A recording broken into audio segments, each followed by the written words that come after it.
team's turret has been destroyed.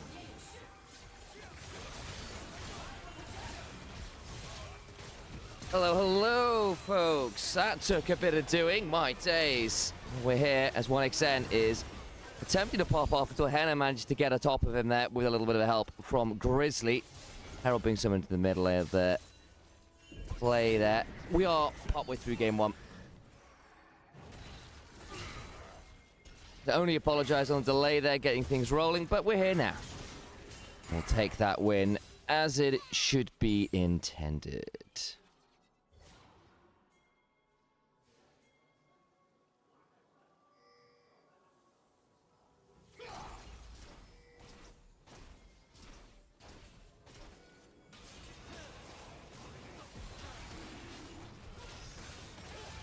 Bit of a look at this replay.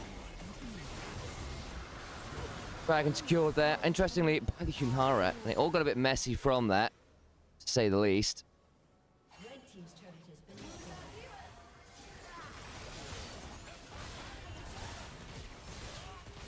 And 1xN tries to turn around and does a fairly decent job of it here, but it's still a 1v3. And the splash there from Henna ends up causing quite a lot of damage to the Dusk Wave. Ends up dropping a number of members.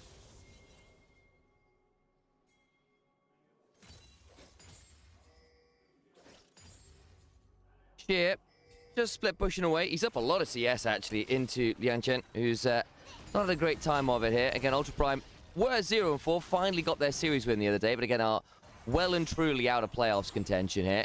LNG on the other hand still continue to be best team down in group perseverance. Not been perfect today. Again, 1xN on his infamous Nymaera.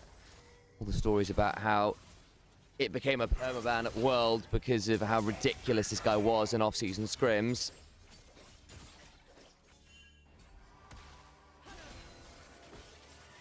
Not necessarily in the best spot versus Henna, who's managed to get that 2-0. He's actually gone towards the collective build, not a Storm Razor or the like this time around. Don't know what I feel about that, this one here. Not awful into the enemy team per se, but I think there will be enough armor around about that it might be a little bit awkward. Croco tries to buffer his way through the blast gun there, can't quite do it. Still, gonna try and make that engage again. Croco being Croco, there comes a death sentence. Saber looking for a potential shockwave turnaround, but although Bulldog gets on top of him, and that leads to a lot of trouble. Mid lane, the Aphelios just about wins the 1v1 with the Nymaera. The problem is this fight is not looking great for Ultra Prime in the midst of the mess. A double for Croco. Henna out of chakrams now, trying to do his best to get to work. Oh, wonderful engage there for Croco to bring down the Henna. Triple kill to the jungler. Flags, drags. Xiaoxia will just about survive, but he is a Thresh. And the rest of the team is fallen. 4 for 2 in favor of LNG.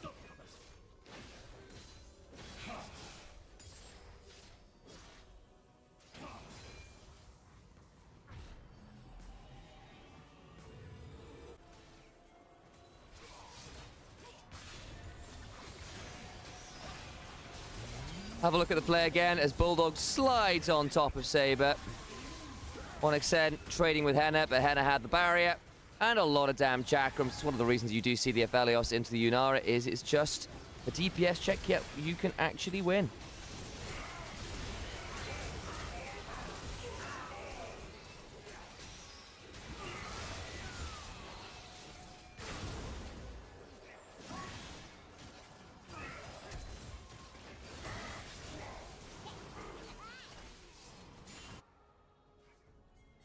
Puts Henna into a scary spot, and that might be the win condition back, is just having that Aphelios be a nasty customer.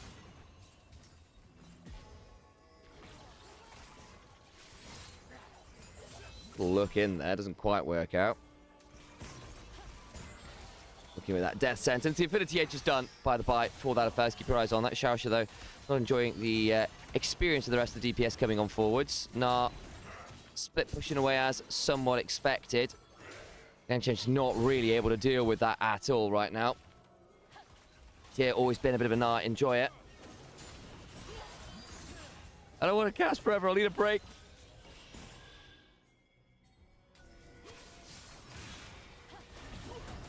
Nice. Little attempt there as Grizzly's going to be forced to ult.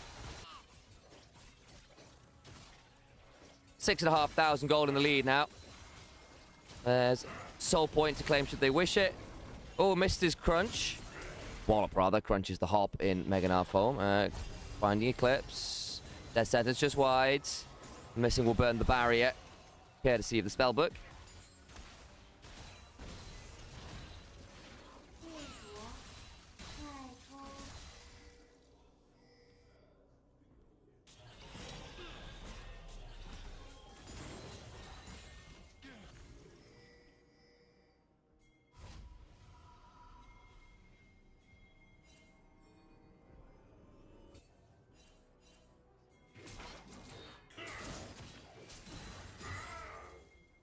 What do Ultra Prime do from this position? Suffer mostly, I think, unfortunately, is the answer. Really, they need to land a very good shockwave and have Henna not be touched for a team fight. He's the one with the kills. He's the one with the gold. If you can get towards the Lord Dominic's regards, life might be doable. So if Xiaoxia can help keep Henna alive and Henna can get through a few good rotations, then maybe that's your way back. We shall see.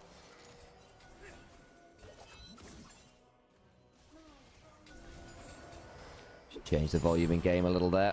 I realize it's probably a bit quiet. That should be a bit more like it. His name is Initialized. He casts forever. I don't want to cast forever. I want to break. To the cast that never ends. It just goes on my very ends. Yeah, that's it. That's it. Give me an interminable game.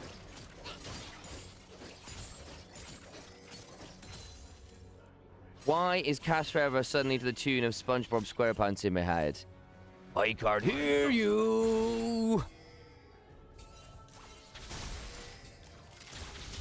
Who casts in a basement under his house. How the game's been this morning? We just stopped partway through game one. Been fairly LNG favoured. It must be said for all the gold is what it is. The gold very much in favour of LNG. They've gone on to Henna here, who flashes and still gets caught by the sweep. And Elrexen gets some vengeance with an assist from his team to bring down the AD carry. And now without the Aphelios, you begin to wonder, where is the DPS? Certainly not on the Rift, I fear. And certainly not on Ultra Prime's team. LNG, I think, have a fair amount of it. Croco goes looking for another flash on forwards, and Saber doesn't actually have the cooldowns, and so burns the flash free, so doesn't manage to kill anyone in return. Oops. Well, back to the Baron we go, and LNG are making it look very simple here. Croco at 6-0-6 has been leading the charge in their 12-kill game, as he's wont to do. It is Croco. Anyone who's seen him over the years knows exactly how aggressively minded this player is, and it'll show off here. Just no hesitation. The flay's already used. Cataclysm, flag and drag. Quite get on top of Henna, but he's not on the best weapon rotations, and Bulldog comes in. It's a really good sweep. The flash angle was always a bit of a desperate hope. Wasn't enough to keep Henna away from danger, and one flank enables the other.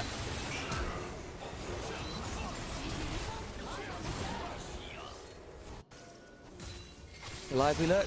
In goes Croco. That might be a bit interesting. He's got a G8 Croco. Okay.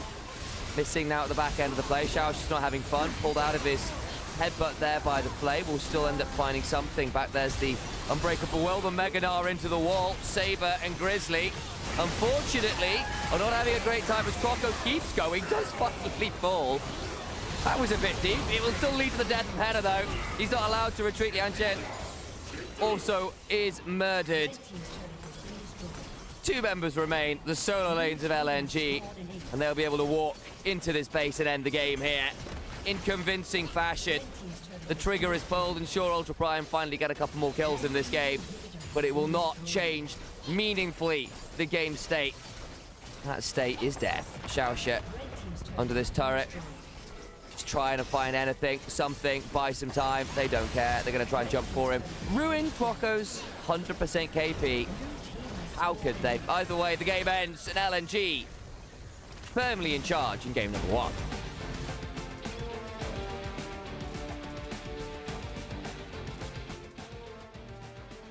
Well, guys, welcome back. I'm Initialise, casting here for Nymaera. Normally with Nymaera, to be honest, probably the better way of phrasing that. Either way, be my dulcet tones you're hearing today.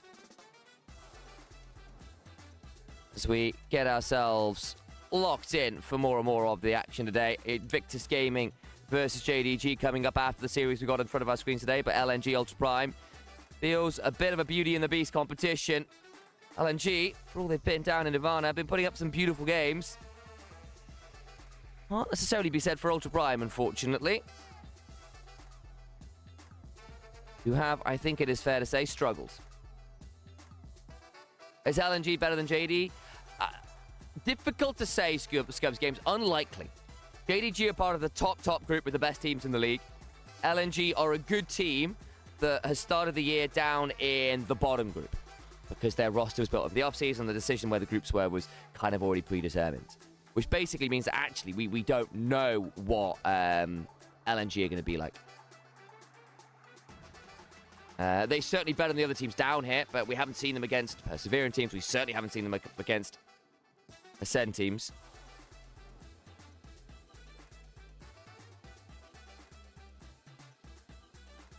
Oh, yeah, JDG are certainly one of the contenders to win the whole thing, I think. They've had a bit of a rougher run of form recently, but yes, JDG, I think, one of our top 3 teams at the minute.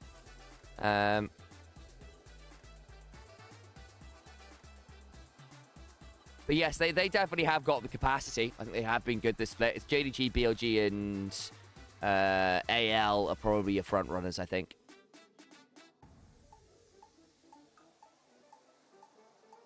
But all of the teams have had some very critical failings over the last few weeks.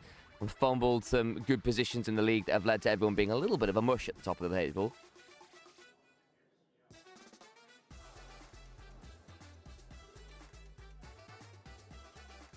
I think JDG gives split 2-3 a good run. I agree. I'd be interested to see whether they do debate changing junglers, because I know there have been rumours about that, which would be a bit of a shock to me, but there we are. There's our post-game stats. And it ends up doing quite a lot of work there, as we kind of noted. Croco as well, good work from him. The overall team DPS, very nice from LNG. Wondering where you guys were. Yeah, no, my bad. I had 3 alarms and they didn't work for whatever reason. I don't know whether I turned them off or anyway, very embarrassing. So I woke up and went, oh my god, I should be on air. So I had to run down and get things sorted. Just my fault. Is the honest answer.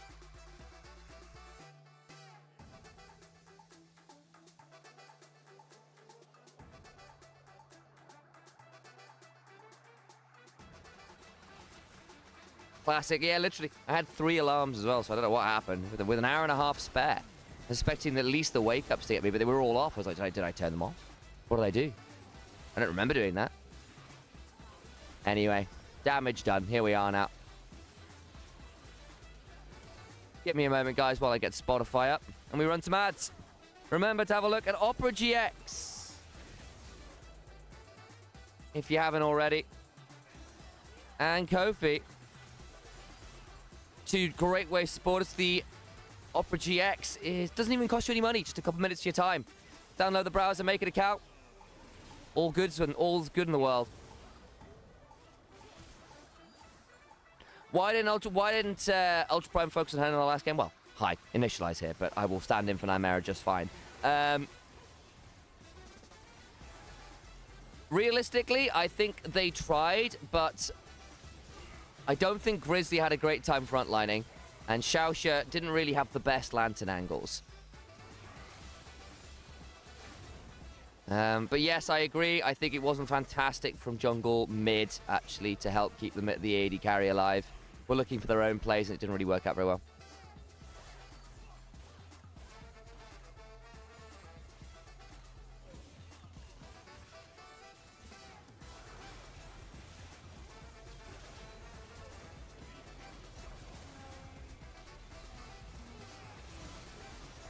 All right, let's pop this music off so we don't get done in by all of those copyright streamy things. And I'll leave you guys to it.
That's quite large. We can make that a bit smaller, can't we?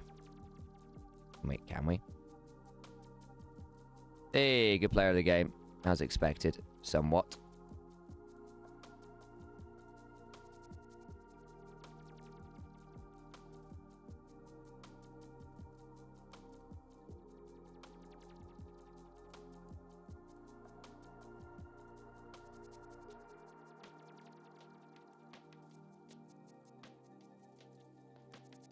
Understandable MVP. I will return shortly, guys. I'm going to make myself a coffee and get ready there. Top for top as well. I think Sheer was also very good.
Oh. Hello, chat.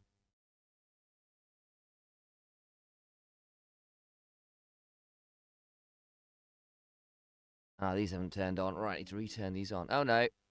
I'm back. Hey, Borusk. Welcome in. Welcome in. Congratulations on the 20 stream streaks, by the way, to Mecha, Simi, and Freg.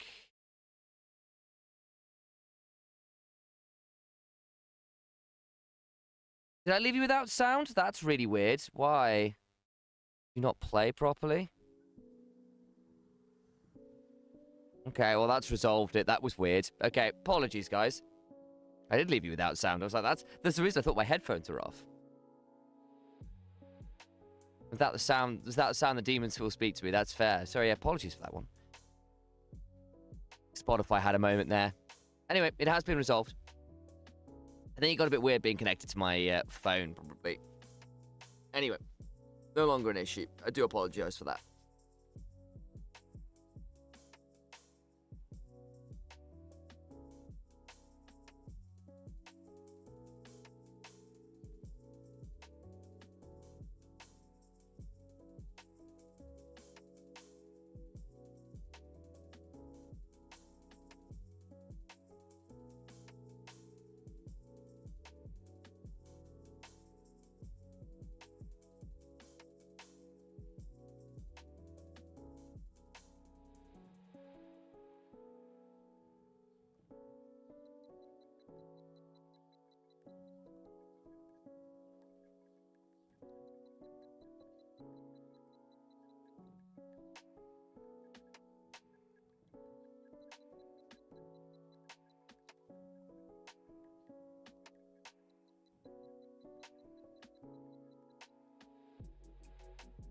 Nearly there to go.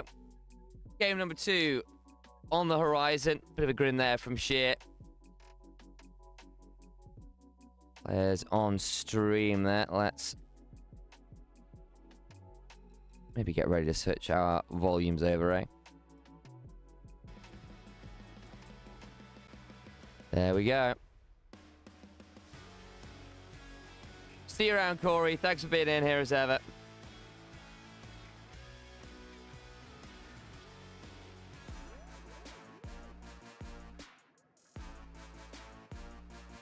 And we are into draft for game number 1. Let me move some things around, eh? Maybe if I'd done this as a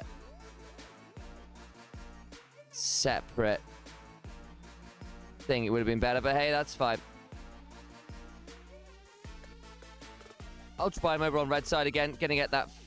They were about to get first pick, but no, they're not. They're going to get second pick. They're giving LNG first pick. Looking to get counter pick themselves, look. The blue side first pick. That's a rarity. Thank you very much for all the coffee, Dad. Appreciate you. Coffee delivery from my father. Amazing timing. That's what we call timing.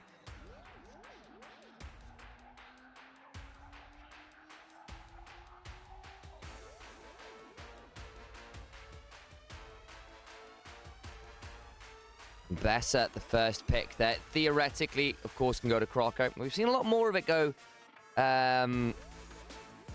what's the word here? Top lane than it used to. Ashe immediately slammed. We going for the Seraphine immediately as well. Vi, also a consideration. Between that and the Ashe would be a very good pick. Wukong would do a similar job. See a little bit less dive, a bit more utility, a bit more safety. A bit more AoE, obviously. But the Vi is in the end the decision.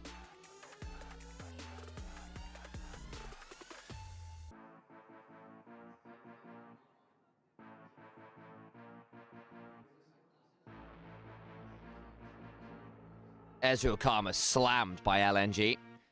Mobility to try and deal with the theoretical pick. I will say that missing is a fantastic Karma. He and On were big Karma players. But my worry is that, again, Karma without much of her own mobility is a very easy target. Ultra Prime just collapse on and blast apart.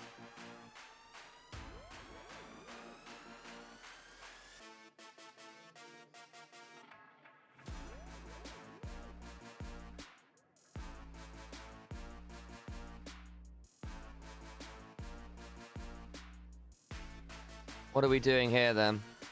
What are we banning away? Solo lanes, realistically. Again, you're the ones with the flex LNG in the form of the Ambessa. Ultra Prime might just decide to focus down Bulldog here, get rid of some of those control mages. The Rise already gone, the Victor now also taken off the board. Azir and Orianna played in the previous game. Azir beating Orianna, by the way, not that usual an experience.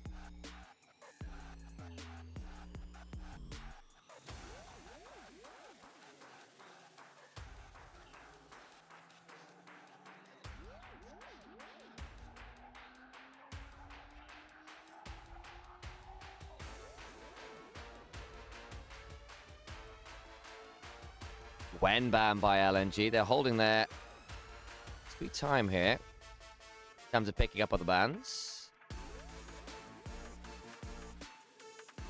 What are we removing? Still got to make that decision. In the end, it will be the Scion. Fair enough. Very strong right now.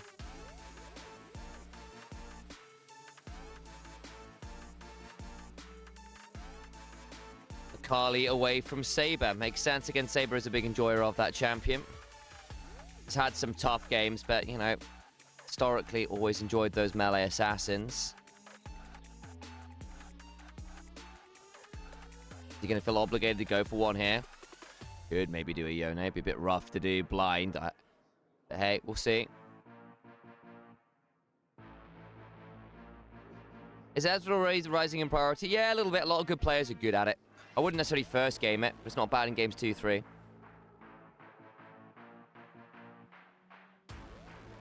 The Aurora comes out. Big AoE to go with your pick. Nasty pick comp now from Ultra Prime. Fair amount of AoE to work with. I would not Zoe into this comp. Who am I to judge? It would give you the poke. That's locked. That's locked. Okay. Right. Zoe Ezreal. Double poke. Double pick of your own. You are at risk, of course, of your portal being very easy to track by Seraphine, Ashe, Vi.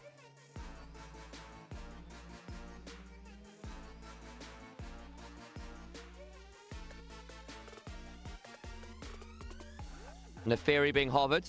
Not really seen a lot of Neferi. But when you've already got the Ambassador, you do have a couple people to dive with you, and they will lock it in. Armor to speed you up. Best to join you. The Ezreal and the Zoe will probably be able to hit what you're hitting because they're very long range, but aren't exactly joining you. Cassante. So Ultra Prime for me here have got the more obvious comp to execute, right? Plays well in team fights, plays well in skirmishes. Very obvious what you're doing with the composition. Throw an Ashar, throw a Vyar. Jump on the target you pick, then use the AoE of things like the Aurora and the Seraphine ults to win the extended fight afterwards. Pretty good into dive as well with all of your CC between Cassante and Seraphine and Ashe. Assuming you can keep people at a distance, you're feeling quite happy. LNG, double poke, Ezreal and the Zoe. With your own bit of dive there with the Neferi and the Ambassador, your target axe is pretty good here for LNG. And if you do land that poke, you do largely outrange Ultra Prime. Not including when they really full send it. And that'll be interesting to track, though. That will be interesting to track. Right. Last little block of adverts. We'll get ready to go into game.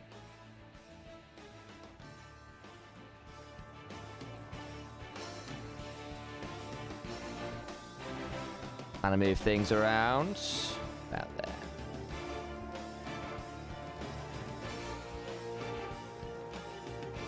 I don't think where the best place to put this is. That'll block things. Probably over here. Don't have the full rotating social slides, so that's have to do. I've already put the background music up. It is up. Onto the riff we go.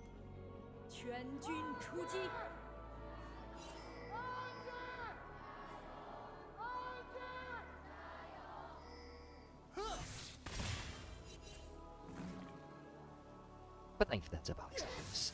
LNG get the Gyros in their home arena. It's been a while since LNG have had a lot to cheer about. Team been on a bit of a life support set of teams really over the last couple years. Really fallen away from their world's run dark horse kind of levels. Rebuilt this year with, I think, some very cool pieces. Not quite sure where they'll end up, but down in group Perseverance here at least. They have been, not Perseverance, it'll be Nirvana. Apologies, Perseverance being the middle group.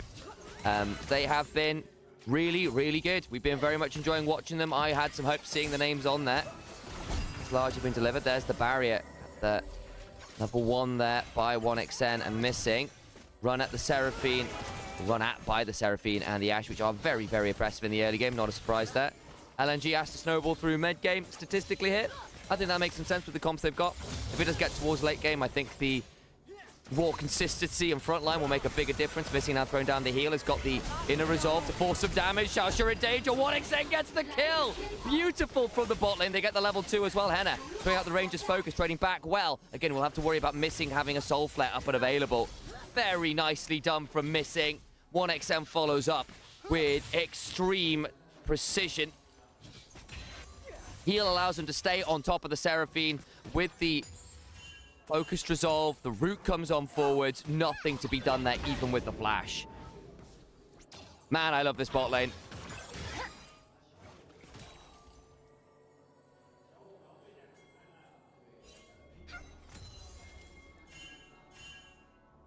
One xN, Ishin, depending on your pronunciation. Generally, guys in the West are going 1xN because it makes more sense to us. But for him, it's basically the initials of his name.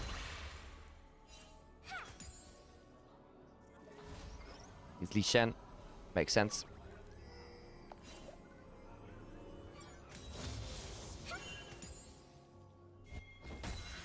I prefer the mathematical equation. Don't know what X and N are here in terms of the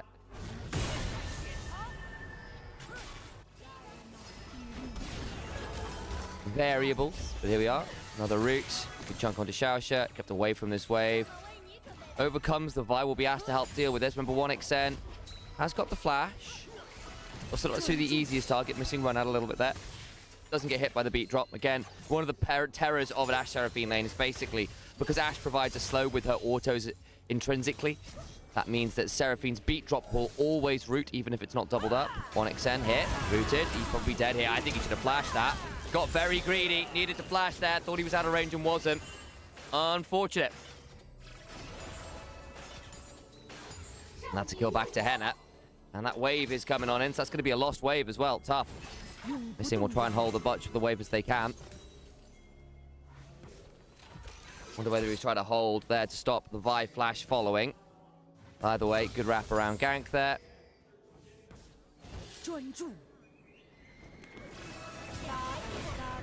Good damage back. Xiaoxia gonna get hit by this focus resolve. Actually, you know what? He might be in danger here. When's the next soul flare? When's the next soul flare? Ooh, not quite there. That'll just be an inner flame.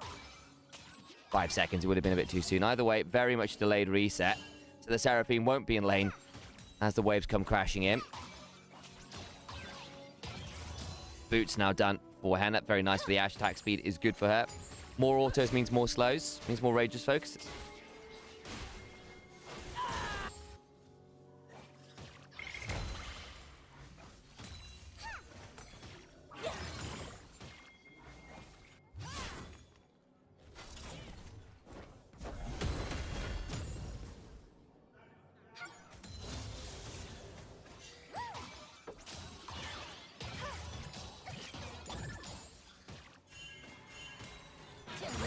Bulldog with the level 6 can now start to be a bit more obnoxious. Actually got a very big CS lead here into the Aurora.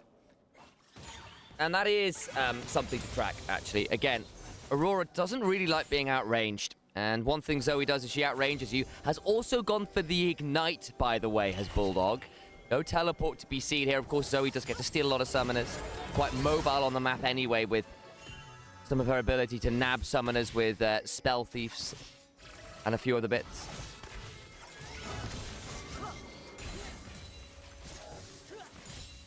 I mean, Maxlaw was a good UK player, as was Alfari.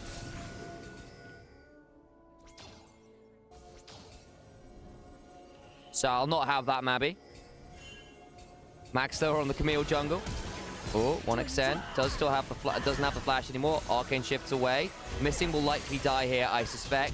Another gank bot lane. My days, that's what, the second time we've seen Grizzly turn up? Where's Croco been farming away, I guess? We'll get the Scuttle Crab. That's level 6 for him. Ah, now Vi might have some trouble. Won't bother. A lot of pings going on down, wondering where on earth is Croco. Starting up the dragon now. He was good for like 2 years. He was just streaky.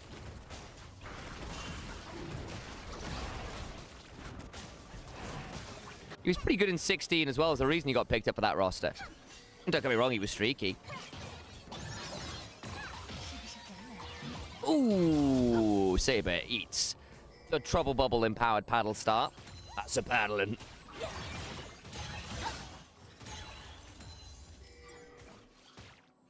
I was so disappointed the 2018 roster didn't work out. Missing. Should be okay here. Is. No level 6 is through yet.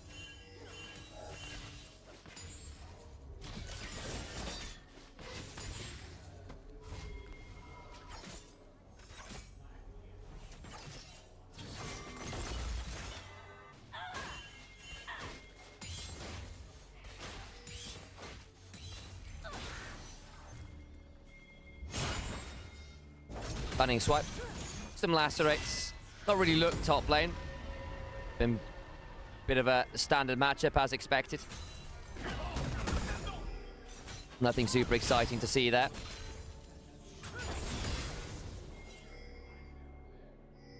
Bulldog with a stolen Randuin's active. The AoE slow.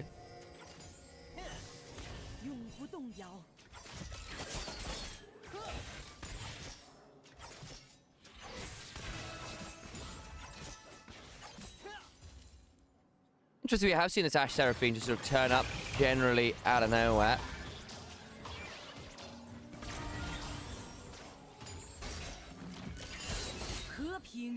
Arrow, missing in danger now. Rooted after. No encore. Hang on. No encore. This could get a bit dicey. Damage back. Gets the shield, but the Vi is back again, by the way. Oh, I think they might just be dead. 1xn's about to get ulted into this turret. There is no support coming. Push-up barrage the wave. In comes the cease and desist. Barrier, shield, dead. Nice attempt. The root is good onto Grizzly. Will likely die for this and does. But overcomes Bulldog, looking for the bubble. That's the roam you're looking for. Can look for the kill, gets it between worlds. Got a heal and a barrier to work with. He's murdered too. Oh dear. Got a heal to work with for the additional chase down. Can look for another bubble and forces the flash. Not a bad counter punch there from Bulldog on the roam. I get more cheesecake tomorrow, so I should go get it. Sleep so it comes faster. Are you able to sleep after that monster play from Bulldog? So basically at this point, LNG know they're getting domed. It's looking pretty disastrous. They get a barrier, they get an Inspire shield down. The root is still there, so Grizzly like, look, I'm dying, but I'll at least take this additional member with me. Huya adds why you like this. And then Bulldog is just on the roam and lands the bubble, lands the paddle start, murders the bot lane, even in a 1v3.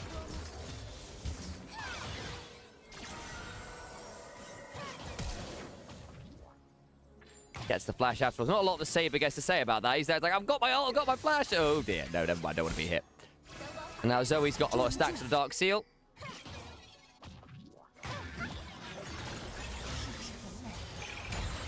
Significant individual gold lead. In fact, the gold lead basically for LNG. I'll say Croco's not really been able to do much this game, despite being a little bit of a CS lead. Grizzly's been down bot 3 times now to mixed success. Trying to keep 1xn and missing down.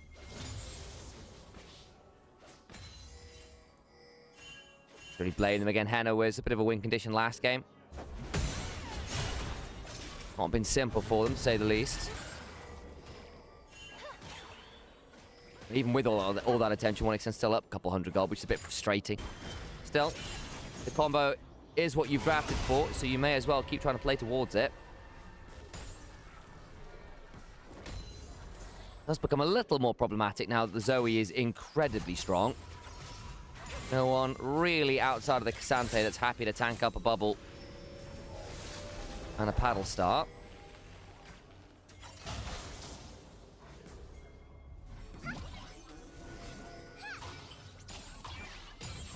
Backline minions cleared. Gets the other. Very nice.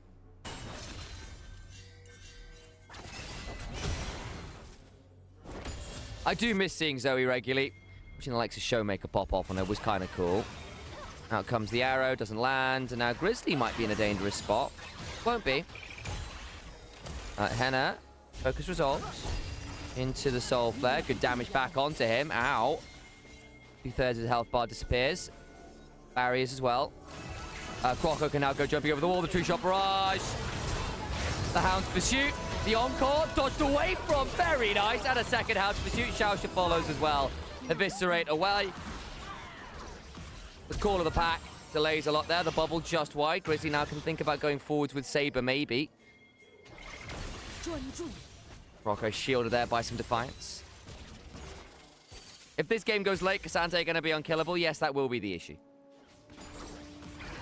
Weirdly, Neferi's not bad into Cassante because her Darkened Daggers with Black Cleaver shred armor very, very fast. So that is not awful.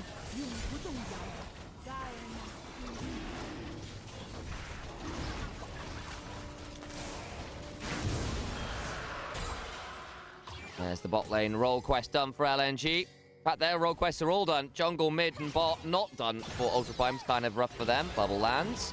Youch! Shaosha forced to heal there. No Ignite for Bulldog at the moment, but you had to wonder.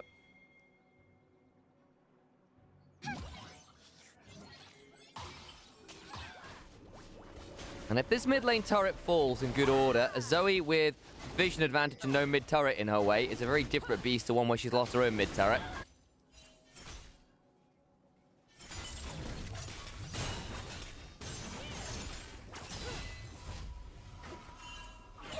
I imagine it'll be Shojin Cleaver for Croco.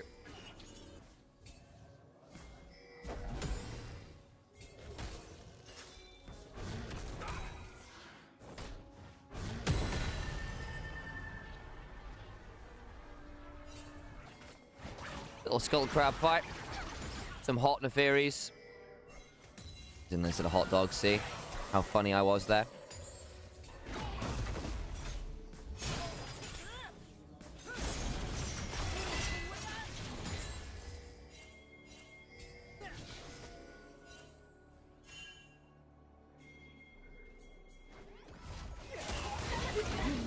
Arrow away.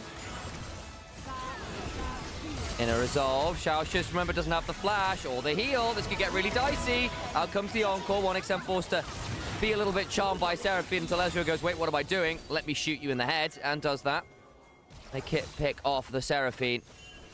Very nicely done from Missing, who's just threatening with that W every time.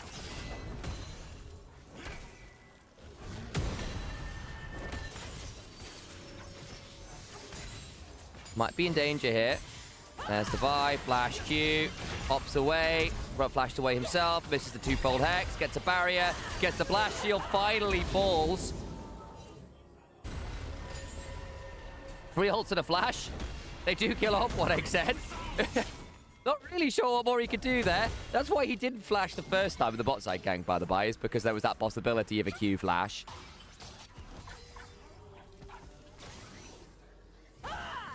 Grizzly Reminder has burned his flash and his ultimate. He doesn't win this 1v1 at all. He may well actually just die here. Yeah, that's under the turret though, Croco. Croco. Eviscerates over the wall. It's fine. Missing. Is Croco dead now? Eviscerates. Another Darkened Daggers. Oh, he doesn't W. Well, that's unfortunate. Well, no, he just gave the kill up. Croco, perhaps a touch far there.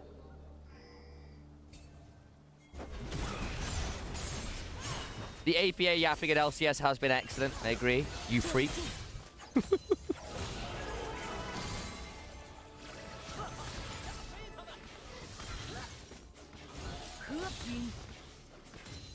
That was an experience of all time. 1XM will attack this turret. Successful.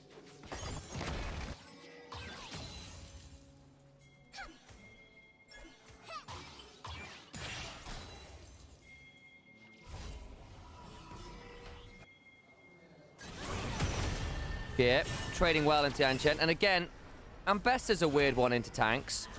Basically, because she gets so much armor pen from her passive. Grizzly has had a pretty good game here on the Vi, it must be said, all out. Yeah, I don't know whether you want that. Public execution well wide when looking for an angle there on the Ancient. Rocco now in danger himself. Got an arrow. Good call of the pack. Maybe look to go forwards now, actually. Two-shot barrage. Tracks multiple members. Croco in danger. Flashes away. In comes the cease and desist. Encore on the back end of this. They kill off Croco. LNG in danger in the river. A little bit caught in the death ball and missing now. Also in danger. Bulldog's not here. He's the one with the gold. And 3 members fall. Ultra Prime. The moment the death ball comes together, a very different beast. Couple missed skill shots. Croco out again a little bit there. And some nice plays from Ultra Prime just to make it simple for themselves. Good flashes, don't get me wrong, but the work is done in many ways. Old lead back to manageable, I think, for Ultra Prime. We'll have a look at this again. So Croco gets jumped at. Immune to the arrow. He did need to do that. And then Sheer goes looking at one side. One extension isn't quite here yet. It's a good true shot barrage.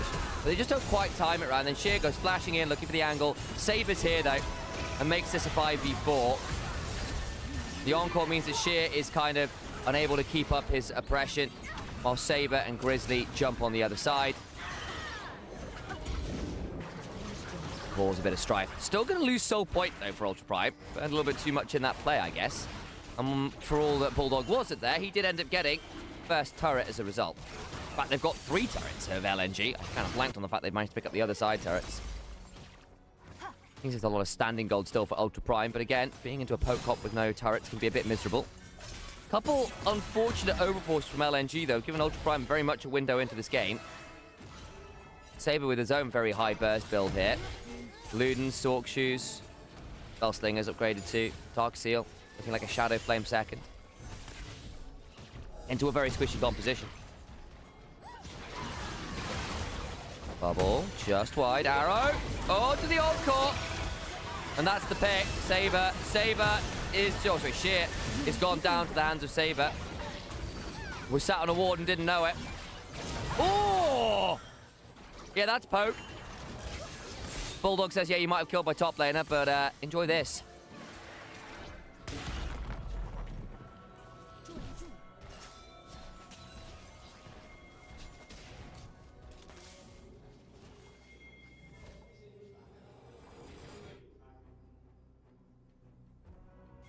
Second item done for Henna, that's good news.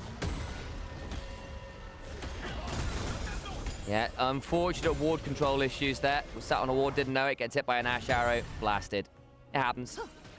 But still very nice from Ultra Prime.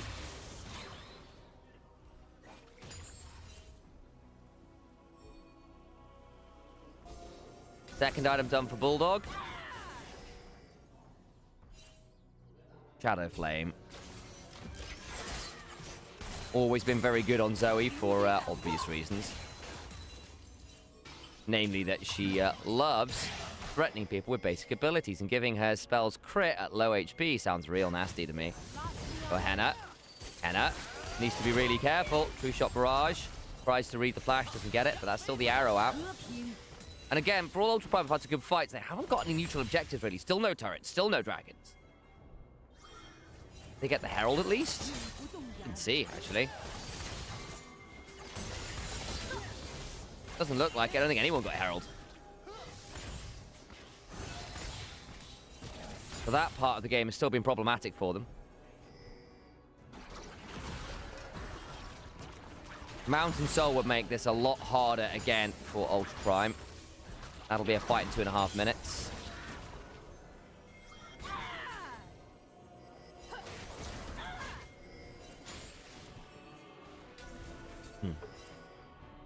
LNG in a good position to win here. Basically, they're on soul point. Oh! They come following the vibe, but they've been dragged miles and miles away. Bulldog is all right for now. Needs to run away. Gets hit by the root. They do bring down the Zoe. Huge from then. Into the backline, though, goes Sheer. And now Grizzly's very deep without a way out. And all the while, One Extend is still firing out those Mystic shots.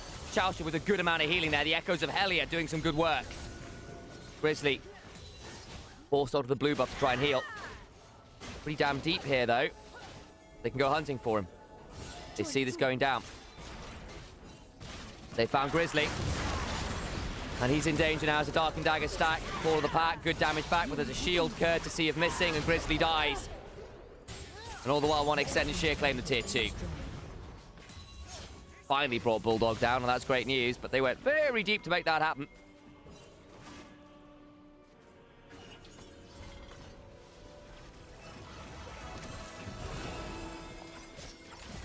Seraphine's proven to be a bit of a menace in these team fights. Look at the healing and shielding here. Echoes of Heli is a silly item, guys. It is. Good chunk on to Xiaoxia, and then basically, Grizzly gets pulled a long, long way away. And the Encore extension range, courtesy of the Aurora, is really cool. Really cool.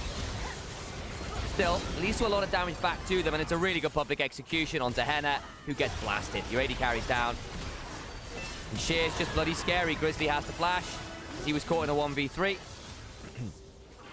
And then Grizzly tries to heal himself off in the enemy jungle, knowing he's not realistically escaping with the rest of the team. And doesn't manage to do that. Well, Flash is down here that will be quite critical, namely Bulldogs is down.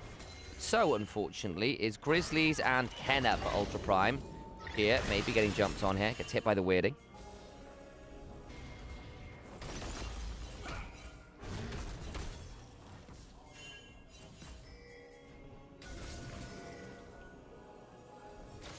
Croco, jumped on. Croco. Croco! Oh dear. Well, that'll be soul point. I'll be soul denied then.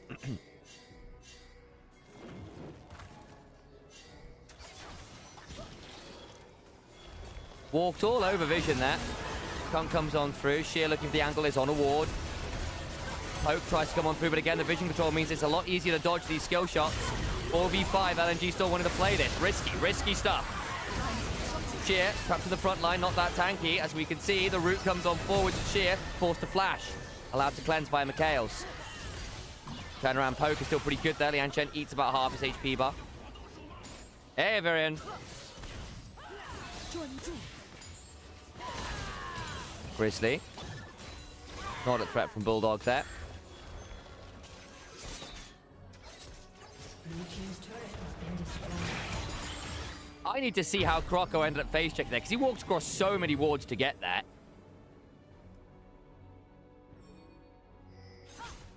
Patented dirt moment from Croco. He does have those.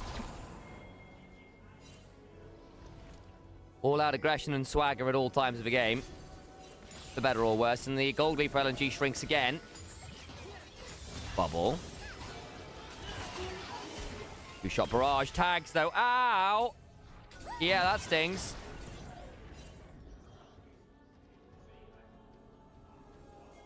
Grizzly has been really good on this fight, actually. Very active. Very successfully active as well. I have an idea he might be in here, actually. Missing, sweeping. Found him. There we go. Saber not hit. The blast cone available, but not able to be used. Bulldog flashes into the arrow. He gets jumped on. Now he's in danger. Speeds himself away, but to where? They blow up too. Wonderful flank angle from Grizzly and an awful flash out from Bulldog. Now in a 3v5, LNG need to fight around the Baron. This could be it. The moment Ultra Prime really needed to fully take control of the game. The Yangchen's so damn tanky. True shot barrage stings though, all the same. The encore doesn't land. Public execution from the backline. Sheer into 1 minute to 5, causing some damage, but still not enough. Baron low. And likely taken. The Yangchen just trying to body block. All out onto Croco, hops over the wall. They take the Baron, but it's enough. Keep Croco out. The Yangchen will likely die here. Has gone all out. The damage back is good. Croco getting the Dark and Daggers. Misses some. Looking for some additional healing. Can't quite find it, but the healing shielding from this Seraphine at this point is so bloody obnoxious. One extensity with a hunt. Looking for some more. Good damage. Missing back. Can they hunt for more? Can they stop the resets? No, they can't. Help to try and get out with the Baron. And 1,000 gold lead. Some more summoners blown, sure. But again, that pick, they had an idea that Grizzly would be around. They couldn't disengage properly. Very frustrating. They are all around, but then the moment that happens, Bulldog tries to bubble Saber, doesn't quite do it. Missing can't blast going properly, ends up dying. And Bulldog, it's just not a good flash. It's still in the line of the arrow.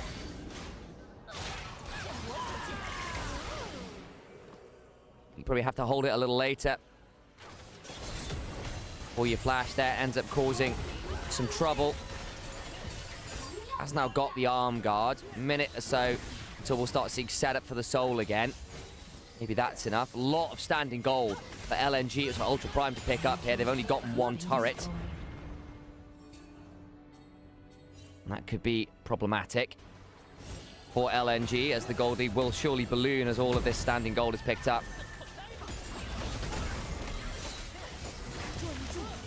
Grizzly could be all right here. That turret falls, bubble lands. Arrow wide. One extent at least very threatening here at 3 items. Maybe look just out DPS from range. Has to be some pretty decent magic though.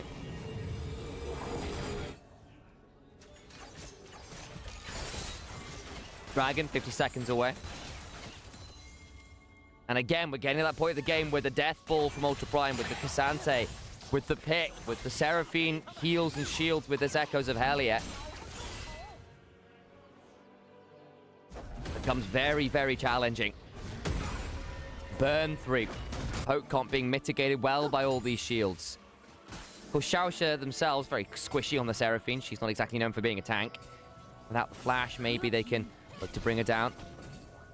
But we need to see better vision control from LNG around these objectives. Been their bane the last few. People stood on vision looking to throw skill shots. It's just not been particularly effective. Croco as well had some really frustrating phase checks.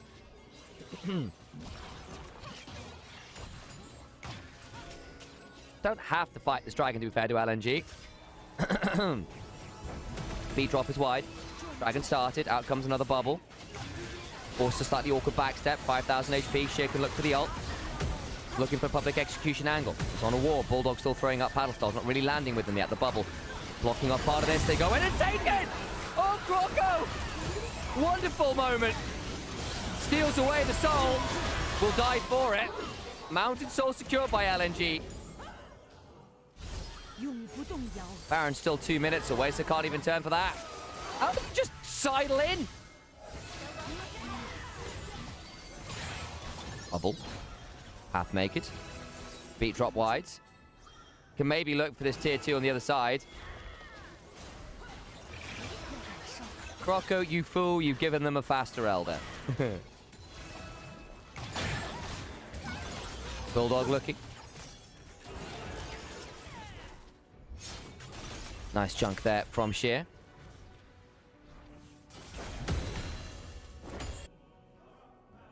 How is LNG losing this game? Yeah, well, they made some very unnecessary mid-game fumbles with a lot of people getting picked off. Really good from Grizzly, mostly, actually. But unfortunately, Croco had a few very choice deaths, I think, is the majority of it. Everyone else ended up following suit. Still managed to get Soul. So it's not like they don't have a win condition. That Soul's actually really valuable for them and for the pick. One extent kind of quiet. Yeah, well, he's been jumped on a lot. I think his DPS numbers will look pretty good after the game. I still think he's managed to get down a fair amount of DPS, but he has been the primary target for Ultra Prime in the early game, at least. Still somehow up gold, by the way, over Henna, which is kind of funny. Building towards a Cyrilda's 4th.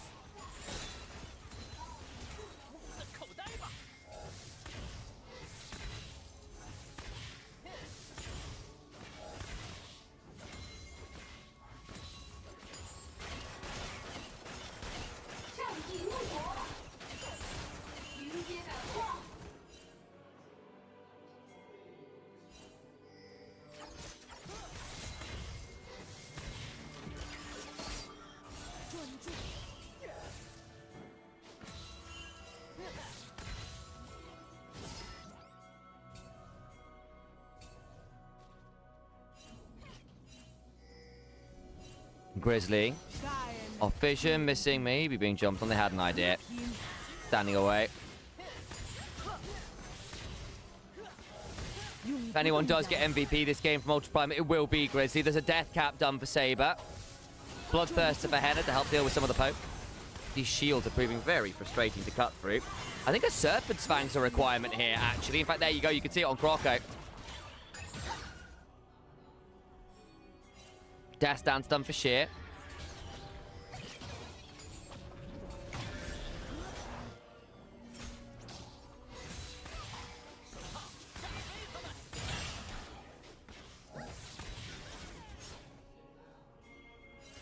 Surely with Soul, it's different, Clueless.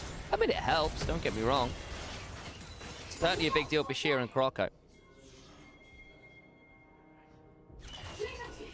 This Seraphine's going to be a real problem. A late game Enchanter, always very, very strong. And at 31 minutes, it's a late game Enchanter.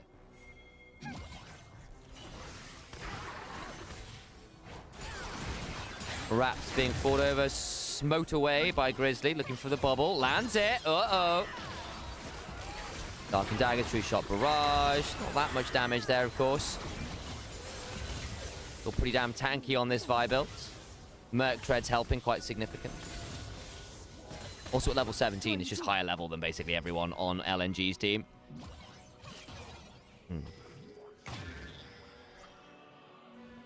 I'm always amazed LPL doesn't get more Western views at cinema. Yeah, I mean, for a long time we didn't have an English broadcast. Now the English broadcast is shut down, so it's just us co-streamers doing it. And LCK has had a phenomenal history of English broadcast, and it's at the same time. So if you're choosing between LCK and LPL, a lot of tip players and viewers will choose LCK.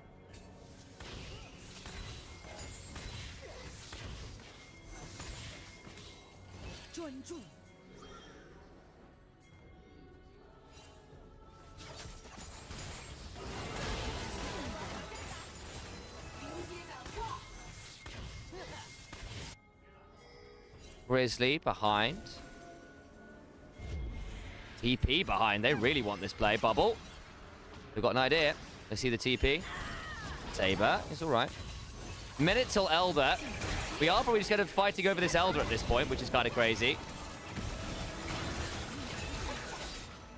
LNG, no one really wanting to face check here. It's been a bit problematic. They're not getting to play the side lanes at all at this point, which is really hurting their ability to pick up gold.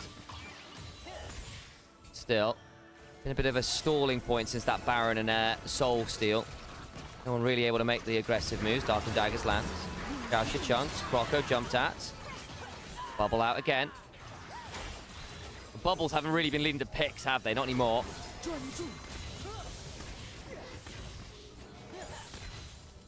Fourth item done for 1xN. There's the pen. In the form of the Cyrildas.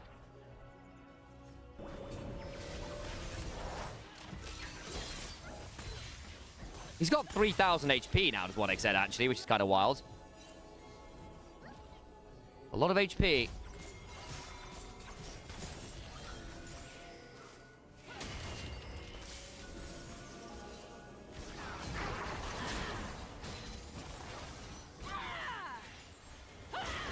Elder up.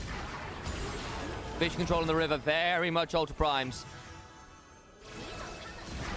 So much easier for them to contest vision control. The shot barrage comes across. Just do a little bit of work to tank up there. But again, you're into a Seraphine with a Hellier. Croco over into the pit. They see what's going on. They try to jump onto him. Cease and desist. The arrow. Croco cleanses it. Gets over the wall. There's a lot of cooldowns burned. Can look to get in still. Sheer looking for the angle. Croco still in the pit. Good damage on the Saber from Sheer. Now onto the Elder. Go LNG. Ultra Prime burned a lot. Try and pick off Croco and failed. 1xN continue to try and hunt. And Reset's trying to come on through from Saber. He's not going to have time. He has to be here for this Elder flip. Where's Grizzly? That's got flash. Maybe he has to come on in here. There's the turnaround. The public execution. The encore. Header down. That's a reset for Croco. Damage onto Saber. They've blown up Gaucha. Finally, LNG get a fight where Grizzly doesn't pop someone at the beginning of it all. And Grizzly will be left for the Wolves. Well, I suppose this case, the evil trickster goddess. And a little smite helps secure that one for 1xN. They will head straight down the middle of the map. 40 seconds on respawns. They made it harder for themselves than they needed to, but LNG on the verge of a 2-0 victory. And an undefeated run through this group. Hello, Dom. Pleasure to see you. Make sure you're following Wisdom on multiple socials. It's just cool people. Does great DJ stuff as well when you get the chance. But right now, our eyes have to turn over to LNG, who deservedly earned themselves this very, very convincing victory. Game 2 was a problem. We saw that things went wrong. They had the early lead, and the fact they still managed to stall it out and come back is a problematic point for Ultra Prime, who are still struggling here. But credit where it's due, LNG with the good recovery. They are going to be frustrated about that mid-game. It should never have happened that way. But either way, victory secured regardless. 6-0 in the group. Will be moving on to playoffs. So the question then becomes, how do they look against Perseverance teams? God forbid, Ascend teams. They certainly feel like they are better than Group Nirvana, and I think that is reasonable to track. 为营造良好的观赛氛 Bloody 围 hell. 请各位观众按照工作人员的指引有 Good 序 grief. 进入指定区域，请各位召唤师在进入 I 场 have 馆 no 后 idea what 关 this 闭闪 announcement 光 is, 灯 but we've got it. Wow.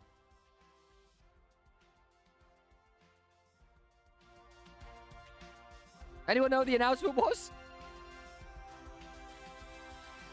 That was loud, it was. Running some adverts, guys. If you don't want them, then subscribe. While we're doing that as well, do consider donating to the Ko-fi. And also, consider downloading Opera GX using our affiliate link. It's not going to cost you any money, just a little bit of time. But if you download the browser through that link and create an account, you help support me and Alex, which is really awesome. 2 minutes of your time to have a look at what is actually quite a cool browser. So actually, while you're in the break and you fancy trying something out, it's actually quite a cool product. It's a good browser. Google Chrome, but significantly more lightweight.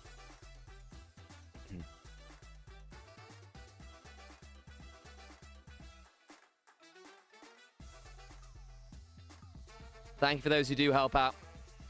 Much, much appreciated. Again, thank you for the follow, Cetus. TFI said... Tfizz? I'll go with Tfizz. TFIS said. Little look in here.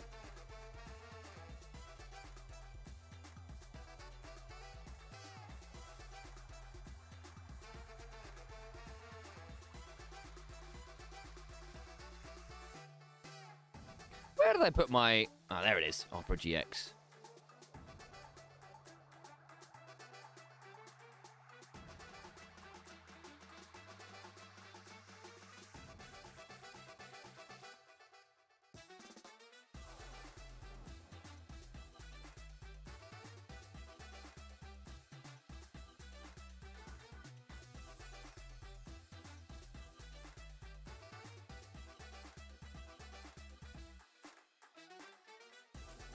There we go.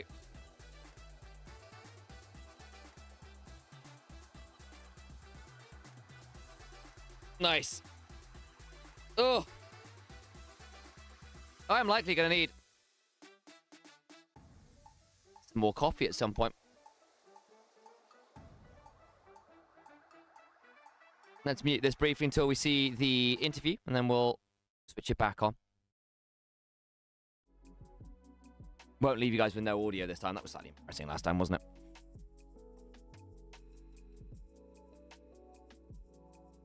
Might have been a congratulations on LNG for 300 victories. Ah, that would make sense. Well, congratulations to them. I didn't realize that was actually coming up today. LNG now find themselves undefeated at the top of the table. I am excited to see more of this roster. Again, we still see the flaws. Very possible for certain players to be quite over-aggressive. And like with that composition, you didn't really have the ability to be too over-eager there. But I think who earns MVP for that second game? Missing or Bulldog, probably. Missing for really good plays in the early lane. But I think Bulldog is probably the easier choice. That roam bot was pretty superb.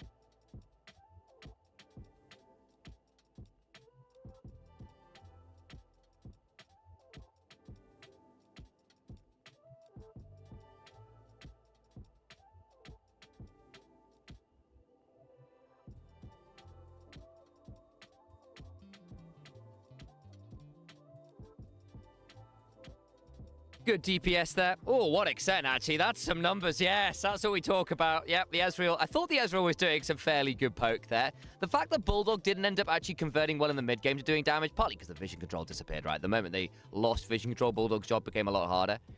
But yes, that is some good Ezreal DPS. Good night, Trinity. Glad to have you in here as ever, mate.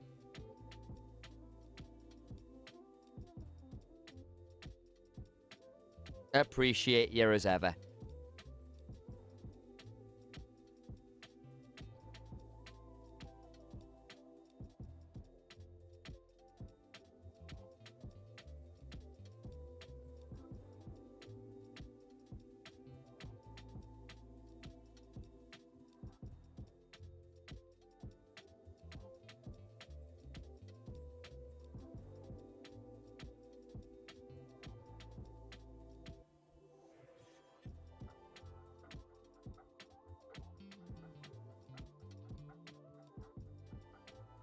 Oh, here's the interview. I need to turn this around briefly. 1 second, guys. Let me find where's the thingy to turn it off. There we go. Interact. Yes, there we go. 想先问一下左一的这个英雄选择，今天的这个第二局拿出左一是不知道他自己非常想选，还是您的安排？这是出于怎样的一个考虑？ 저희 픽에 대해서 여쭤보고 싶은데 혹시 도기가 혼자 이거 하고 싶은 건지 아니면 감독께서 시킨 건지. 일단 연습 과정에서 많이 준비를 했던 픽이고요. 좀 상황이 나오면 Edgar. 쓰자 항상 Our 생각하고 interview today. 这个左一的选择的话，我们平时训练赛的时候是有练过的，然后当时说是如果有情况需要用的话，我们就拿来用一下吧，然后就选择了左一。可见选手的英雄池也是非常的深厚。那今天第二局算是有惊无险的赢下了胜利哈。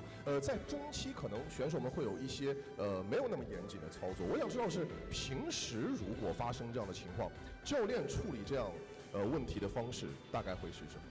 사실 두 번째 경기에서 약간 기복이 있고 그렇게 순탄치 않았는데 혹시 저희 평소 같았으면 감독님께서 이런 상황을 어떻게 대처할 것인지. 평소에는 사실 이런 내용이 제 생각엔 안 나왔을 것 같고 오늘 경기가 아무래도 좀 저희가 조이리를 확정했다 보니까 선수들이 좀 신낸 부분이 없지 않아 있는 것 같아요. 我感觉平时的话应该不会出现这种问题，因为我们确定了骑士之路，然后确定了小组第一之后，大家可能会比较嗨起来了，所以会发生这种情况。有点放飞自我了啊。那其实打到现在为止，在组内赛 LNG 的整体的成绩是非常不错的，6-0未尝一败。教练在赛季之初接受采访的时候有提到过一句话，说希望 让今年的 LNG 成为一支有凝聚力的队伍，所以想问一下教练，你觉得打到目前为止，大家的凝聚力在他看来主要会体现在哪些地方？ 지금 열반조에서 6대0 한 번도 이거 패를 맛본 적이 없는데 감독님께서 인터뷰 초기 인터뷰 때 저희 팀을 단합력 있는 팀으로 만들고 싶다 이렇게 얘기했는데 지금 단합력이 어느 정도 되어 있는지. 일단 대마시아컵 Anything interesting in the interview, guys? 확실히 실력이 좀 I'm assuming that's one of LNG's owners on the right there. 70% 좀 정도 만들어졌다고 생각합니다. 感觉比初期是好了很多，然后比起德玛西亚杯那会儿是已经完成了70%左右吧，这个凝聚力。因为毕竟是新组成的一个阵容，大家也是一直在不断的磨合。那组内赛打到现在已经全部结束了，对于 LNG 来说，如果让教练来选择一个自己特别想重点表扬的选手的话，他会重点想表扬哪一位？ 지금 열반조 스케줄이 다 끝났는데 한 명을 이거 열반조 이 스케줄에서 제일 잘한 선수를 픽하라면 누굴 픽할 건지. 솔직히 뭐 한 명을 픽하라면 뭐 개인적으로 크로커 선수를 픽할 것 같고요. 하지만 전체적으로 다 잘해서 저희가 전승을 했다고 저는 생각하고요. 코치들도 잘하고 뭐 선수들도 잘하고 저희 매니저분들도 좀 잘 해줘가지고 좋은 성적이 나온 것 같습니다. 如果硬要选一位的话，我估计会选 Croco， 但是这个6-0的成绩是大家都共同一起努力才能创造出这样的成绩的。然后所有工作人员还有教练组都是一起努力，所以才有。Name wasn't mentioned earlier, so I assume just translator. It might be two, to be fair. 其实这个赛段对于 LNG 来说 Might well be actually. You're right. Because Edgar being interviewed, who is Korean. That's true. 接下来马上要迎来的就是骑士之路的。 That would make sense. 教练会觉得第一赛段的 It's just I saw him in the jacket, so that feels unusual. 지금 저희가 코인 없이 이렇게 계속 올라가는 느낌인데 이제 Yeah, he was speaking Korean, isn't he? Does that make sense? 스플릿 원이 성적이 어느 정도 될 것 같은지. 사실 코인이 없다고 들었을 때는 좀 불안한 감이 없지 않아 있었는데 그래도 선수들을 좀 연습 때 경기력이 좋아가지고 저희 조에서 꼭 올라갈 수 있다는 생각을 했고요. 일단 어디까지 간다기보다 그냥 눈앞의 경기에 항상 최선을 다하자는 게 제 생각이라서 눈앞의 경기를 꼭 이길 수 있도록 준비 잘하겠습니다. 其实第一次听到赛制的时候，听说我们是不允许我们一次的失误，一定得一直胜利下去才能往上爬。然后初期我们训练的时候，训练的成果比较好一点，然后当时就觉得我们能爬得更高一点。然后之后的比赛的话，没想过之后会拿到什么样的成绩，就把眼前的比赛先打好吧。再次的恭喜LNG赢下了这场比赛的胜利，我们要特别的感谢教练组在背后的默默的付出，也期待苏州 LNG 在接下来的骑士之路有更加出色的表现。感谢教练接受我们的采访，接下来我们把时间交还给解说席。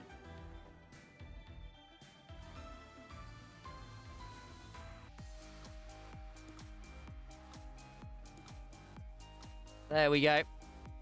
Prepare ourselves for the next series coming up shortly.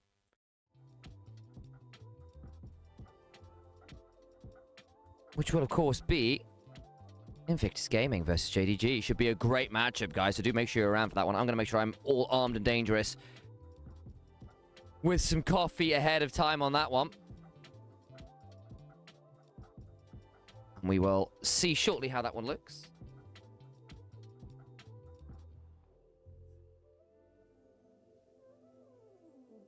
Everything all right over on Onivia's channel? I see you, Swords.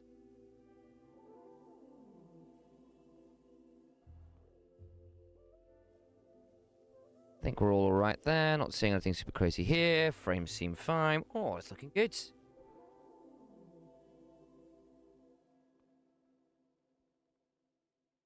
Arbisto.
Rocco gets player of the game. I don't think that should be a surprise to anyone. I've got more coffee incoming.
Very soothing.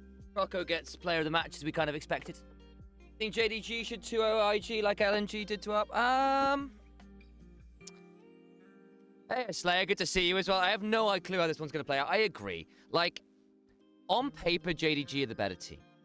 However, JDG are very reliant on their jungle support and to a lesser extent mid lane as well, getting things going. And we have seen what happens when JDG lose lane. Vampire's locked in lane, not making any moves. And especially if they draft so Junger is sole engaged, the team looks quite lost. Not that Junger is bad at playing engaged. We've seen some very good Malphite games from him. But there is this kind of issue that they run into in terms of becoming quite predictable in team fights as a result.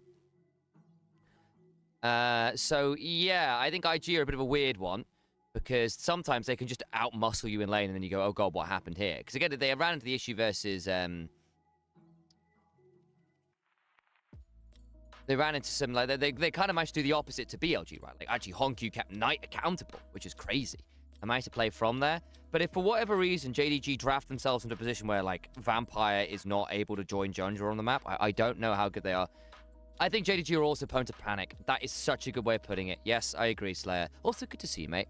I did see your Discord message, by the way. I just completely blanked on it because I was traveling all over the place. So I saw that. I will actively respond today, by the way. Just so you know, I hadn't blanked you. I just ADHD'd all over it instead. You know, I don't really have much defense on that front. But yeah, I'm kind of in a similar positions. So for promise you, it's not off a lack of interest. But yeah, it's an odd one. So let me have a look at the matches that JDG have lost again. Kind of curiosity here. You know what? I'm not going to do it on my PC. I'll worry. I also probably ought to run some more ads, so I do apologize for non-Twitch users. If you want to avoid the adverts, guys, just subscribe. That's the real answer. But we really want your money in these breaks, so thanks for those who stick around. And I will throw that in there. And let me go have a look at some LPL match histories again, just to sort of remind myself what I'm thinking about some of those losses in particular. The wins are very easy to remember. Honku's still a problem in a side lane is the other thing we need. And that has been frustrating for them. JDG were looking really, really, really good, and then fumbled horribly. Where's my LPL tab? Got loads of tabs for LPL. Can't be this hard to find. There it is. Good grief. Match history. Watching the stream with Opera GX. That's my go. Yeah, baby. The Weibo losses are rough. Yes. Yes. Yes. You're absolutely right. Because again, those felt like they should have been a lot different. I think Elk ended up causing them more problems than I was expecting. I'm not going to lie.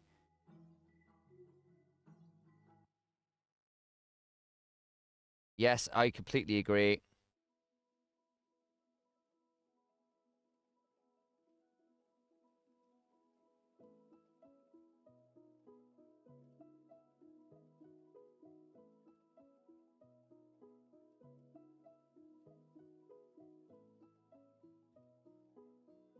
The loss to anyone's legend's a bit frustrating as well. I mean, that's a bit more understandable because I think Tarzan and Kyle are not the easiest to beat at the best of times. Which is, you know, is what it is. Really? Literally closing the advert. Stop this.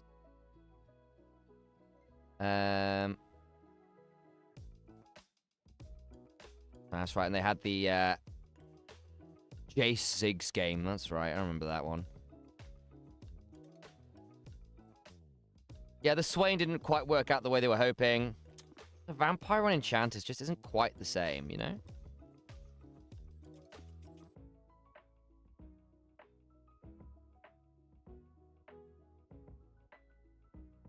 It just abuses me. Yeah, I think it's because it's just like, it's less formal, you know what I mean? It's more what they're used to. Formality is not really an esports specialty, it must be said.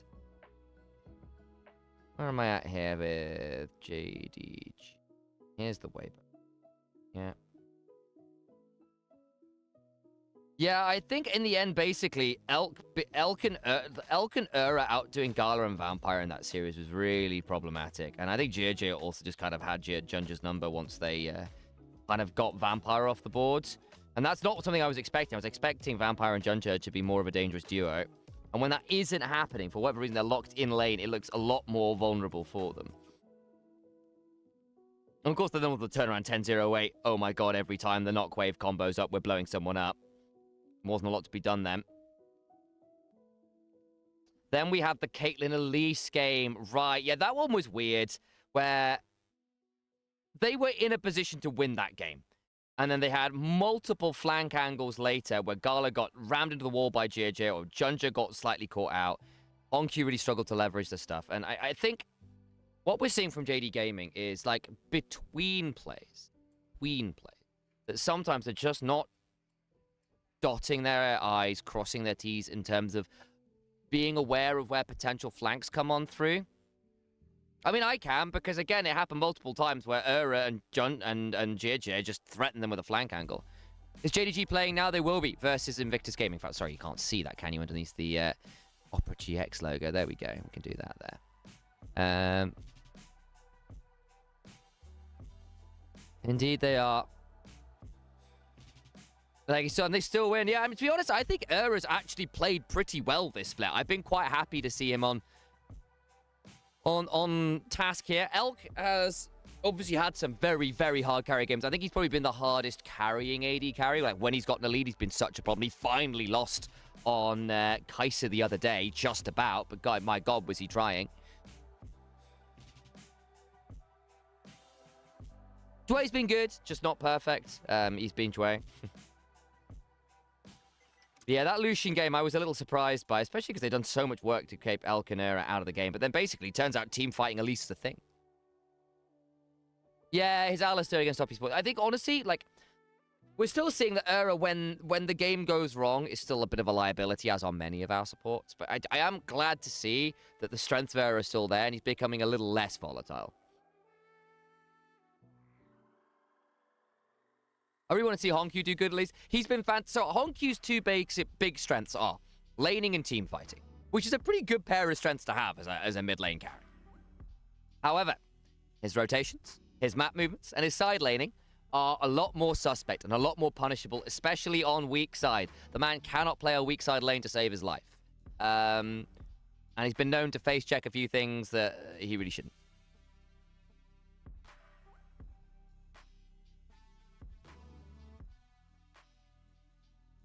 But if you get him to a team fight, if you get him in lane, he's very, very, very good. And again, he's still a young player. There's a lot to learn yet. The mechanics are definitely there. In some very good spaces to have good mechanics, no less.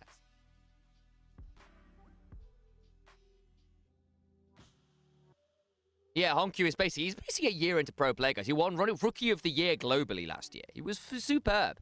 Very excited to see how he does. And again, anyone who can stand toe-to-toe with Knight and keep him accountable is worthy of keeping an eye on. It's partly why JDG were so good into BLG, is because Knight didn't just have a monster lead every game. Which is sometimes just a thing. You just have to deal with the fact that, oh yeah, Knight's in the game. Well, guess we're down 10, 15 CS every game.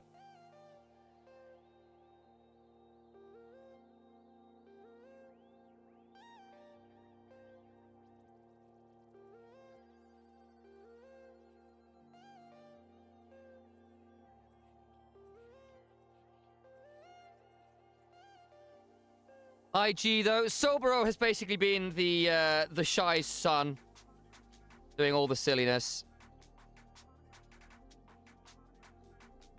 With some mixed success, to say the least.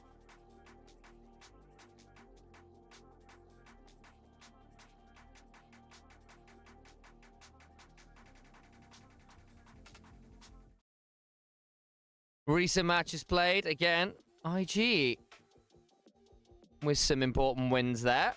Isn't that interesting?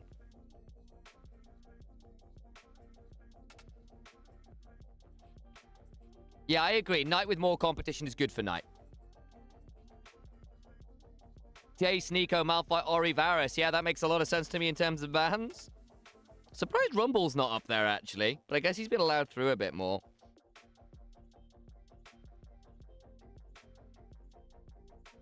We've got a win and a loss for Junja on the Jace. The DPM's good, but of course the loss will dip that KDA. Basically, don't give people Jace, guys. It's really strong. Don't do it.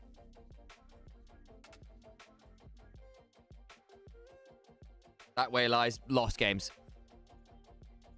Varus is very low ban. He's been allowed through quite a lot, is the honest answer.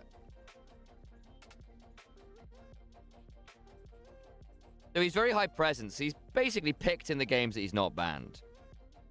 Pretty much guaranteed.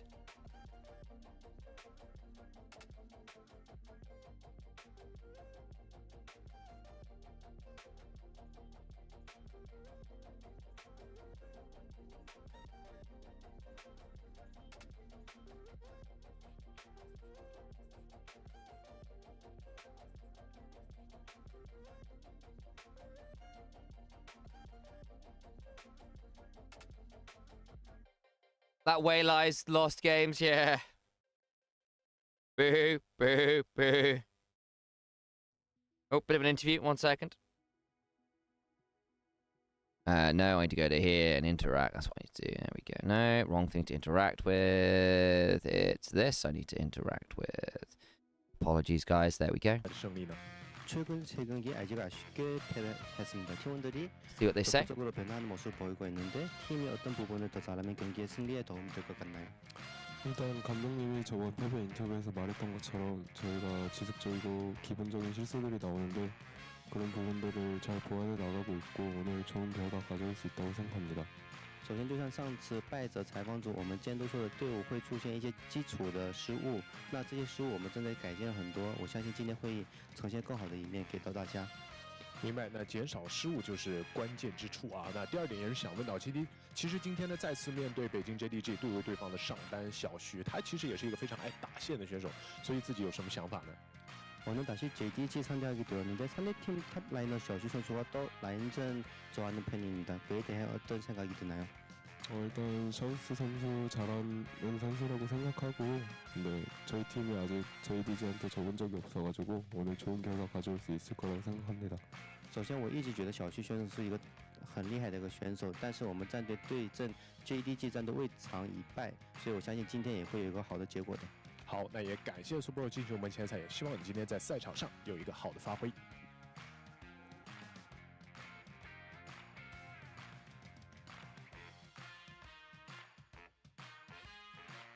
好，欢迎来到我们前彩环节，我们也请到了北京 JDG 的辅助选手 Vampire 进行我们前彩，来向大家打个招呼吧。 大家好，我是北京 JDG 的辅助 Onivia。好，欢迎 Vampire 啊。那第一个问题也是想问，其实这2场比赛很可惜都是棋差一招，所以赛后复盘当中觉得主要问题可能出在哪里？就是把我们的团战方面的那些处理就处理好一点嘛，就开团的时候就果断一点。打得更加的果敢一些。那第二个问题也是想问到，接下来2场比赛其实是至关重要的，有没有信心去拿下比赛胜利？包括可能对今天这把，希望自己完成的内容有什么？ 就先把自己的对线方面处理好吧，然后打团的时候，如果自己是应付的话，就开团的时候果断一点吧。我觉得把这些方面做好的话，今天是很有信心赢下来的。好，也希望你今年在赛场上能有一个好的发挥。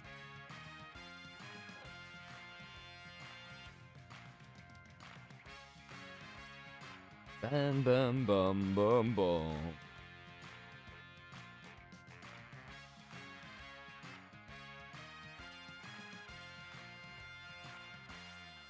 Should be getting towards draft relatively shortly, I would imagine.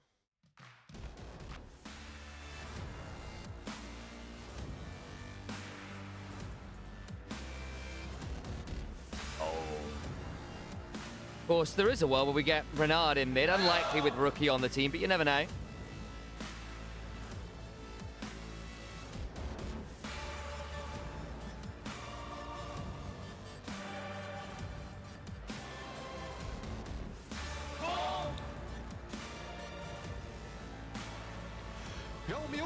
Invictus Gaming, Beijing JDG Esports. Nice. Here we go. JDG's home arena.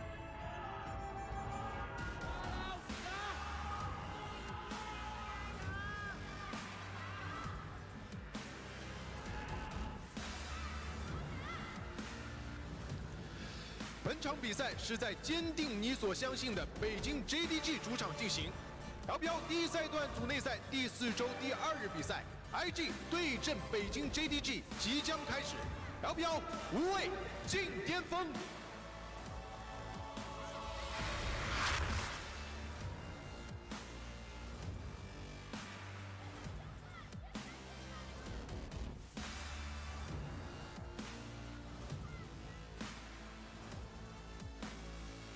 Onto the stage we go.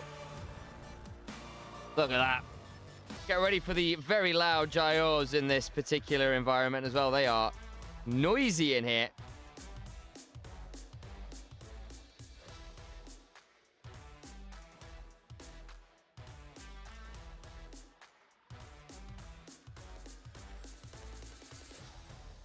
Hey, Ruby, good to see you.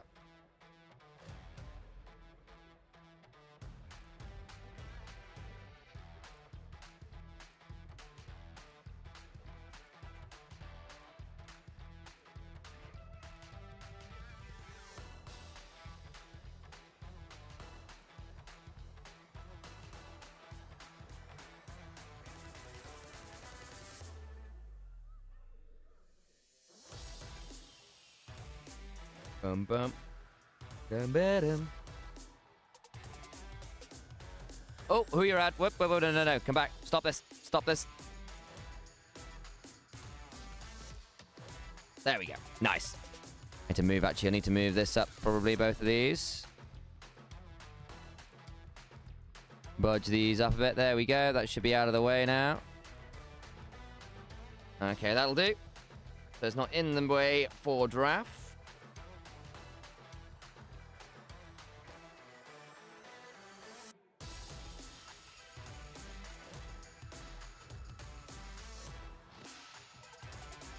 Dun, dun, dun, dun.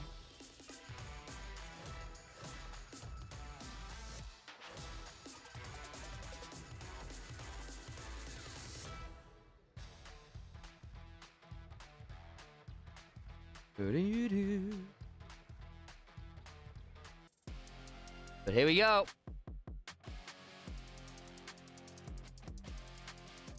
Hello, hello, hello. Towards draft for game 1 we go glancing. JDG on blue side with first pick. Unusual. IG chosen. Counter pick, interestingly. First pick of Varus then as a result.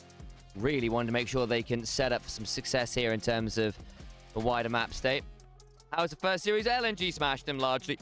Managed to recover from an unfortunate throw in the mid game. But the majority of that series was very LNG favorites. Nymaera and the Shinzao locked in. Theoretically a good lane for Photic available. Again, Varus is a weird one to kind of look to defeat. The outrange on the Nymaera can be a bit frustrating, but the extended DPS is still very good. We're debating in his ear here. No Oriana, so largely has a much freer time in the laning phase. Rookie may look for something like the Ziggs that I was thinking of.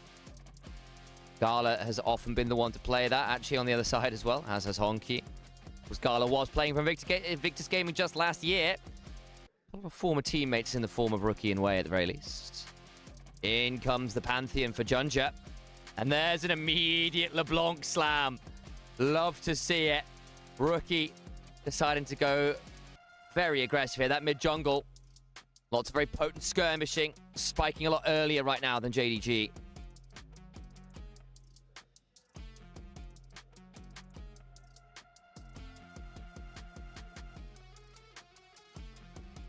Second phase of bans to come on through. Really looking, I suspect, at supports and top laners here. Is that a missed ban? No, it's not. There's the Poppy. Much more like it. Again, into LeBlanc, into Yunara, Shin's out. Lots of good dashes there to be blocking.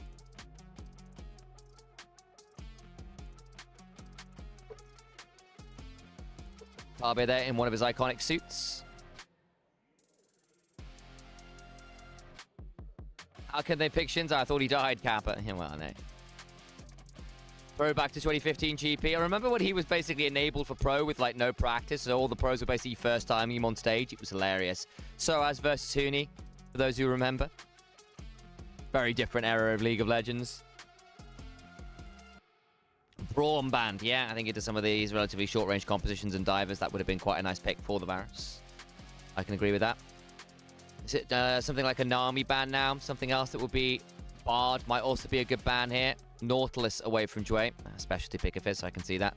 Nico obviously also off the boards. Maybe it's just a Bard lock then. Alistair would give you some frontline. Good takeaway from Vampire too. Does Vampire want to consider a Bard now? Lots of lane dominance. A little at risk of being popped by something like the LeBlanc. Between that and the Pantheon, a lot of very good mobility, locking the Scion, and the world here where the Varus goes on hit and they just try to out DPS you. Last pick for Sobero. Has been a pretty good carry when he's managed to get leads. It's just been a question about whether he gets there or ints his way to having a horrible time. There is going to be the Gwen. Okay, so there's your hyper carry option. Is good into things like the Scion in the side lane. And then you got the Shins out on the Gwen with a double kind of conditional front line. Hallowed Miss and Crescent Guard buys a lot of space to double Thunderdome. Be a little frustrating for things like the Varus and the Azir that do want to play at range to manage. Haven't seen it as much as a combo since Gwen's been nerfed, but it was one of those ones which was surprisingly good as frontline, even if you don't necessarily see it on first glance.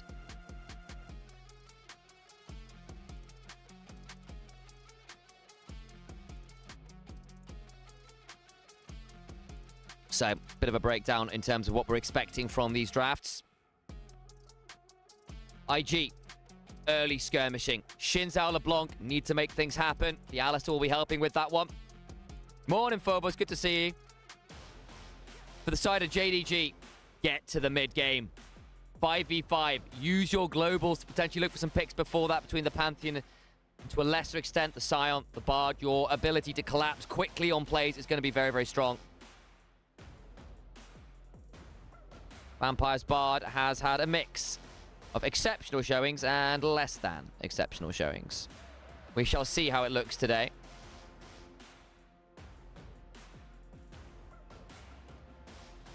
And up the volume and get ourselves ready for game number 1 of this series. Both of these teams looking to edge towards the upper ends of playoffs. Avoid some of those earlier matches and get themselves locked in. JDG have fumbled a little in recent weeks. Some unfortunate losses to Weibo. Some good wins over BLG. Left us wondering exactly where they will land at the end of the split. But for now, we listen to the Jayos. Continue the ruminations after.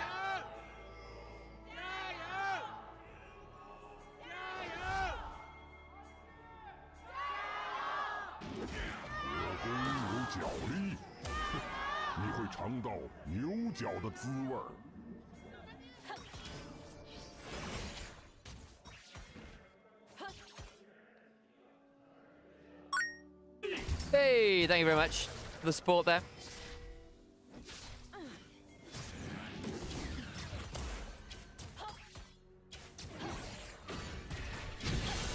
Bit of a play bot side, heal. Required anything weird in the runes here? Not especially. Gwen's gone for Conqueror. Again, she does sometimes go for things like Grasp into certain matchups. That's not going to happen. Poke, Varus likely here with the Comet.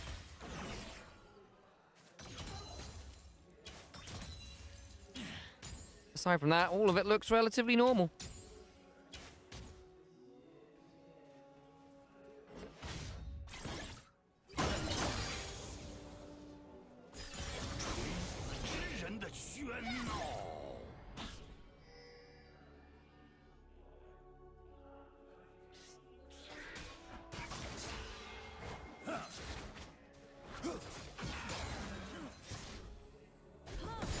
Bit of a look in mid lane there.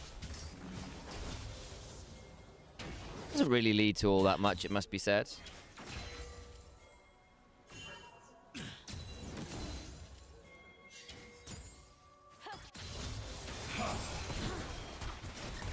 Honku eats a bit of a chunk there.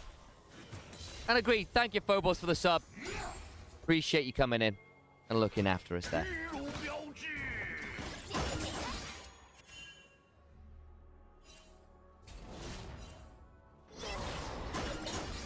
I know you've been here most days. Always good to have another regular join us a bit more formal when you get the opportunity.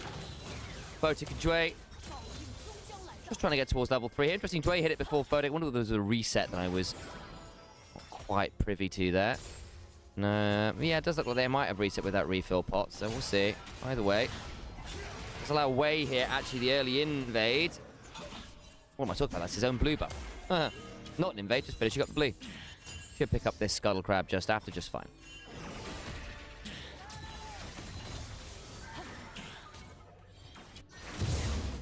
Secured. Can now maybe look bot lane here. Vampire hasn't put a ward down. Wonder whether there might be something going on there. They're all stood in the ward right now. Gala with the teleport, obviously able to reset a bit more freely on the Varus to maintain some lane control there.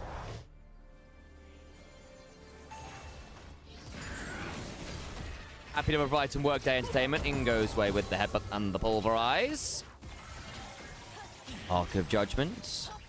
Nice chunk there onto Gala. Again, one of those lesser rated abilities on Nymaera. That W with the kind of AoE slow and damage can be very good for allowing Nymaera to run you down with the Kanmei step speed up.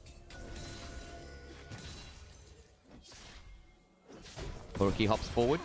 Distortion, chains. Rookie's been landing a lot of good poke early on here. Both laners teleporting, but I think Honku is going to be asked to reset here. Dark Seal early for the LeBlanc makes some sense. Honku has stuck around. We'll need to be a bit wary. We're going to try and time out some of this, trying to get that plate.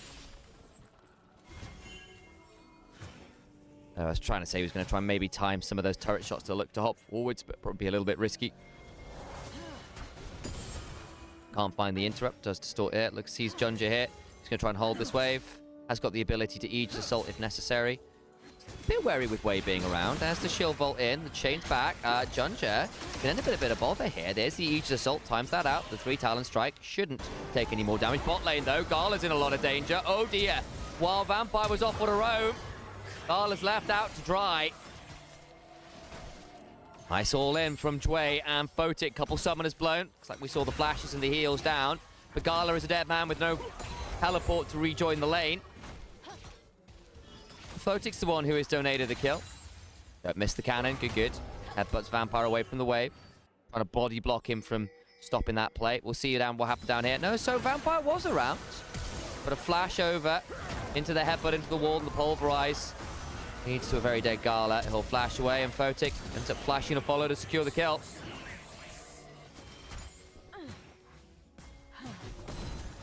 Honku went roaming to see whether he needed to go support down there as well. Ends up dropping about 4 or 5 CS there. A bit frustrating for him. And again, we sort of saw this the last time as well. JDG now 4-4, IG 2-6. IG have been a little lackluster, shall we say. Sobro not having a great time in particular. Wei looking a little lost. I'm still not sold on Photic, guys. I'm really not. Not that Rookie's had the best time into some of his tougher opposition, namely Knight, who really did handle him. JDG, as we've seen, if the lanes go poorly, not been the best time. Sobro about to get jumped on here. He's got some needlework. Buffers through some of the CC. We'll have a bit more to work with here. Other side of those needles stops the Soul Furnace from proccing, which I think would have been quite a lot of damage there. So we'll be okay. Does have to burn the ultimate. Way now around as well.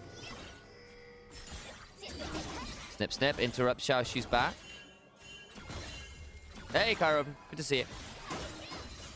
Early 1,000 gold lead to Invictus Gaming here. Sobro really laning well into Xiaoshu's Scion, actually.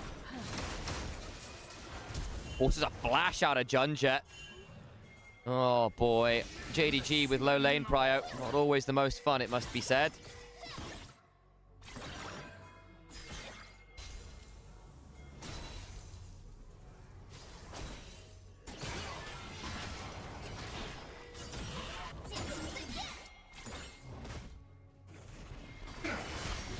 Rookie distorts away, then back to get over the soldiers. Very nice. Gets the electrocute proc.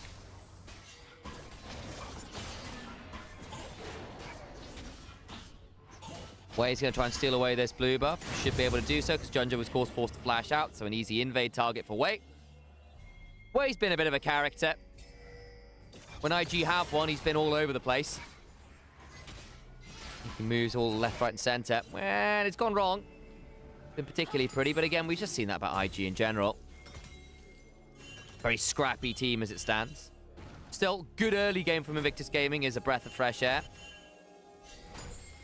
They chose to give Sobro counter pick, giving him this Gwen. Very happy to scale into the game there. And of course, Photic and Joy finding that 2v2 kill was pretty significant as well.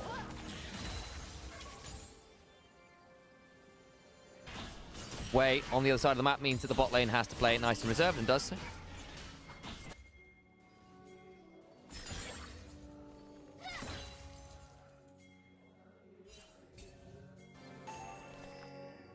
Sat on a ward, piercing arrow through 2, and the comet. Now fully expect Photic to smurf this game just to prove me wrong. Yeah, that's kind of happened a fair amount as well, hasn't it? TP in. Hang on, Grand Starfall. Way in danger. Gets shuffled back. Jumps over the wall again with the Audacious Charge. Will likely die here, actually. They really full sent the teleports, the ults. They do get the kill, though. So not bad from JDG. First pull on the Grand Starfall. Successful for our LCP mid-jungle. Junja might now look top. Does not have his flash, but there's a world here where Scion could ult. If they really wanted to send it. Still around is Junja. He's on vision now, so Sobro's got to have an idea what's going on. No one's taken earlier dragon or early grubs as yet, anyway.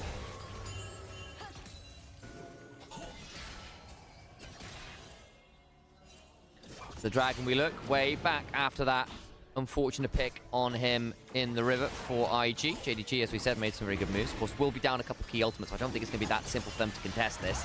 So realistically, should just be the pickup for Invictus Gaming, unless Vampire wants to do some shenanigans with the Tempered Fates. Don't think that's likely. Throws out a Cosmic Binding briefly at Jue as the wards are being threatened. Rookie hops over the soldiers, goes back to clean up this wave.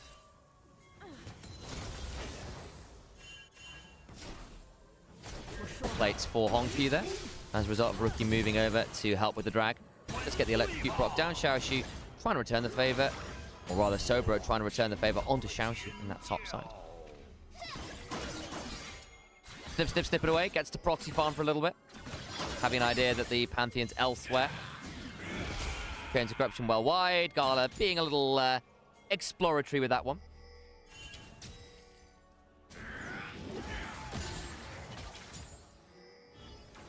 What do you think is the current LNG peak? Could they challenge this IG, or would they hang around WE?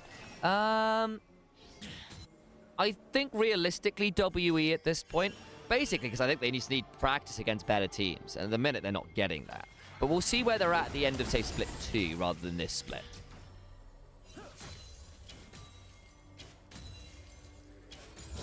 But I think teams like IG are potentially exploitable by them.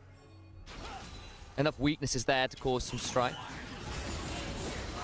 Comet Spear through. Photic eats a fair amount of damage. I think LNG is ready to annihilate Genji. That's my go. I agree. Blue Avalon. 1xN agenda in full force. Honky. It's quite a lot of damage there. Not going to need to slide away as yet. Been a relatively quiet early game. Probably favors JDG, as we were kind of talking about there. The ones, I think, with the easier timers who start grouping up around those team fights. Again, Gwen. Bit of an eyebrow raise in terms of the scaling differentials. But otherwise, you're the ones with the Xin Zhao LeBlanc. To a lesser extent, the Nymaera. You are going to want to make the most out of this mid game, I think. Everyone is okay, bro. You say that like it's a surprise. So, bro eats a couple autos there from the turret as well. Decimating smash. Ow. That does get the wave crash. It's got a rift maker. It's not the end of the world. Wave face checks Vampire, or does Vampire face check him? Exhaust, but overs Rookie, and then exhausts the wrong person. Tempered Fate. Honky now looking for an angle. Dwayne can look to pulverize. Way gets that kill. Now Honky may need to disengage for his team. Exhaust comes down to Junju, who's knocked up by the 3 talent strike. The Crescent Guard means that Honky can't do any more damage to him. Flash over the wall. Surviving is Junja. Important flash that, or that could have been a disaster. Still not great.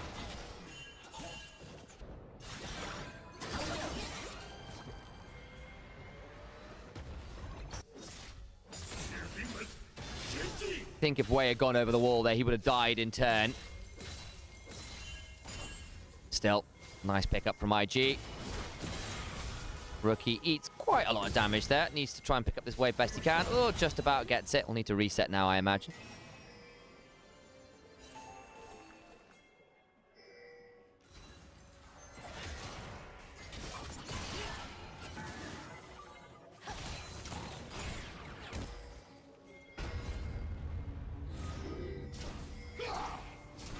Sion goes screaming back towards that top lane. As you can hear from that ult sound. Rookie comes back mid.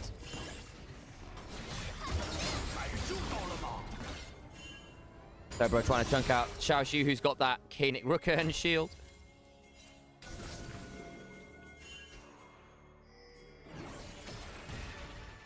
Vampire should be okay there. Wei's around. Hang on now. This gets a bit interesting. Get the stun, but there's still Wei there looking for a threat on the Junja, but doesn't have the flash. Oh, this is really deep. He's trapped in here. There's no way out. He's gone. The Tempered Fate lands, but I don't know whether that actually helps. Honky, big ult for the Crescent Guard after. Look at Gala. Could potentially threaten, but look all the way so away. Who's doing so much work? Flash over. Headbutt. Pulled. Gala's down. Vampire's next. And JDG absolutely are dismantled in that skirmish.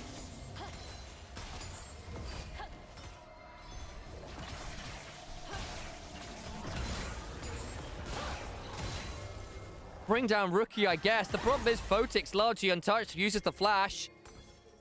I wonder when they're all trapped at the back of the pit, it might do a bit more harm than good. So at this point, Junja, reminder, doesn't have the flash. He's nowhere near the magical journey. They could have just left him out for dead, but they decide they can play this. So they go in. Tempered Fate doesn't actually save the jungler's life. It's a great shuffle from Honky. They're all trapped around here. Vampire gets a good stun onto the Emperor's Divide, and Honky, unfortunately for him, still goes down. At this point, Dwayne, great flash angle. JDG left out of dry. It's just too much of a contest without the flash there. I think if the magical journey had allowed Junja to get out as well, we might be having a different conversation. But they contest anyway and lose a lot more members than they needed to. So, bro, needlework. Likely going to die here on this one. Good flash. Has to be the powered auto eventually that gets the kill. Gala now potentially in danger. Will not be threatened especially. Dragon was picked up there by IG while that topside play was happening. Rookie comes in, immediately kills off the wave. Luden's and Spellslinger's shoes up and available for the LeBlanc. Hey, Sylph, good to see you. Vampire carry, let's go. See what he can do. Hasn't been the most spectacular game from him so far. TP in for the Herald. IG back away. They don't have the Gwen here, so I think it would be risky to play without her around. Rookie instead going to get another crystallized proc. Give up this Herald, I think, is probably the play. Maybe they can still play. It's not the fastest Herald play. Dwayne going on in. Headbutt, Pulve on 2. Good damage. Way goes in. Can still Crescent Guard. The Tempered Fate buys time, but it will also time out the Crescent Guard. What about the damage after, though? Ah, yeah, Dungeon's gone. Vampire now in danger. The wind does become lightning. Dwayne is traded out by Gala, but in many ways his damage is done. Rookie now hopping on forward. Doesn't really land the chain. Now he's in danger. Rookie running away. The piercing arrow is good, but it's a triple kill for Photic, who's been untouched this entire time. Snip, snip comes Sobero. And Gwen cuts Xiaoshu down to size. 2 for 4. IG just winning out in these skirmishes because Photic is getting free time. Congratulations, you killed the Alistair who burned his full combo. Not sure about that one. Honkyu again, it's a decent shuffle, threatens Rookie, but Gala, the poke is good, but it's not really winning you team fights. And the team fight shape is just not what JDG want. They want front to backs where they know where people are coming from, not stuff like this. Junja and Xiaoshu threatened. Tempered Fate buys some time. If he gets rid of the Crescent Guard, that's all well and good, but Photic then gets to slide on top of that one. Get the kill. Untouchable shadow towards Vampire. He dies well, and Honkyu's like, what on earth is going on here? I'm surrounded by loads of people. The damage is pretty good there from the Emperor's Divide. And Gala at least picks up Rookie. But Sobero gets to run on over. Has kept Gala out of the fight. Gwen then gets a kill. Not exactly the most fun there. Rookie with the Verdant Barrier second to help deal with some of the pick. It's Honkyu's life a lot harder, actually, in terms of looking to remove that with things like the Emperor's Divide.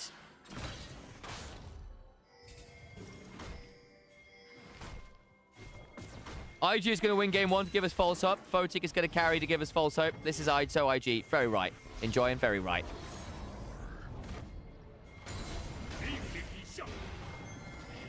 Minute and a half or so, just over, until we're going to start seeing some of those dragon setups occur. That would be sole point for IG. Rookie split pushing away down to this bot side. No one's gotten first turret yet, by the way. 18 minutes in and no one's managed to finish off a structure. I think Rookie should get that bot lane. The Scions ulting in might turn that around. Now there goes the turret. Way, Tempered Fate, but they just lose Vampire. Oh dear. 1 and 4. He's having a tough game now. Some of his attempted saves have often cost him his own life. Didn't see how that one happened, but either way, it's now Photic at 7 kills. All of those kind of queries I was running at him. And it's 2, and the Yunara has been very good, which is a little ironic considering we have those conversations about caster AD carries. Dwago's looking for Gala, who runs away. Not a great Emperor's Divide there from Honkyu. Doesn't find Photic. Stein will at least get this tier 2. But a lot of turrets from the middle of nowhere suddenly fall. Gala down his flash. Looking at that picture-in-picture, it's just Xin Zhao getting a run at Vampire. Photic not hit by the Tempered Fate. He gets to keep autoing. Bob's your uncle, and Vampire's dead.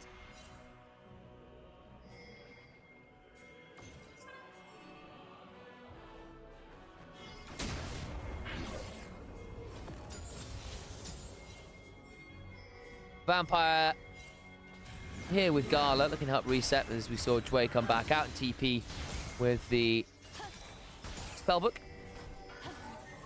Dway does get jumped on. Might be in danger here. He's going to ult early. Photic looking to do some damage. Dway now in danger. This is quite deep. TP's flying. They have blown up Junja. Now Rookie on the flank, forcing Vampire to back away. Additional TP from Sobero. Garland caught with the Ethereal Chain. Tempered Fate not going to land onto Rookie. All the while Xiaoshu's in danger. The Silence just not tanky. The wind becomes lightning. The needles keep flying. And Honkyu falls. They just can't hold their shape in the team fights. Junja looks for a pick, but it's onto the Alistair. And the top side of the map is capitulating. Towards the Baron now, IG roll. They've got a Gwen.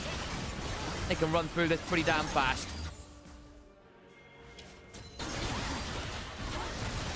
The LPL turret, very good duo. lesser defense line.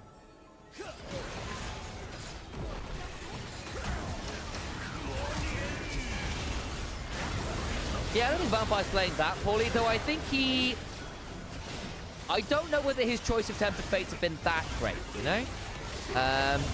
He's tried to be quite reactionary to save people, and I don't actually know whether it's done much more than delay. Sometimes that's just the way with the Bard, though, so I don't know whether there were better targets to be looking at. My instincts say possibly a bit more threat onto Photic might be wiser. Dway has to be MVP for this game, surely. Yeah, he's been very good, hasn't he? Won the bot lane. Great plays with the headbutts and the pulverizers. A lot of good flashes. Yeah, they're exactly so. I could somewhat agree with that. You know, like timing out Crescent Guard, Alistair, are pretty worthy uses of the Tempered Fate, to be fair. I just don't know whether more threat onto Photic might have been more valuable, but hey, that's more of a question rather than an actuality. So again, I'm relatively easy on him. I think he's been caught out a few times where he shouldn't have been. Desperately trying to get involved in plays that maybe he should just leave well alone on. I also think obviously that bot side play where Dway got the kind of headbutt past it, like flash past him, was a bit of a frustration point for him. I think maybe if he'd been a little closer to Gala or managed to interrupt Dway with a Cosmic Binding, maybe that early set of kills over to Photic wouldn't have occurred. But again, I'm nitpicking here, really. I think JDG just in general haven't been very respectful of IG's moves on the map. And have picked some skirmishes they couldn't really afford to. Especially considering, as we said, the shape of the team fights, the angles that IG were coming in from. Onq's never really been able to get good autos off. Junja's not really been able to throw the shield in one direction. Dway's kind of gotten past a lot of the front line kind of freely, which is a bit of a frustration point.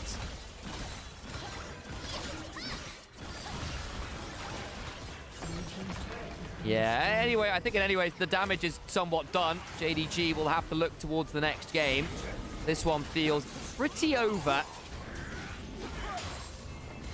Onq at least shoves that bot side wave. Means they can only play off 2 waves. Sobro throws down the Hallowed Mist. Not threatened too much there. And again, been the most fun for the very heavily ranged composition of JDG to deal with the Hallowed Mist and the Crescent Guard. IG has beaten JDG in the last 8 series in a row. Yes, they have. IG have just been a bogey team for JDG for whatever reason. I think it's like, I think it's spring... Was it winter last year or something like that was the last time that JDG beat IG? It's been a hot minute.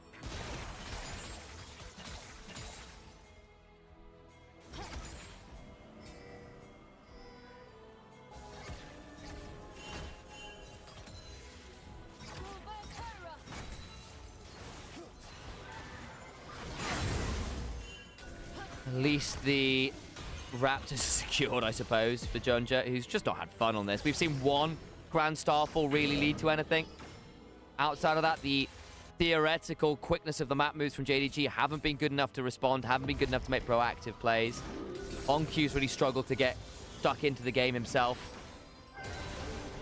Gala's managed to secure a couple kills here or there, but he's not really been a threat, has he? March 2024. Oh my god. Nearly 2 years since JDG beat IG in a series.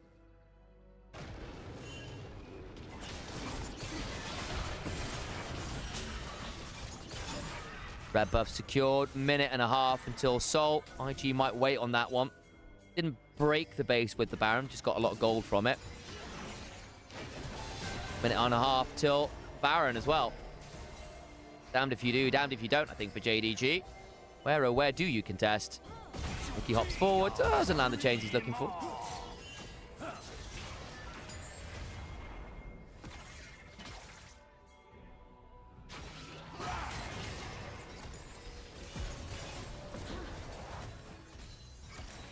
Oh, I did bait him to writing things, did I? Photic's been known to be streaky. It's not like he doesn't have highs. Just the consistency of them that we've largely raised an eyebrow at, and also the depth of his champion pool. Great if it involves not right-clicking too much, which is a little ironic, I know, on Nymaera.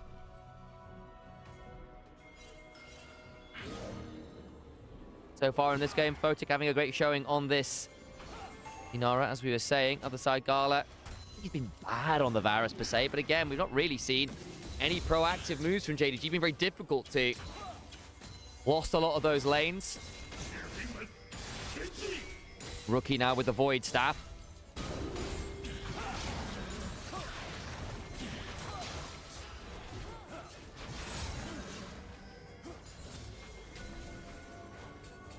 Into a fair amount of that MR, considering you're with the Gwen on your team. I think that does make some sense. Hops forward, tries to threaten Vampire, gets the chains onto Junja, gets the TP. IG now looking to be annoying again. Sway a little bit slowed down there. Not too much from it though. Sober with the empowered shield from the teleport. Rookie stepping on forward, gets a good chunk on the Vampire. He's left at half. Soul started by IG. Still got Dway and Sobro and Rookie threatening. Looking to turn that around. Back onto the Dragon they go. JDG forced up into IG's blue side jungle. A 3-man pulverize. Denies any attempt at getting on in. Wave flashes over onto Gala. The Crescent Guard early. Honku in the middle of everyone. Sure, you can temper fate. Unfortunately, it's still written the same way, just with better calligraphy. The headbutt, the pulverize. And a double kill to Sobero. Vampire will magical journey, but I just don't know where this road ends, aside from with an early grave. Maybe a brief jaunt between turrets will give him an opportunity to escape, will give himself the healing shrine, and maybe he gets the opportunity to reset.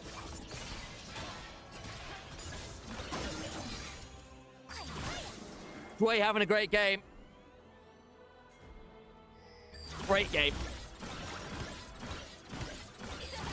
One of our up-and-comers from last year. Here on the Alistair, having a fantastic showing.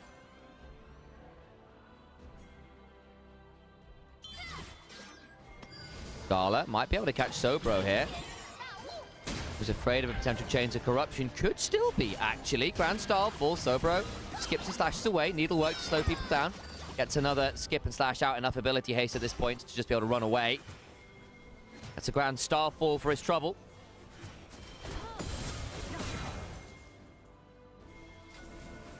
Rookie gets the crystallized proc here. Ooh, that's a plate as well. Very nice. LeBlanc, one of the better abusers of crystallized. Very easy for her to get in range for an auto attack with various tricks, namely double distortion.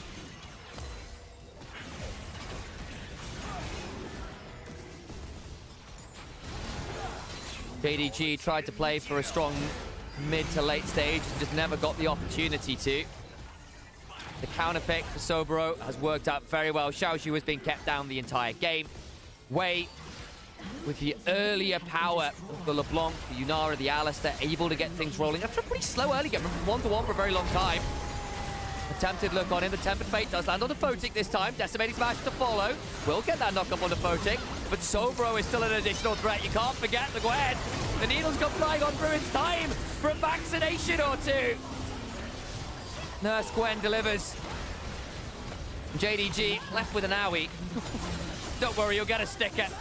And an attempt to play for a little bit more in game number 2 of the series. Photic finally falls, trading with Honku on the fountain. But Invictus Gaming with a convincing game 1 victory here against JDG in their home arena. Reminder, the Bogey team is real here. JDG not won a series against Invictus Gaming since March 2024. Looks like it might be a little longer yet. Especially if this game 1 is anything to go by. They'll need to go back to the drawing board, come up with something different.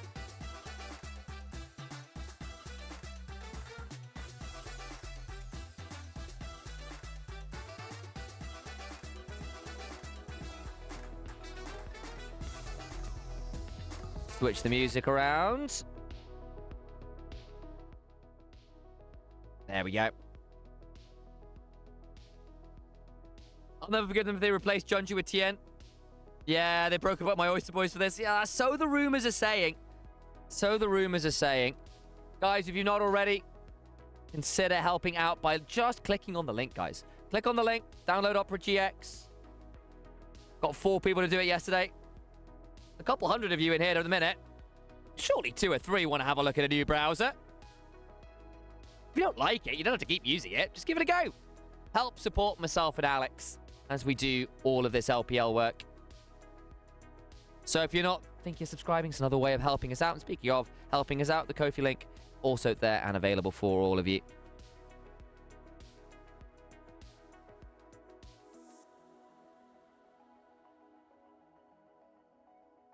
Much appreciated to those who do assist.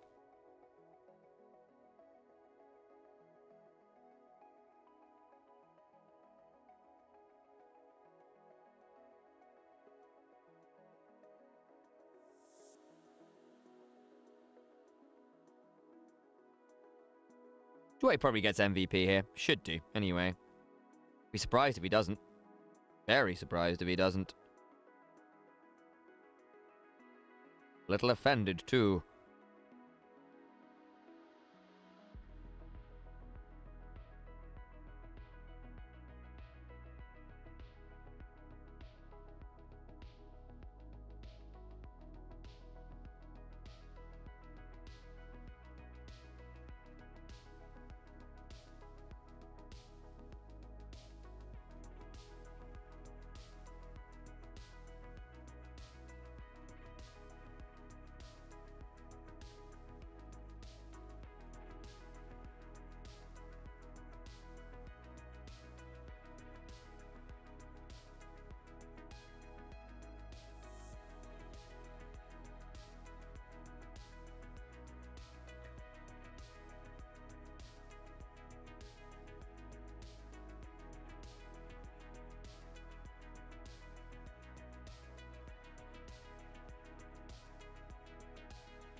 Yeah, this was when it all started going wrong, really, wasn't it? That bot lane play. It's just very good map movements. I actually think IG made some really good aggressive moves. Threatening from multiple angles, never really got a good team fight shape, ever. But what should have been, I think, probably the better 5v5 comp. Wei just managed to get past the front line so many times on the Alistair. Wei and Rookie also threatening pretty consistently with all of their mobility and target access. Pretty cool to watch.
Wei gets the MVP. I can agree with that. He was very good on the Shinto. I think I probably would have given it over to Joey. Joey. A whim, Joey. A whim, Joey.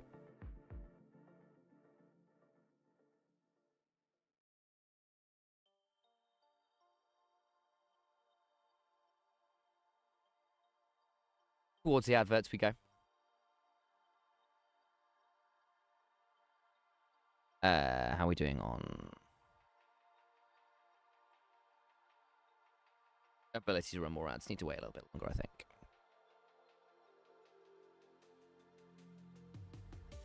I'm out of the loop. What happened to down one? They just got taken apart after their what's the word? After their big win in 2020, where they became the world champions. A lot of their players got nabbed up by the LPL to mixed success, unfortunately.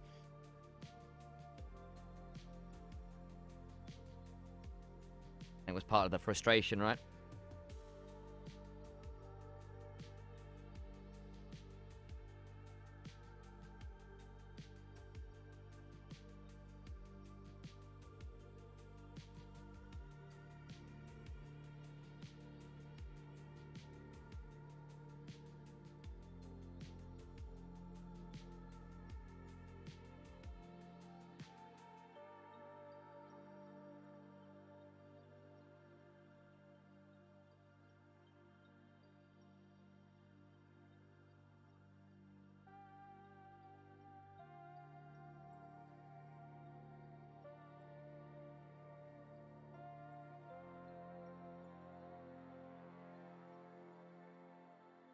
Nearly back.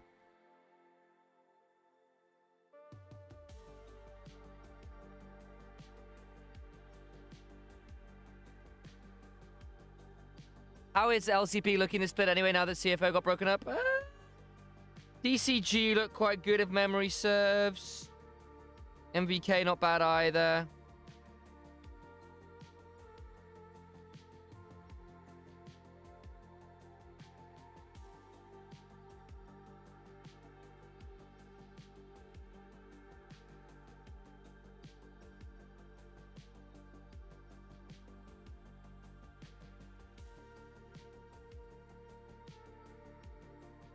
I mean, you got Khan and went to the finals being one game away from winning. It's true. It's true, they did.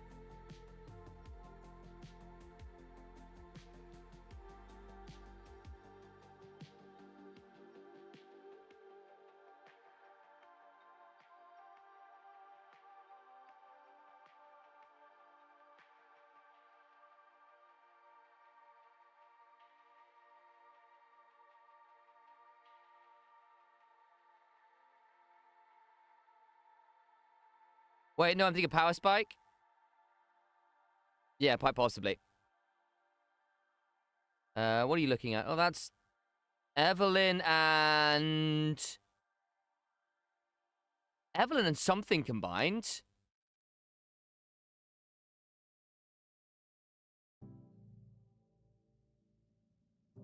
Volley Bear Slam. It's basically showing the rigging, but no, the model. That's fun. Something inside today? Oh, is that Prometheus from Hades 2? I know, right?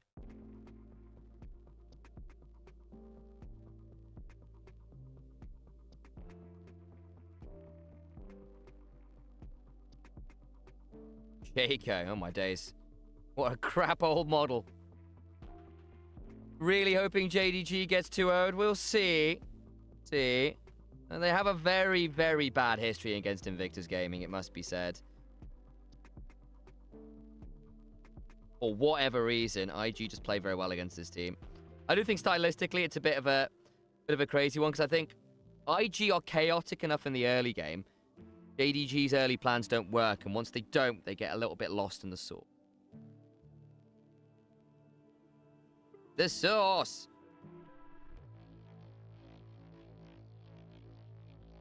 You heard me.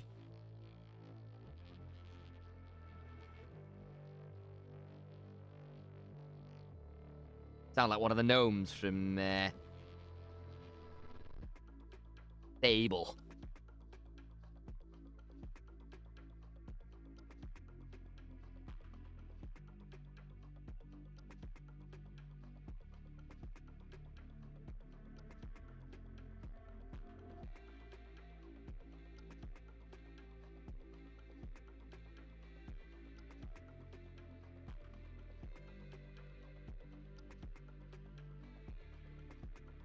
I like this music. It reminds me a bit of a band called The Birthday Massacre, who I love to pee.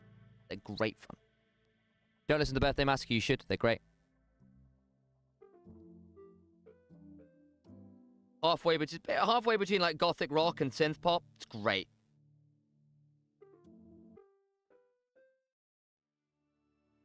'80s bubblegum horror. It's great.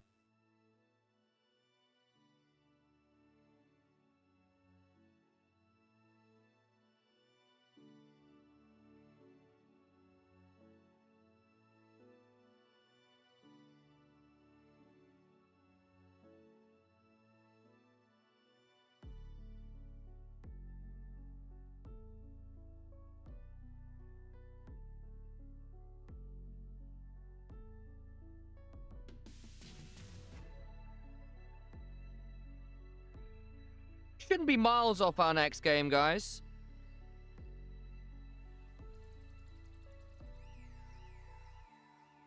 It ended up being quite a short day. Be a blessing for me. That's cool for you guys, I know. I do need to see JDG just give themselves a little bit more robustness in the early game. I think the fact that the Bard and the Varus lost lane in the way they did was really problematic. Didn't want to see that happen. And again, just struggled to make any proactive moves. And I think JDG that aren't being proactive look a lot more like that. Not a great defensive team from what I've seen so far of them.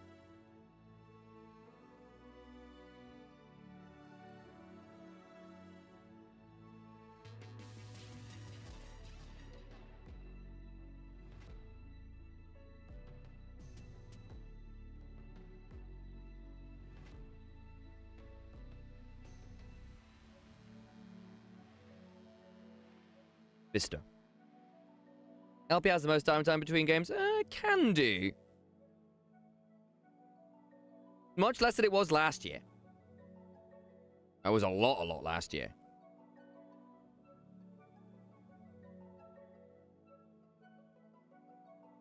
Became a bit exhausting.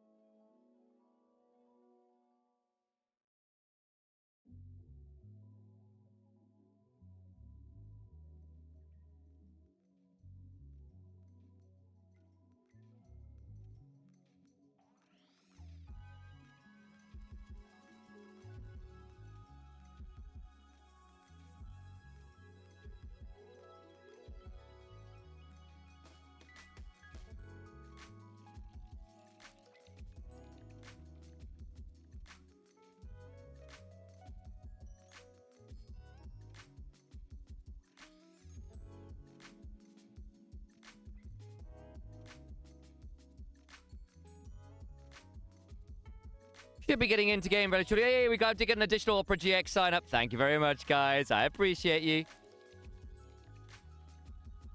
Yeah.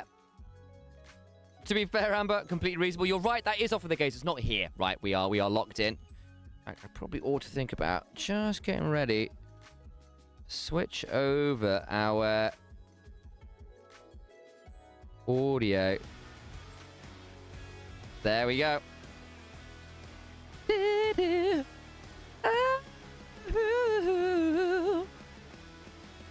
I was a bar early on that. That's unfortunate. Still, appreciate the falsetto, guys. Come on now.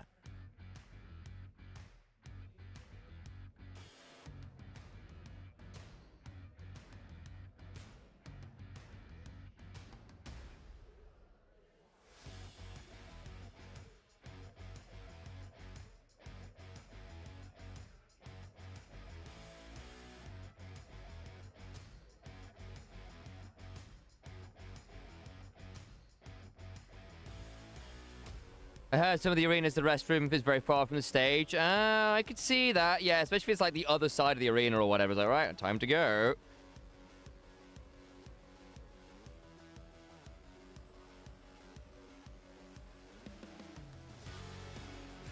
If you're looking at a 10-minute trek one way, I can see that being problematic. These arenas are big, guys.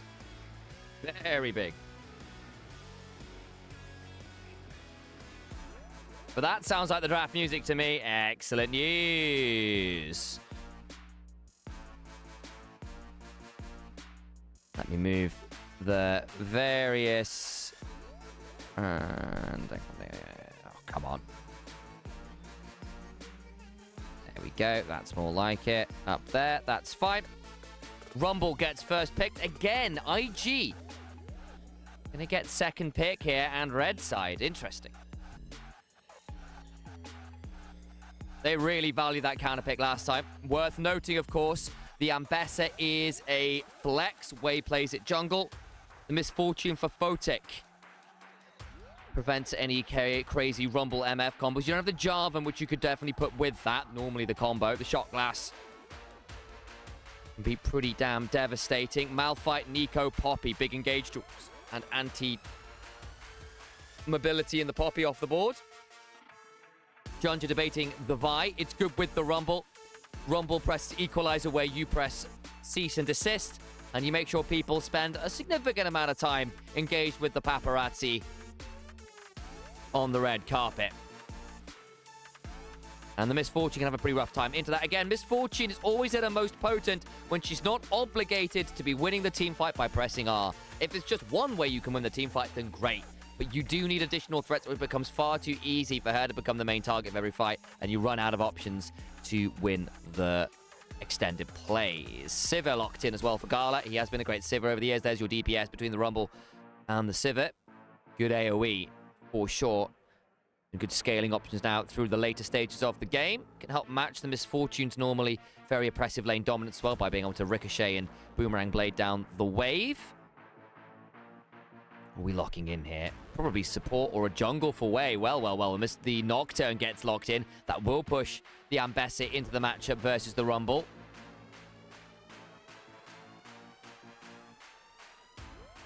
Double dive now. Very hard to dodge an Ambessa ult when you can't damn well see it. Surprisingly good combo with the Nocturne. Double divers. I wonder whether something like the Akali needs to be a consideration here as a ban. Or the Yone.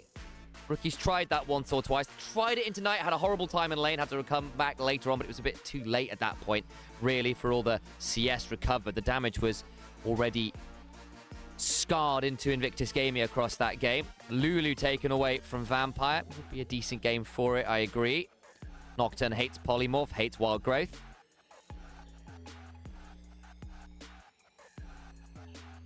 Sivir's not bad with Vi in the sense that you can just speed people up to follow her.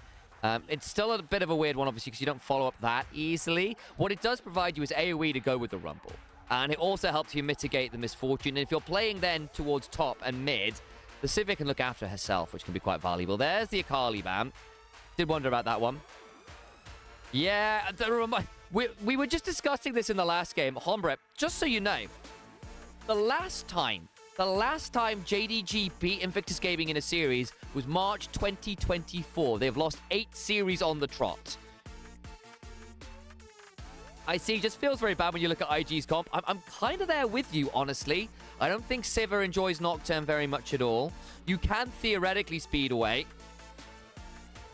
And in fairness, JDG ran a Nocturne Orianna comp the other day that just mashed.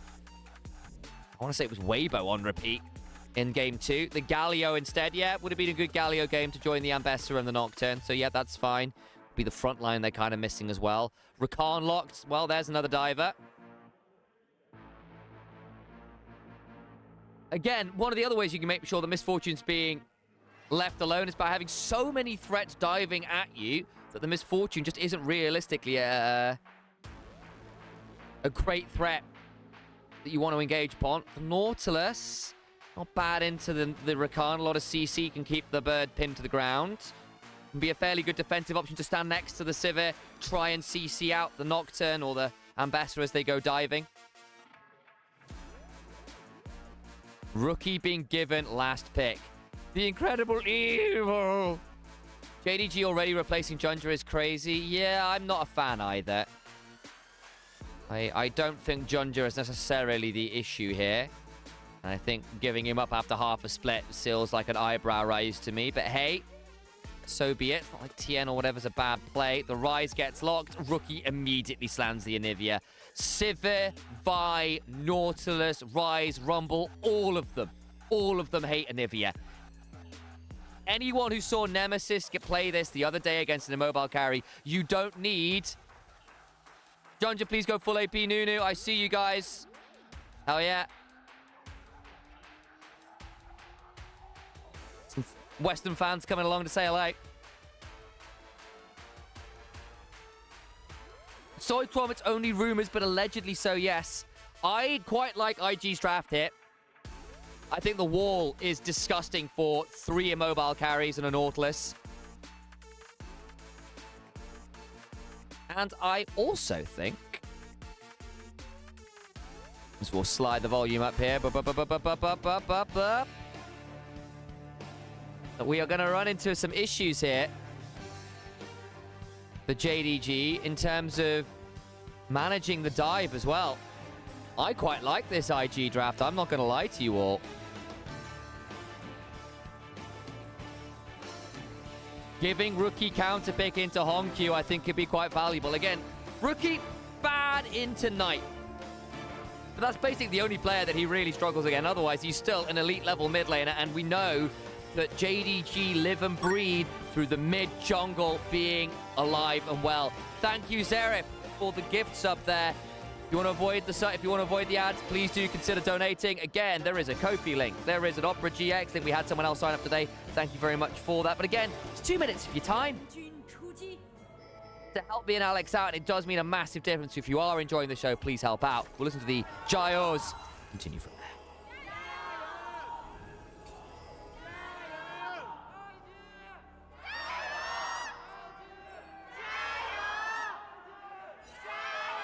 I just love how the Jingdong chant leader gets his own cam these days. So iconic. So iconic.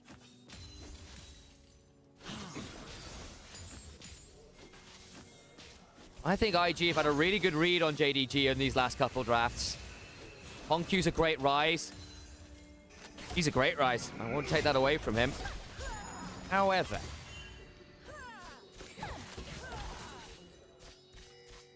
oh, Huya. With these silly ads. Stop it. Interact. Remove. Go away.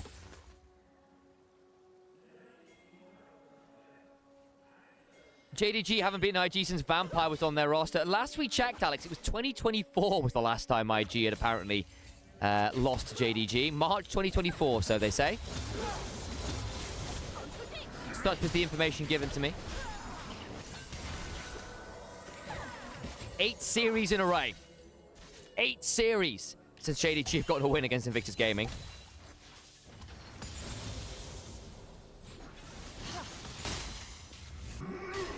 The play bot side, Vampire, decent hook there onto Dre.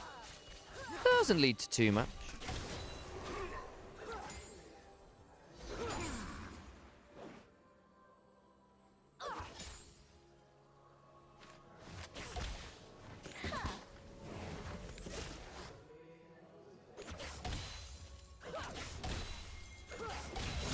Already had the reset from Dway after a slightly awkward set of trades. Bot side, Sobro stepping onto Xiaoshu. And Besset into Rumble, something we've seen a fair amount of. Rumble largely gets to have control from like levels 4 to 9, something like that. The moment Eclipse gets completed, we start having different conversations. But the first few levels, Rumble's shove isn't actually that fantastic. Needs a few levels and some AP under his name before the Flame Spitter is guaranteed shove.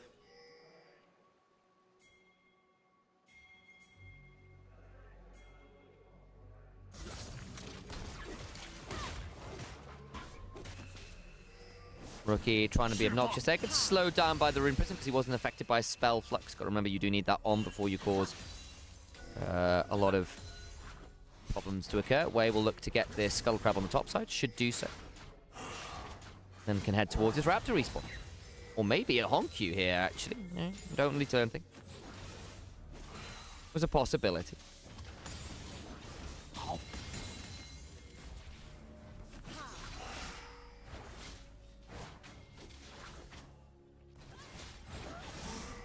Wei fighting over his Raptors, gets most of them. A bit wary there with the shove that Honkyu had. Again, early on, the Rise still gets shoved into Onivia because Onivia, you know, is a very slow scaling champion. Needs to get to level 6 to have the Glacial Storm and heal up to Crystallize to threaten the Rise with the wall, all that kind of good stuff. Rookie, down to the egg. It's not bad from Honkyu. I don't think he's getting the kill here, but getting the passive off in the 1v1 feels really nice. Honkyu does he a fair amount of damage. He's also out of mana himself. He's got to be a little bit afraid here. When's the next wall? Ooh, forced the flash. Yeah, about to say, that was looking a bit dicey.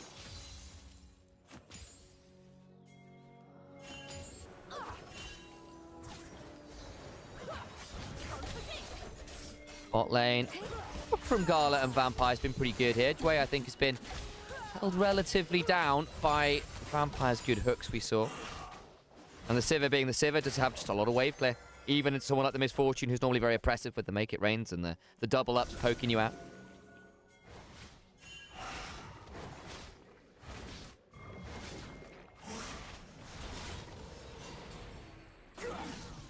Sobera. Gonna get hit by that Equalizer as the level 6 comes flying on through. Will Drakehound step away with a Lacerate or two? Should be okay. And is.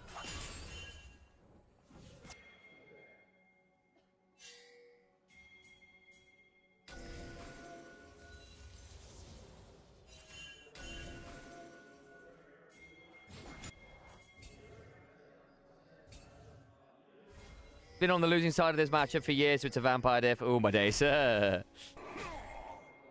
Meow. Hello, Harold. Honestly, both teams are kind of squishy. Yes, they are. Yes, they are.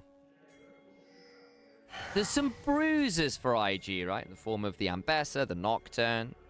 The Onivia obviously ends up building quite a lot of HP and Rod of Ages and stuff. Similar sort of deal with the Rise, the Vi, even the Rumble, right?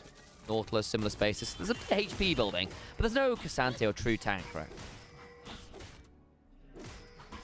Does mean that a lot of these potential kills are quite explosive, especially if teams don't get far enough ahead to build defensive items. Photic hit with the hook there. Ow. Does have a Vamp Scepter to be able to heal up a little here, but nice trade there. Will at least force Misfortune to be a little bit more afraid. Honkyu. Threatened there by the Crystallize and the Glacial Fissure. The Flash Frost does some damage. Junjet threatening, but is on a ward. Xiaoshu roaming down.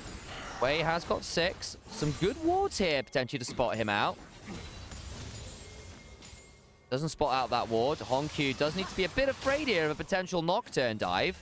Remember, no Flash, but does have the Ghost.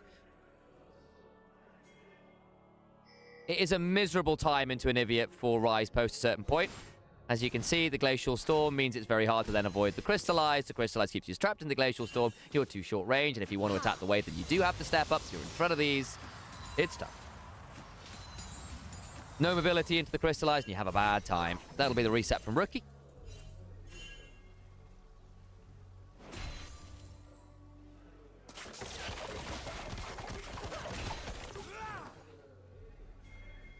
I mean, at least Honkyu got the passive off of Rookie. You can threaten that in the next minute or so. You get some value. That's a very long cooldown, about flash cooldown timer. You've got a couple minutes maybe before that becomes a possibility again. But still, maybe that with an ult from Junja might allow you to keep the Onivia under curves.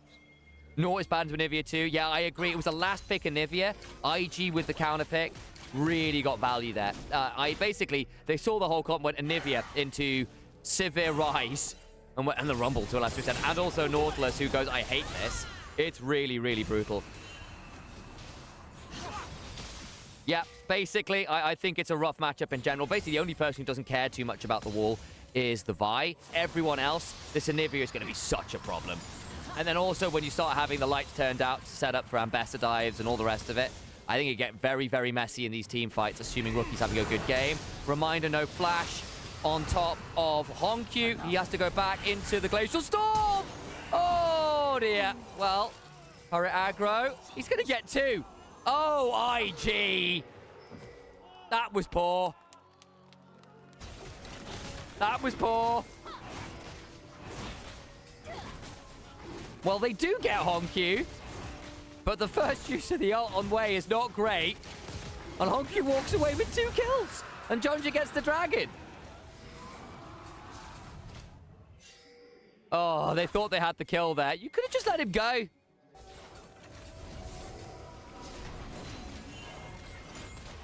Rookie put the Storm behind so Honkyu couldn't reset, but couldn't leave, basically. Which is fine. Right? Gets the stun, looking good. Wei stops autoing. He backs away to try and drop turret aggro. I think if he just stayed for another auto, it's fine. The wall isn't quite right from Rookie because phase rush comes through. Slightly unfortunate, to say the least.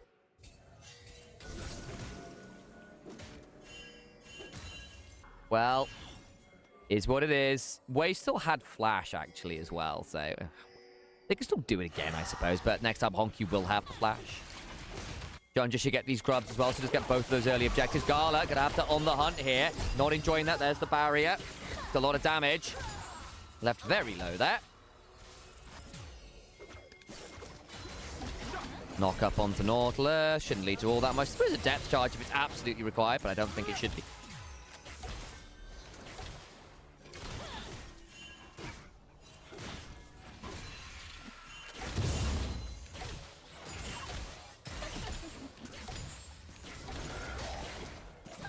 Have a look, Delves, having bot side. Yeah, just got into the bush here. Bullet timed earlier as well. Ah, the spell shield call doesn't really work into bullet time. Just got chunked very low. Floating got to walk at him. Forced the reset there. Vampire does at least keep the wave from crashing properly.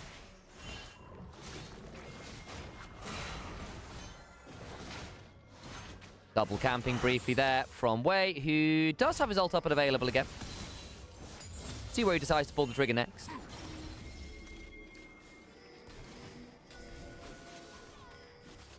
Here comes Sports like concerned parents. Oh no, the kids are fighting. Your Simon hit my Tom in the face. Yeah, he had it coming, didn't he? What crap. And thus was British soap television born. Flash Frost comes through. Dusk, bring her along. Can't quite clear out that ward. Dragon, 2.5 minutes. Worth noting that JDG do have the early objectives. They're the ones with the grubs. They're the ones with the first dragon. There's a potential win condition in and of itself if they can turn that into additional threat elsewhere. Botic not quite at the bloodthirster. Got both AD carries with a cult. Should better even up some of the CS down here. You're down about 5 or so. Bit of a fight in the river. Chue and Wei.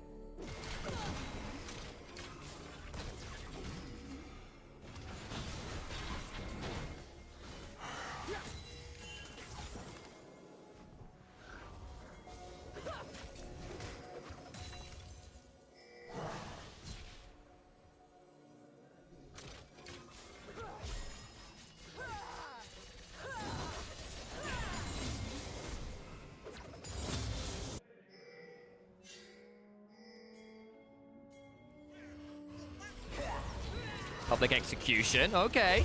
There's an Onivia coming here as well. Omnivamp is pretty scary. That was not a fantastic use. Oh, hello. Rookie's now in danger as there was a Realm Warp. He's dead. Nocturne could potentially turn this around if they want it. Good Realm Warp. Bringing up the mid-jungle. And Rookie on the roam ends up being pounced on himself, and Wei and Jue weren't quite in range for the ult. Wei's only level 8, so doesn't have the extended range on the ultimate yet. I guess a third kill to Honkyu.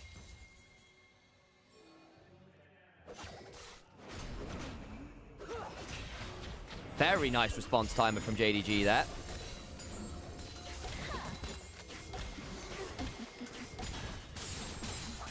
Cerberus should still be able to clear out this wave and then reset as necessary. Does need to be a bit afraid of Xiaoshu here with that home guards and the shield. Didn't lead to too much.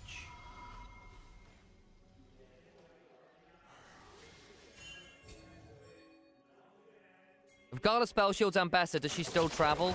Yes, but there's no suppression, I think is the way it is. So you travel, but don't really, but you don't, yes, you end up melee range, which is still good, but you don't end up with the suppression. So realistically, you kind of end up sort of where the Sivir was rather than where she is. Dragon's alive. Vision control. Argy there for JDG. Way over the wall quick enough. Not threatened by the potential dredge line. There's the heal. Gleaming Quilt. Should be fine. A lot of members of JDG now in this river. Nocturne with the Hex play. Rise does have Flash Ghost up. Can she be pretty threatening here? Wards everywhere now for JDG. Good setup in the river.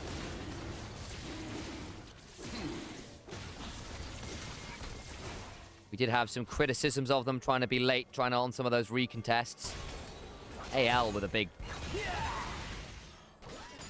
problems with that one. Sobero does have the shield, has to pop it with Repudiate. It's going to be okay here. A fair amount of damage. Could theoretically turn it around with the public execution. Bot lane now, Honkyu being potentially aggressed at. A lot of members here. Vampire speeding towards this bot lane.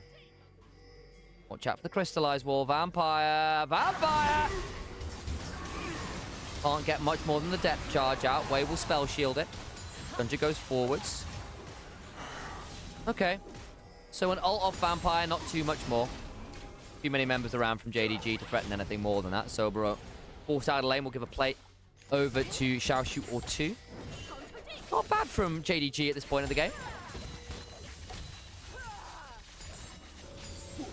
Ooh. Hello, Sigil. I've been joined by my dog. Thought I saw a white flash. Here to say hello. You're looking very nice and pretty, Zig. You have to listen to me yell into a microphone. You all right with that? Yeah, okay. Well, I've acquired a comfort dog, guys. It's great. Hang on, Paranoia comes on in. That's going to force the flash out. Sobero's waiting. Oh dear, cease and desist back. No real way out for Junja. Or is there? Public execution says no. Thrown down. Scarlet now on the hunt. Needs to run away. This is awkward from JDG. The blast cone's not going to get Sobero off the top of them. Keeps jumping. Spell shield means very little. Has to flash. Hook lands. Equalizer in the choke point. Bullet time after forcing Vampire to run away. In they go. The battle dance keeps Photic and crew alive. Here's the music. Okay, too loud down here for you. Very understandable. Had enough. Honkyu gets the turret.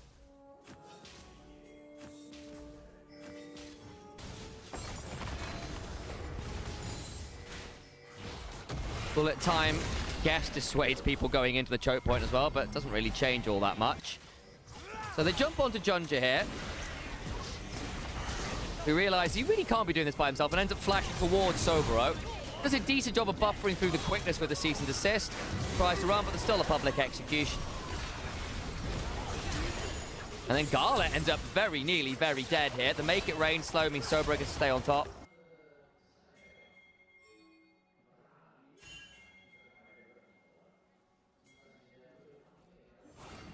Still, they got the kill, didn't trade anyone back. Burned a lot of ults and flashes. And Gala down flash, as is Junja, as is Xiaoshu. Risky into something like the Onivia as the game gets later. Dragons in 2. Herald was picked up by IG, which is nice for them.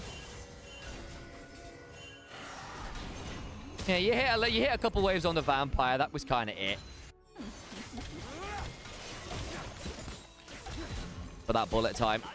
Not exactly spectacular, I agree. Rumble not enjoying his time into the Onivia, who again will take a little while before she's actually like a damage threat, but she's certainly at the obnoxious threat point. Equalizer on the way. They're still going to make the dive happen. The last dive wasn't great. This one's much cleaner. There we go. Easy as you like.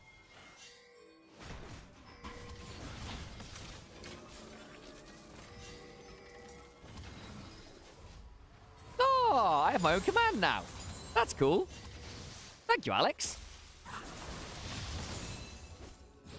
Please don't end the game in the meantime. Yeah, well, maybe. Who knows?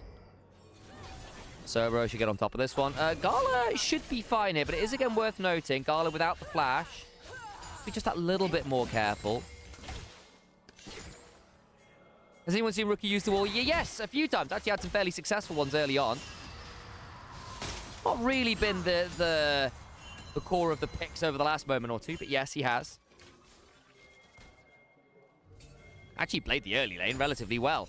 An unfortunate failed dive onto Honkyu, notwithstanding. It's been a decent enough Onivia game. There's the Seraphs. So now getting to that point where he's pretty scary. Still a good lead for Honkyu, actually, after getting, again, that double kill into the turret was pretty rough. Not the best moment for Invictus Gaming, it must be said. Still, Bloodthirsty Collector in for Photic. That into something like a Lord Doms, and I don't think the HP stacks to JDG are going to have a great amount of fun into Photic, who is going to be fairly dangerous here. Could afford an Infinity Edge as well, so I don't think we're going to see too much armor build up here from various members. Maybe a Zonya's from the Rumble, but Sobro should pick that turret up. There's the Glacial Storm Slow. We are getting to the point now where I fear for JDG's range and mobility into the Onivia. This would be sole point. The most fun for IG to go forwards, though, unless Nocturne's willing to ult. Sobro comes in with the teleport. Nocturne, Paranoia. There's the Flash Frost. Doesn't really get that much down. The Glacial Storm is in. Sobro slowed down, but that's a quickness to the backline. Finally looking to pull the trigger. They just get loose. The no jungler. Oh, dear. Dway's gone as well. Finally, the bullet time is pulled. They do get one back. But they were just not expecting their divers to get eviscerated. Rookie flashes. Vampire finds the hook. The bullet time not available, of course, as the Make It Rain comes on down. The egg gets cracked. And JDG just melt the divers. What did they dive through? Was it just the equalizer and the ricochets?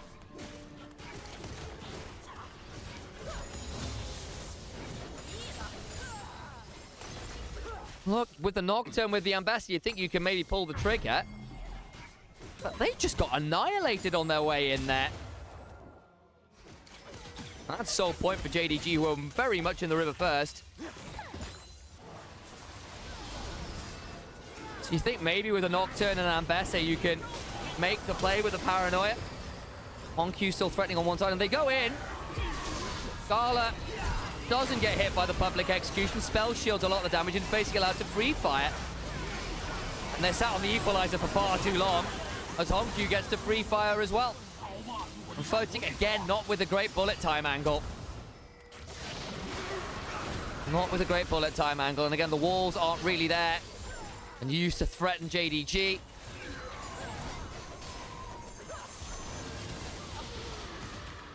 Good defensive play from Vampire on the Nautilus as well to keep people locked on top of the equalizer and away from Gala.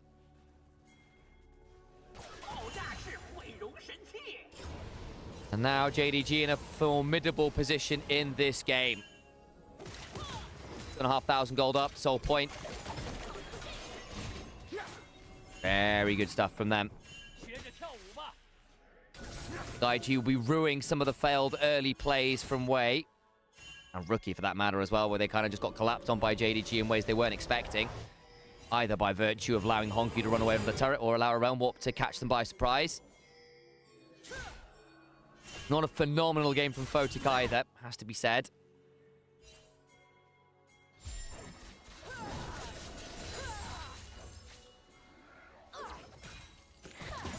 Despite the problems we were expecting the Rise to have in this game, it's now 3-1 and 4 is pretty terrifying in and of himself. If you do end up with these kind of weirdly split fights where Sobro and Wei go in, but the rest of the team's not able to get involved, coming from a few too many angles, it could get a bit problematic for them. 100% KP for the side of Honkyu. Been a solid time here on the Rise. Rookie should be able to clear out this wave now. One of the things that Onivia does provide you is a lot of wave clear. I actually have nothing to recover river control. Yeah, unless they full send, it's quite tricky. And the lack of river control is definitely hurting them.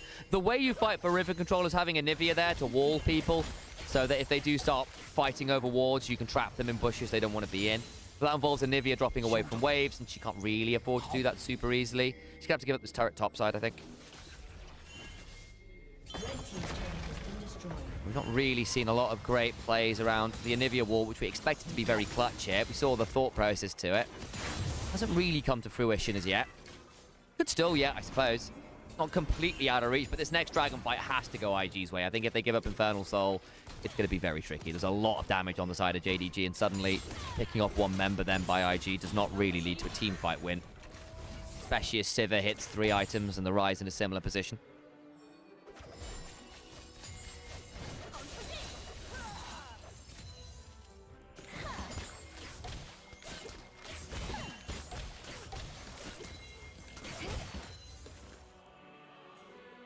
And we get the 3rd items in. Be close, at least between the AD carries in terms of gold. Less so in mid-jungle. Junja and Honky having a great game so far today. Or in this particular game, rather. Reset, there is the Infinity Edge for Photic. Big pickup for him. Gala probably wants to reset and look for some himself. Actually, oh no, he can't because he's picked up the steel caps. Interesting, so a bit more armor there. There's the hurt. Certainly the target you want. Vampire now knocked up. Could try and turn this around. The cease and desist. The quickness, though, makes it a bit tricky. The wall, not great from Rookie. Traps a couple members on the other side so they can't follow up. That's quickness down alongside the depth charge. Gala actually does need to be a bit careful as Sobro threatens him there. Just a wave clear. They're going to try and jump at Sobro a little bit there. No on the hunt. No depth charge. Now they turn around. That bullet time matter. That wall's better. And they bring down the Rise, who was always going to have a tough time. That's the combo IG were hoping for. Well, there goes 2,000 your gold. Junja flashes it in, and they don't find what they're looking for. All the while, Sobro in a 1v2 wins it. They lose the Rai. Gala has to flash. Rookie goes over. The Flash Frost is spell shielded. Unfortunately, Vampire hooks the wall because Rookie goes gold, and they bring down another. IG's composition finally gets to do the thing, and will deny Soul point. Or rather, deny Soul, and completely destroy the gold lead. Oh dear. And suddenly all those flashes that you needed are gone as well.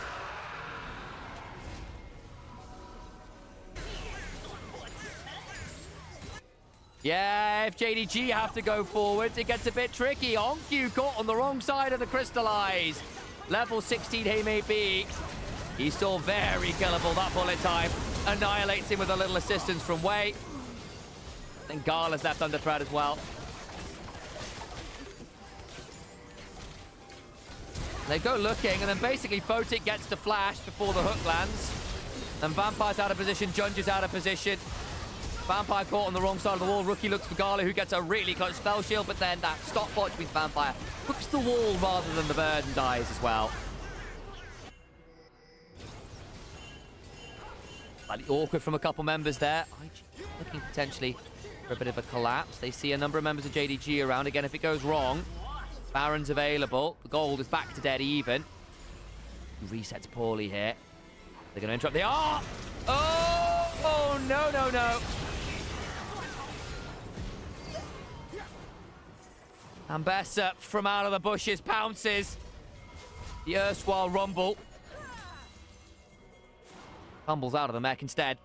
Nice pick up there. Lost a couple ults. Realm Warp play. Wei now potentially in danger. Says get over the wall. Can maybe battle dance out. No, they get that kill. Okay. They're caught on the wrong side of this Crystallize now is Vampire. Having the most fun. Again, you've done quite a lot there to kill a Rakan. Sobro's out on the map. Vampire can have a really tough time here if he's not careful. Dashing forwards. A bit more damage onto him. The bullet time. Damage is really good, but the dredge line just about pulls him outside of the waves of firepower from the Misfortune. JDG pounds back.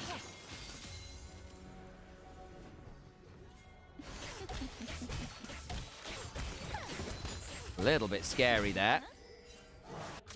Who got that kill onto Wei? Let's see.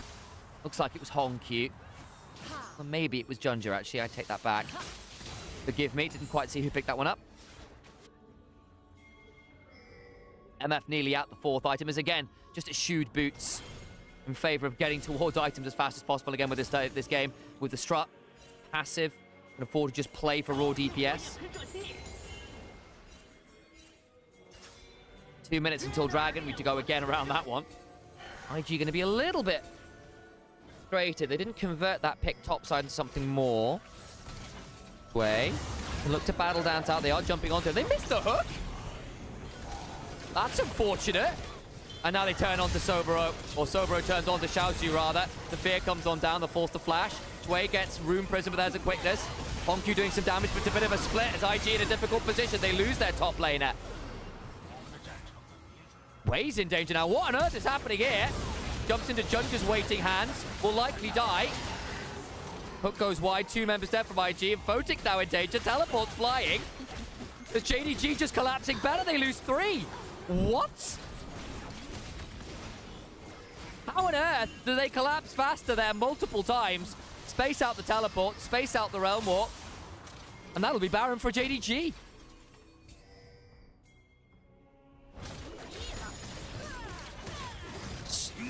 Unforced errors from IG there. Baron is going to be theirs. Instead, I think we'll see a fight around this dragon. JDG don't have to play it, in fairness. Let's have a look again. So Dwayne gets jumped on, and then the hook goes well wide. I think it was a bit of Z-axis issues, and then they go over the wall, and you're going, okay, well, it's fine. Paranoia comes down. You could have just called it here. And they jump instead onto Xiaoxi, who's alone. The problem is, Misfortune and Onivia are not here. All 5 of JDG are. And so IG just make the play that they could try and jump onto Xiaoxi, who just has to flash. And it's too deep, and then Wei's caught on the wrong side of the play. Flashes away from the Realm Warp, but into the waiting arms of Junja. No spell shield available for him. And then Photic chooses the wrong way out because there's a teleport available for him. And it's late enough in the game, the teleports happen. JDG, again, reminder, as Nymaera posts in chat, yet to actually win against IG since 2024. Can maybe look to bring us to 3 here at least. They got the Baron. Dragon spawns in 20 seconds. IG in their own blue side jungle, trying to make sure they have a path towards that objective. Cannot afford to give up Soul for free. Already in the river, in fact. This time, they actually all need to be on the same page, because again, the fights they've lost around these objectives when they've split themselves up, and JDG have managed to hold the death ball. Here comes a TP playing around this dragon. JDG, again, you don't have to play this, guys. They're going to. Junja finds Sobro. I don't know what the wants that means. The jungler's not in the pit. That means the smite is when 1. They lose a member for it. Nocturne dead. Lots of damage onto Junja. IG trying to back away. Sobro trading well, but they just get eviscerated by the raw DPS check. And Sobro is split off. Doesn't get a chance to publicly execute anyone, really. Xiaoxi jumps onto Photic. They get that kill, and IG is just dying here. 1 by 1. Sobro doesn't win the 1v1 versus the Vi, which is horrifying to see. And that, I suspect, will be JDG wandering with the wave through the mid lane to win the game. Not exactly Rookie's best walls, it has to be said. And IG, I don't get how the team fights have ended up so split up. Not able to follow up well, and JDG have done a much better job about rotating through these team fights this game. The use of the teleports, the Realm Warps, the ability to collapse fast has really caught IG in numbers disadvantages multiple times in these fights. We will likely be going to 3 here. 10 seconds on Photic in a dream. They do have Baron just about for the dregs of this one. 25 seconds. There's the GA. On the hunt is popped. Overcomes Photic. Can look to bullet time maybe. The equalizer is solid enough. And Photic just doesn't get any damage down. The public execution well wide. And JDG marching through to the victory. We liked the IG draft. We thought the Onivia was going to be so instrumental in these team fights against a low-range set of champions. And instead, the execution became very problematic. IG back to the drawing board. And again, we see some of the lack of coordination, the over-eagerness come back to bite them against teams that are just that bit faster to respond. And JDG right the ship and bring us to a third final game after the break shortly. I'll run some adverts as we go. And we'll get ourselves ready for another one. Another roll of the dice.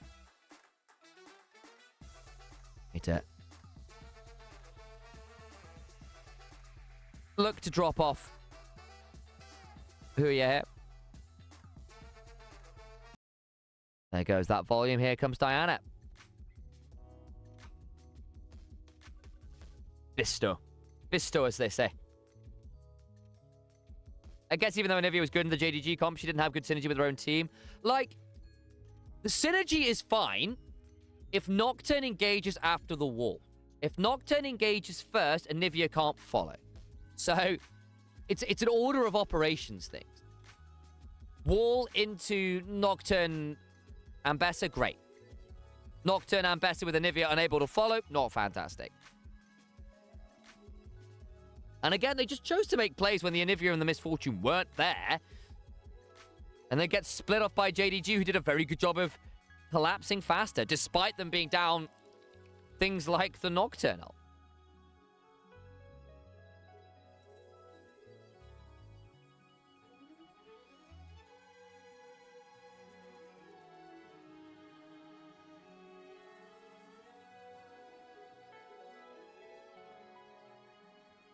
IG woke up and immediately went back to sleep. Yeah.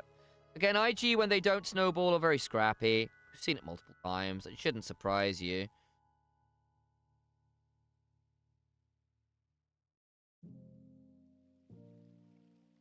How they are as players. All right, folks. I'll wait and see who got the MVP there.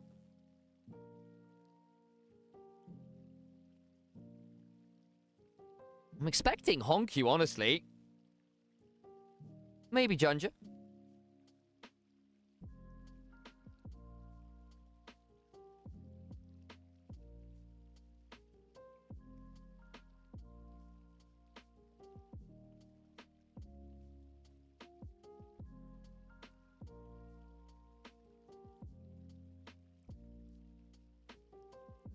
Vampire should get it for that hook. It was a good hook. The one on the wall wasn't fantastic.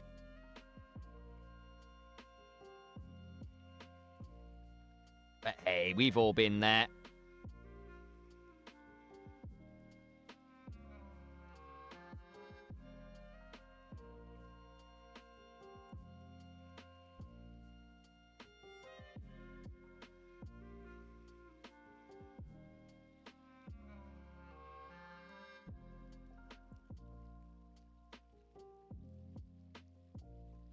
Can you tell me why IG draft Nocturne this game?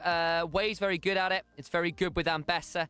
Theoretically, you can threaten a lot of immobile carries with it. So the idea is you put the wall down, then everyone dives forward, and it can be pretty tough. With the Rakan as well. So you've got like a lot of dive threats. This is what's supposed to happen, right? The wall goes down, and everyone gets to pounce on the person trapped, and there is no way out.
How about a nice game of chess? It does make sense. I just thought the Nocturne kind of sucks out Orianna. Nocturne's fine without Orianna, though, best with it, right? Like, you can definitely still do it. We still obviously, like, Way's been very successful with it over history with it. That hook was not great, Vampire. I saw that. But yeah, I think if you're choosing to go forwards on the Nocturne so carelessly, it's a bit problematic. Which is what happened, like, repeatedly. Don't really know what else to say.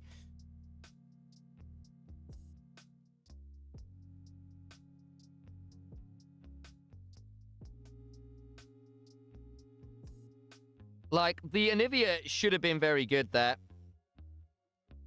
Didn't end up being fantastic.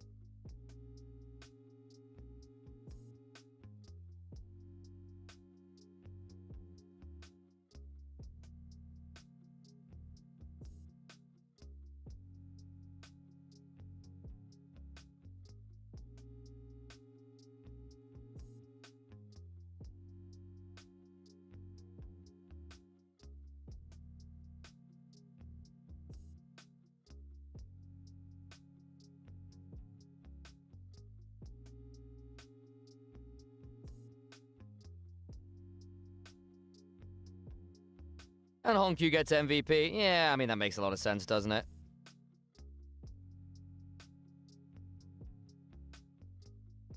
I'm not surprised by that, and I don't think you should be either.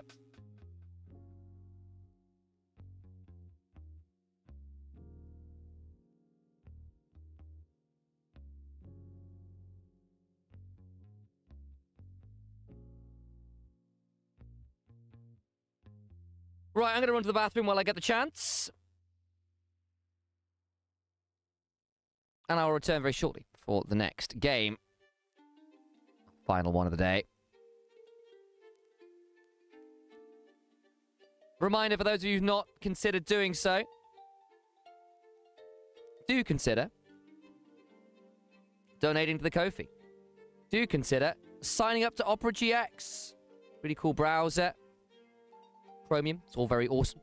A lot more lightweight than Chrome, though, so worth giving it a go. And again, even if you don't use it, worth signing up. Help supports myself and Alex. And give it a go. It's actually quite cool.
Well, we're into draft. IRL moments dealt with. So apologies on the slight delay there, chat, but we are all here. Need to change over Spotify and move some things around. Apologies, did have a couple bits to resolve there in the background. And that is all right. There we go. From my headphones, there they are.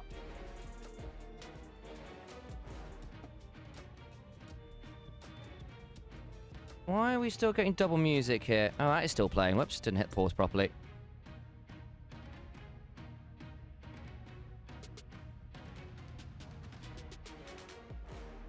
Still. To move this around a little bit as well, do I? Whoops, sorry about that one, guys. We'll get that resolved. Still, as it stands... again, IG on red side.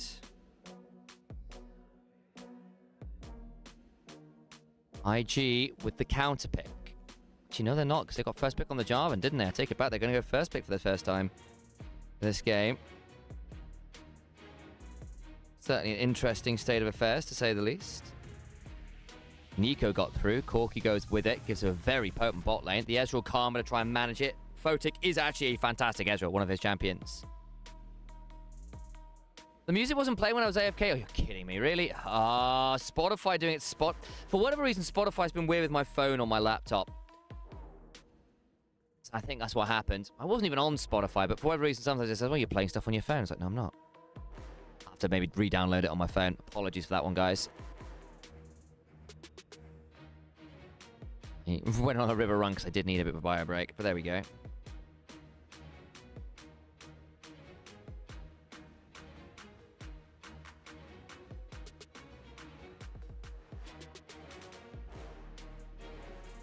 What are we going through in the second phase of bans? JDG, very big wombo combo right now. That level 6 spike's going to be pretty nasty. IG, not bad on their own end. Ezreal, one of the better options into the Wukong, just by virtue of being able to dash away from him and jumping onto him. Just amusing at this point, Sam. Yeah, hey, sorry about that. Apologies. Didn't mean to leave you with dead silence.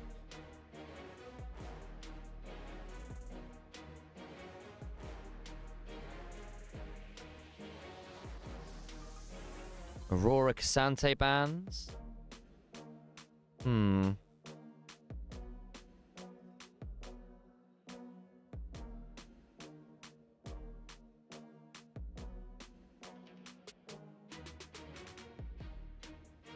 Last ban to come on through here from Invictus Gaming. They wanted to get rid of probably some more of Honkyu's playmaking options would be on my assumption afterwards. The Galio away from Rookie. Yeah, it's good with the job. Good with the Jarvan. Good into Nico, Wukong as well. Can really punish them for overplaying with their...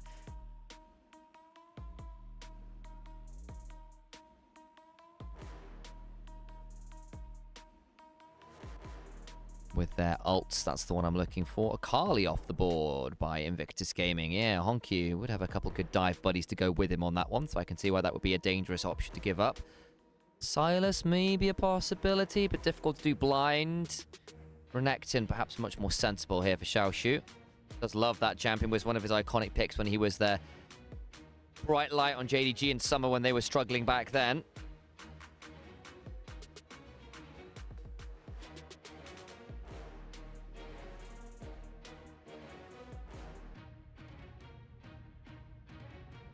Nice. Aatrox could be a fun one to track there. Xiaoshu on, please. Bedge. Yeah, sorry about that.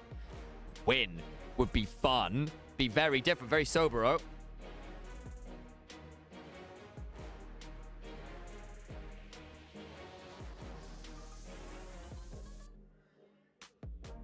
Rookie getting some support from the crowd there. That is just the Zoe locked as well. It is.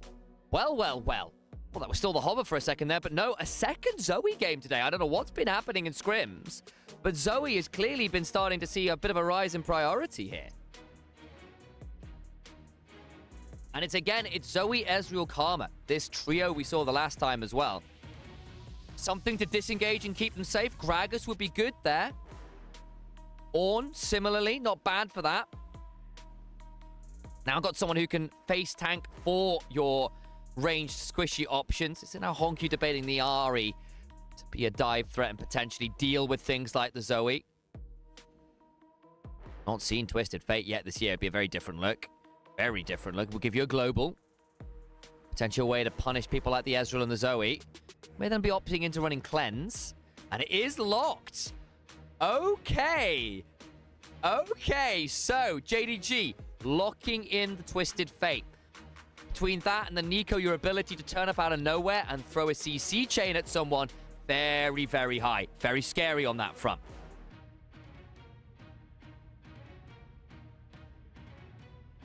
That has to be the play. On the other side, IG, poke core.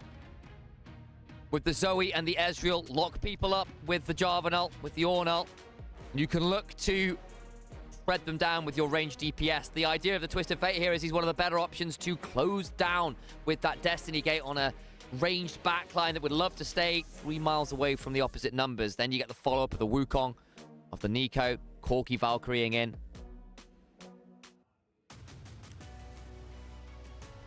Zoe versus Twisted Fate. That's a bit of a shift up from the meta we're used to over the last couple of years. Volume slides up and we get ready for our next game. Again, a little bit of a heads up. If you want to support us, consider donating to the Ko-fi link. Consider donating to the Opera GX. Donating. Just clicking on the Opera GX link. Honestly, go download Opera GX. It's a great browser. Thank you for those of you that have. We did get an additional drop in there earlier, and it is much, much, much appreciated for those who have done that.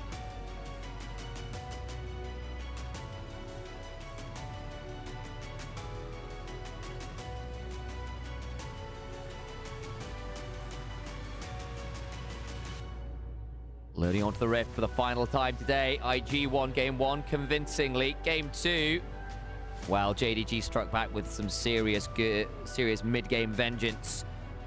Very well articulated team fights and good setup around those objectives left. IG struggling. To the Rift we go for the final time today. Jayos to come.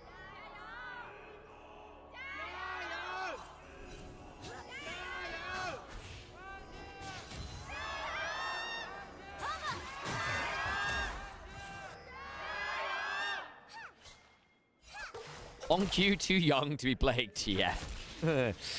Here's one of those OG picks, isn't it? I know what you mean. See how he does. Can theoretically be quite good into things like the Zoe, because again, she jumps forward, you gold card her, she gets stuck in a portal point, has a bad time. With a rapid fire cannon, you can really threaten things like the Zoe, things like the Ezreal, especially if you do choose to go that build, see what the decision making is. Karma and Ezreal, though, one of the most oppressive lane duos, particularly pre-first back.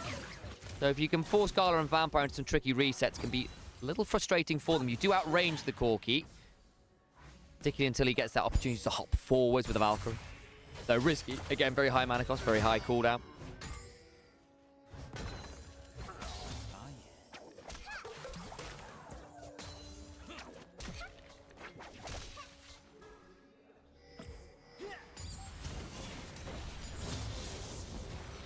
Bit of DPS coming forwards there.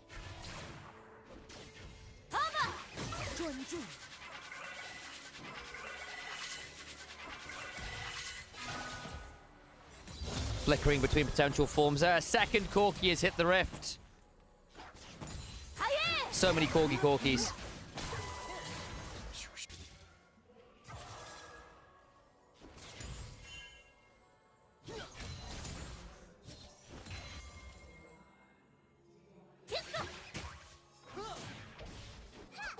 Rookie with a Profane Hydra pickup, because of course. Might just use it on the wave here, honestly. We'll see. It's just threatening Honky. If anyone knows the Zoe TF match, it probably is Rookie. Here comes the focus resolve. Vampire. Gonna get rooted up there. It's quite a lot of damage. It's only level 2. He might be asked to flash here. Yeah, that's the flash. Photic also flashes there, looking to secure the auto. Just loses vision there. Photic down that summoner spell. Way also around. Oh, boy. Gala could be having not a lot of fun here. Junger's also around, though. They'll have an idea. They'll see each other there now. Wei can look to flag and drag away, and does so. Still Gala, trapped under this turret. Plate secured, I believe, by Wei. Focus resolve. Good chunk. Don't quite get that plate. Photic looking for the reset, and Gala did at least pick up most of that wave there.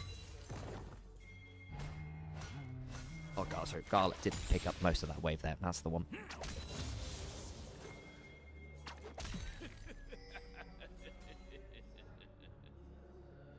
How can I not be a fan of the best sport in the world? I know, right? Vampire, clearly unflawed as a player. No mistakes warding ever from this player.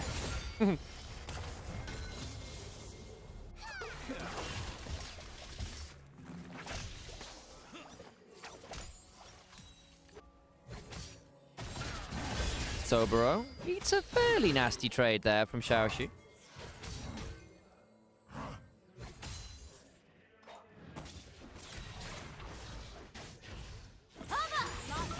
Looking for a bit of chunk there. Gala slowed down by that Soul Flare. The focused resolve also forcing a bit of a reset there with the shape changer. Honkyu's going to need a good first ult. Yeah, I agree. Like, the TF needs to be making good plays around the map. You've got a couple places you can set up. You can theoretically attack the Ornn early if you want the Renekton to become a threat, but I don't know how much of a win condition that is. You're better off trying to get towards, I think, this bot lane. And breaking at least the summoners of Invictus Gaming. The only thing is, while you're TPing, very possible to get interrupted by Rookie and a good Trouble Bubble. So Honkyu's going to need to make sure that he doesn't Destiny Gate on Vision, or you'll be having a very bad time. Let me just move this around, actually. Go down here. Yeah, a bit more like it. There we go. Ult popped by Xiaoshu. Gets a chunk on a Sobro, but nothing more. That'll do. Pedro TF has given me PTSD. Has he been that bad on the TF? Way. Oh, where's my volume gone? No, it's back again. Junja, potentially in danger here. Does get away. Eats a lot of damage. Ah, that's what's going on. Huya's advertising to us. Stop it, Huya. I've got fights to talk about.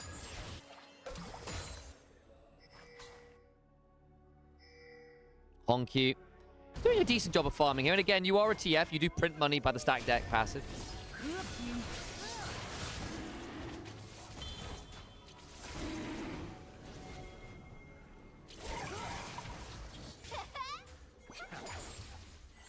Yeah, I'm less tiltable about Vampire, it has to be said.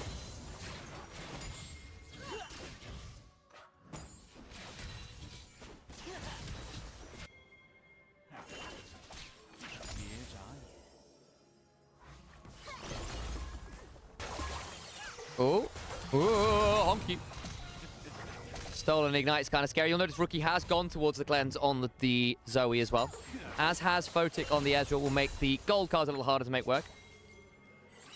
I remember way back in the day when TF gave his entire team the gold passive. Oh, God, Season 1, right? Yeah, I wasn't around at that point, but I heard the stories. Junja with the level 6 could theoretically threaten Rookie here. Way behind. Threatening with the splash damage on the wave. There's an Ignite in inventory from Rookie again, so another hit would be a very dead Honky, I fear. Blue card for mana. Chunk there from Sobro with the brittle passives.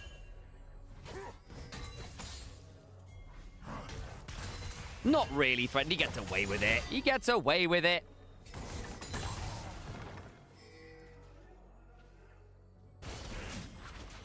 He does it, that, doesn't he? IG can nab that Scuttle Crab. Should do so successfully. Sobero is just going to have to deal with the fact that he's getting shoved in topside. Does have the ult, but then so does Xiaoshu. Looking for another play. Bramble Vest making things a little bit interesting for Xiaoshu now in terms of his healing potential. But of course, with all that happening topside, going to start up on this Dragon. Destiny Gate pulled for the first time in this game. Might one. Are we coming forwards here? No, we are not. They decide against it. Slow comes on forwards. Photic, Arcane Shift. A little bit of damage down onto Gala there. Gala returns with a rocket.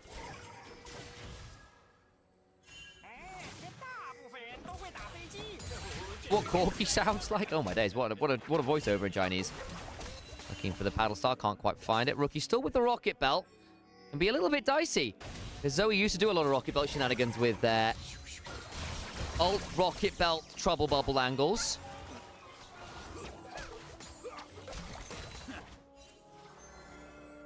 Early Merc Treads, I suspect a requirement for Honk. He's also going towards the rower. Hang on, bot lane. Jue's likely in trouble here. Flash from Photic gets him out to safety. Jue potentially at danger. Soulflare slow. Not going to quite get in range anymore. Flash from the AD carry and the support there.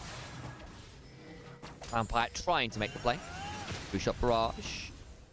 Doesn't catch anyone, but does prevent any immediate backs. Junja still has ult, worth noting. Just waiting to see what happens here. Both junglers around. That reset will be completed. Vampire around. Lands the Tangle Barb's roots.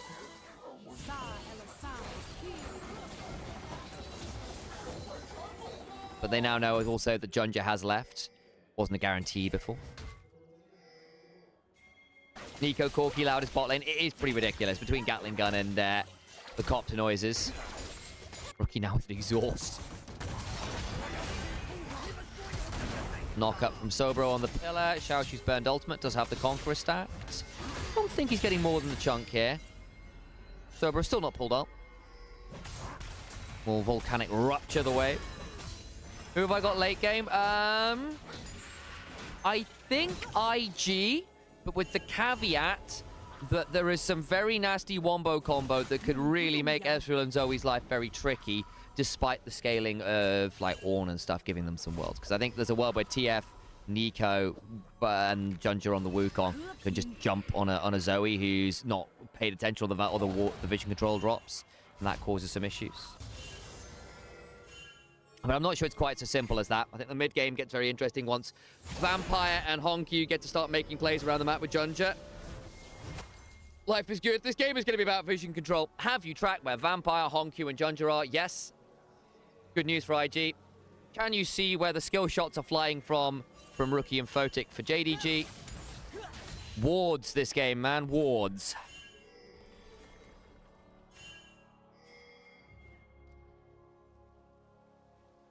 I think if they go Ornn, though, they end up losing lane topside, and that's pretty miserable. At least this way Xiaoshu gets some lane priority and prevents the Jarvan from taking over the game a little bit early on, which is not necessarily a bad thing. The Renekton's kind of fine. Also, blind picking Ornn into Sobro, who is a Camille, Gwen, Fiora player. Risky, to say the least.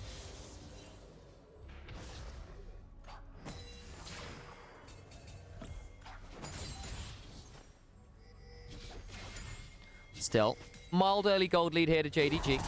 Largely off Honku printing money and Xiaoshu getting a fair amount of gold early on.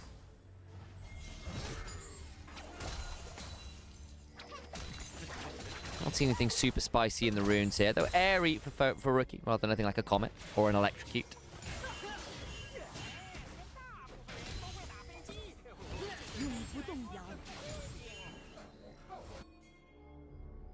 No one's really been able to make a move yet. We're 11 minutes in, still 0-0. Rather slow early game. It happens that way sometimes. Heal from Honku, who has gone Spellbook. Good on TF, to be fair. More ways to get to summoner spells, to traverse the map. Self-save, all good. Of course, Spellbook just means more spells for Zoe to steal, but you know, so be it. TF has nothing to do on the map, and that's a bit of a problem, honestly. You want this TF to be active on the map with Vampire. So you can be reactive.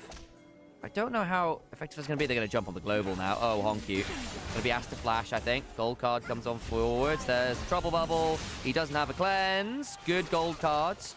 Actually holds on to his summoners there in a way I wondered whether he wouldn't be allowed to.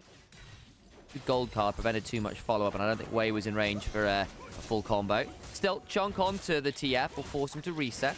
Means he's not going to be on the map coming into this dragon. Can, of course, ult back to the play. Second dragon being started by Invictus Gaming. Don't know how aggressively TF wants to get in here, though. The vision control not fantastic. They know Junja's here. Here we go. Down to 3,000. Ooh, that's the bubble onto the Nico! Goodbye, Vampire. Flag, drag, turning around onto Honku. They are going to give up the dragon for the threat of kills. Honku likely dead here. Cataclysm's out. But the rest of it, another trouble bubble lands. Battle start. Rookie. He was always so good at this champion. Flash, flag, drag. Gala will flash and barrier to no avail. And Invictus Gaming smash the team fight. Oh, just missed that pedal star on the wave. I saw that one, Rookie. Just as I was praising you.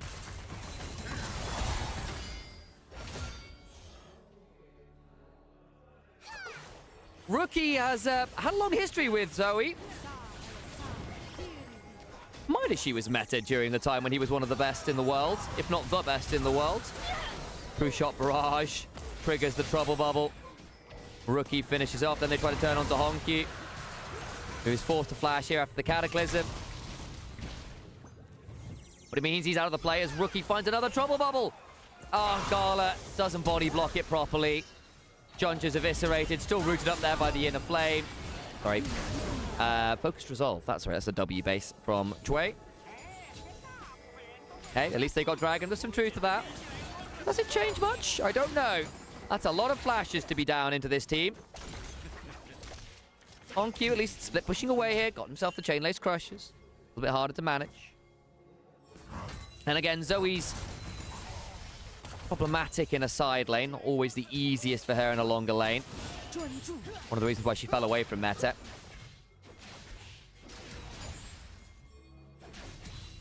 But JDG with an early game where Junger and Vampire haven't really had much of a game plan. It's a bit problematic, and Honkyu as well. Currently not finding all that much. Will gold card his way through Searing Charge there. Herald now being considered. And look, IG in the river first. We saw that was a problem last game for IG. Couldn't get into the river. Rookie needs to be afraid. Rocket Belt, not going to get him out to safety flash. There's a cleanse. Now going to get jumped on anyway, and he does die. Nicely done by JDG. Way now left alone. Will Cataclysm flag drag away? Nicely done from Vampire. I thought he was about to get spotted by that paddle star and didn't. What does it cost him? Flash. Couple flashes. Couple flashes, but hey, the kill is secured. Will likely leave this mid lane turret up to Invictus Gaming, though. Gala left very low here. He can't fight this anymore, I don't think. Sure, Vampire can join, but again, without the ultimate, I don't think it's that great. You'll get the Herald, but already the turret's taken. And Zoe, with the mid lane turret down, as we know, is much, much more dangerous than she might be in other regards. Xiaoshu might well claim this top turret as a result. And again, he's quite scary. 1,000 gold up with the Eclipse. Gone very much to this 1v1 build, which can be really good when you need to threaten people like the Zoe, like the Ezreal, even like the Karma, honestly. Can't walk up the turret, really. So that will fall. Just a bit afraid of people being in that bush.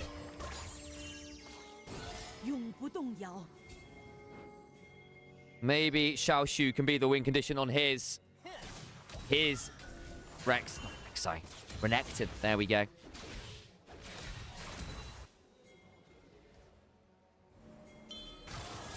A JDG just BOG merchants. There's some truth to that. BOG not necessarily known for their early plan outside of Smash lane.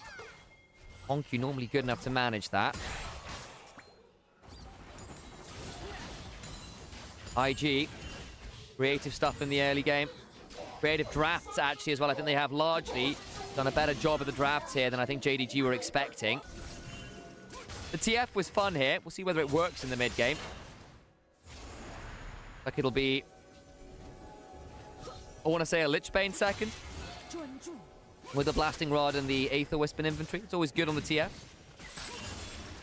See what the full build ends up being. There was a while where it was just utility TF, rapid fire cannon to ensure those gold cards were max range. Cosmic Drive build out a Blasting Wand. Well, that was Fiendish Codex, so probably not. Ravenous Hydra. For Rookie briefly.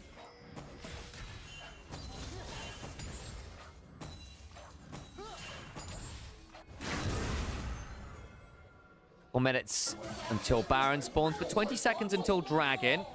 IG, are they that interested in fighting it? They might not be, you know. The wards are largely there for JDG. Photic now mid lane, overcome Wei and Jue. The Wei bros.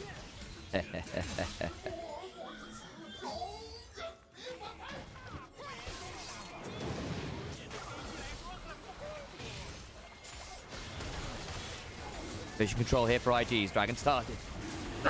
Bad time to need to sneeze. Dragon, going to be a smite fight. One by the Wukong. Early smite.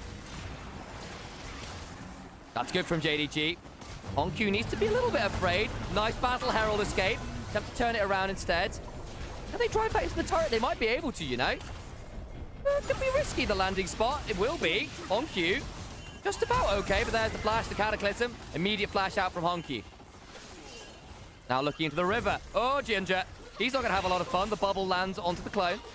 Vampire also around, potentially looking to blast cone in. Vampire. They spot him. They spot him. Oh, Vampire. That is a bad time to be there. Okay, well, they end up getting 1 kill back to Invictus Gaming, but they still lose the Dragon. Good smite from the side of Junja. Good escape from Honku via the Herald. So largely a trade up for JDG.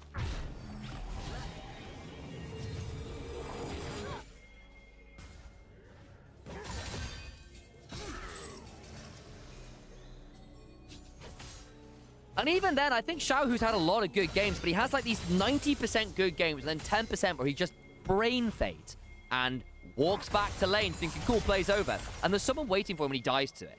Like, some of his map rotations have just been so perplexing. And some of his teleports have been really, really poor. The Junja just, good smite combo. Goes down to 29 HP. They think the Dragon Strike's going to do a little bit more. It doesn't. Junja gets a smite fight win.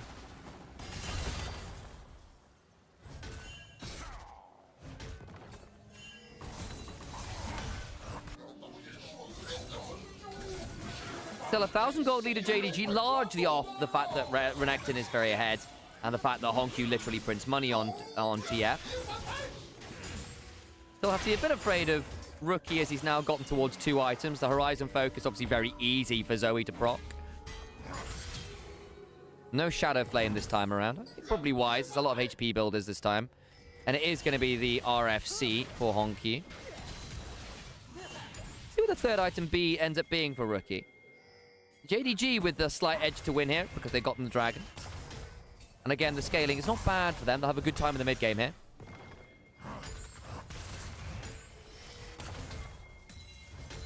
Two-1 contest around there. For all IG have found some gold, well, find some kills rather. Hasn't led to exactly the biggest victory of all time. Trinity Force for Photic now being upgraded by Ornn, who's hit the level 14 mark. Pretty good TF, I suppose. Sobro jumped on by multiple members, will die. Nicely done. TF resetting in the alcove, not spotted. Red team's turret has been destroyed. And they do get that turret bot side as a result. Sobro, not really much you can do there to survive that.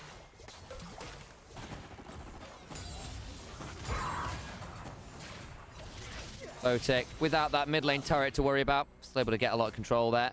Xiaoshu being this ahead could be problematic. He is very scary in a side lane. Eclipse Shojin is about as nasty a 1v1 build as you can ask for into these champions for JDG's top laner. Ezreal and Zoe will not have fun into that. Bjorn is kind of not having a great time with the assistance of the team either. They can maybe look to jump him here. Is there an angle behind? Yeah, they are speeding their way down here. Here we go. Cataclysm. Remember, Xiaoshu does have the flash. He's going to force to burn it. Slow from the smite. Speed up with the heal. Can they get the flag and the drag? They do. Knock up. Decent chunk. There's the true shot barrage. Oh, he's gone. The only thing with this build is it's not very tanky in a 5v5 scenario, and that's a shutdown. Will cost them mid-tier 1. They spent a long time chasing that. A long time chasing that. Rookie will still trade out with his bot side turret, I imagine. And you do get the flash away from the Renekton ahead of this big team fight. And he's the one with a lot of the gold, so attacking that strong member can feel pretty good. Junja does clear out the majority of this wave, so actually the turret won't be traded. Bubble onto the clone. Vampire is around in the form of Corki. Just checking that bush with the bubble.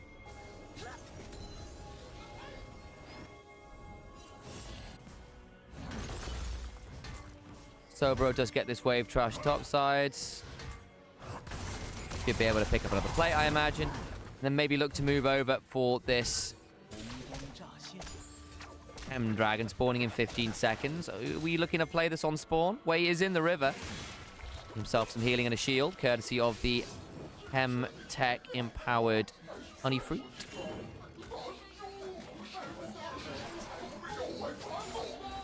Ward swept out. JDG. Good start for them in the river right now. John just won the last couple smite fights, importantly. Gonna be asked to again. Whoa, the bubble! That lands. Has to back away, means he's not getting into the pit anytime soon. Dragon 1 by the side of Invictus Gaming, forcing the flash out of Hongq, who gated in. Bubble, just shy. Well, there's the second dragon from Invictus Gaming. Another ornament in. The Black Cleaver upgraded for the side of Wei. Interesting, it's not going to Rookie, but I guess he wasn't there and just want to get it on timer.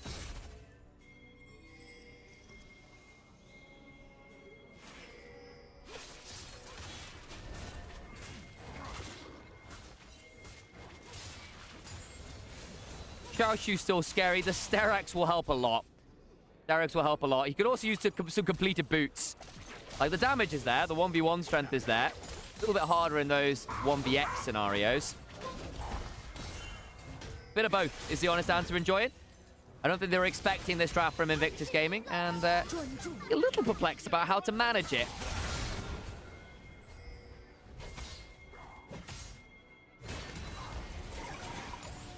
Xiaoshu trying to become a carry threat on the Renekton. Has done a fairly okay job of it.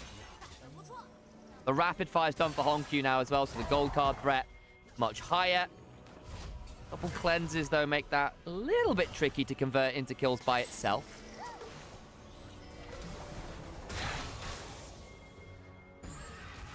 Rookie building towards a Void Staff by the looks of it. Third, I think that makes some sense. Help deal with some of those Merc Treads being built up.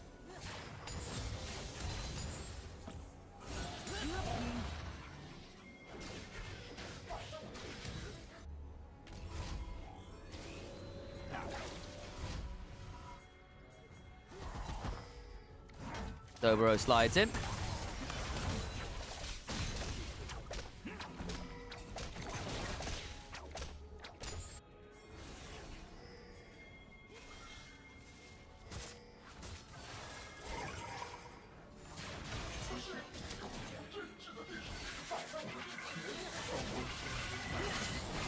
Gala. And she had a bit of threat here, actually. Oh boy, Vampire's in danger as well. Here comes the Ornhorn. John just going in. Will get knocked up. Bit far from them. True Shot Barrage comes flying across. Way in danger. They are firing the back. It's a good Pop Blossom. In comes Xiaoshu. Good damage. Good damage. The bubble. The bubble. The Pop Blossom. Over goes Sobro. Can't quite get Vampire. What does that end up being? A 3-for-1 in favor of JDG. Really good from Vampire to full send there. Gala unfortunately ends up dying. It being Photic and Rookie as the ones remaining is a little bit problematic.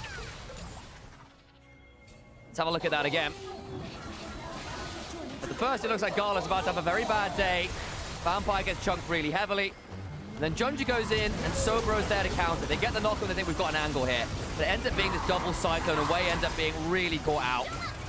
Rookie isn't caught by the Pop Blossom, but Xiaoshu still gets to slide in with all of his damage.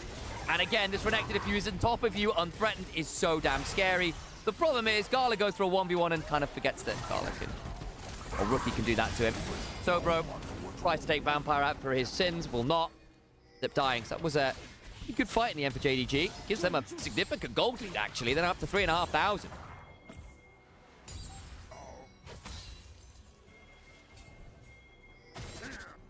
And again, that's what JDG need to do, is threaten with the full send onto the long-range backline of IG. If you can threaten the Ezreal, the Zoe, for all their mobility and slipperiness, it's a lot easier time. Reminder, JDG have not beaten Invictus Gaming since 2024. It's been 8 series. Xiaoshu, don't know about that one, mate. In comes the Destiny Gate, Wei's in danger, True Shot Barrage. The damage back onto him. In comes everyone. What got burned there? Gates. Hongq goes top, looking to play for that tier 2. Self point as a potential threat. We are down. Cataclysm. True Shot Barrage on the other side. Just Hongq and Xiaoshu's ult. Those are big ones. Hongq's ult in particular will be on a very long cooldown here. And again, this build from Xiaoshu, it's great. It's not tanky. No real armor. Tenacity's there, that's important, but you can't tenacity out of a Cataclysm. There's quite a lot of damage built up by IG, including some pen items. It's pretty scary. Photic at 3, Rookie at 3. They are going to be your primary carries here in this fight. If they get to free fire, life is good. If Xiaoshu is unable to threaten them, I think a lot of that gold from JDG is a little bit more ephemeral than you might think it is. Vampire off vision. He could be dangerous with that Mega Blast Cone. Good vision toggle there by the observers. Really has slipped off vision here. They don't know. We've got to have an idea now. Ah, there we go. Now he's in danger. Oh, boy, Vampire. Rocket belt away. I think he's dead. I think he's dead. Flag dragged. Overcomes the rest of the team. The Mega Blast Cone puts Vampire in a difficult position. The Cataclysm comes on forward. As does the Pop Blossom, but they pop him. Sobro will try and call the Forge God does. I think he dies here, though. He's not very tanky. So top laner for support. It's not fantastic. Bubble. Ooh, bloody hell, that was close. That landed, we might be having a different conversation. Honky. Rapid fire cannon. Does need to be aware of some of that potential throwback, though. Did burn most of your ults there, though. The meaningful ones, anyway. Where he gets cleansed by the Mikhails. Over comes Xiaoshu. There's a Ghost available. Destiny Gate. Rookie in danger. Will cleanse out. But now Xiaoshu's in danger. The flag, the drag. Photic hopping the other way. Jojo does not enjoy that. And he's dead. Photic's got a barrier. Oh, Photic! He's damn terrified. They're going to lose Gala. And they can't get on top of the Ezreal. Xiaoshu's trying to slow him down. They can't. They just can't. Slice. Dice. Finally does the work. Gold card again. Bubble lands, but only onto a minion. When's the next rapid fire? Oh, Photic nearly danced them all to an early grave there. Just about enough of a slow. I think it was a red card that did it. Vampire's back alive. And no one gets the dragon.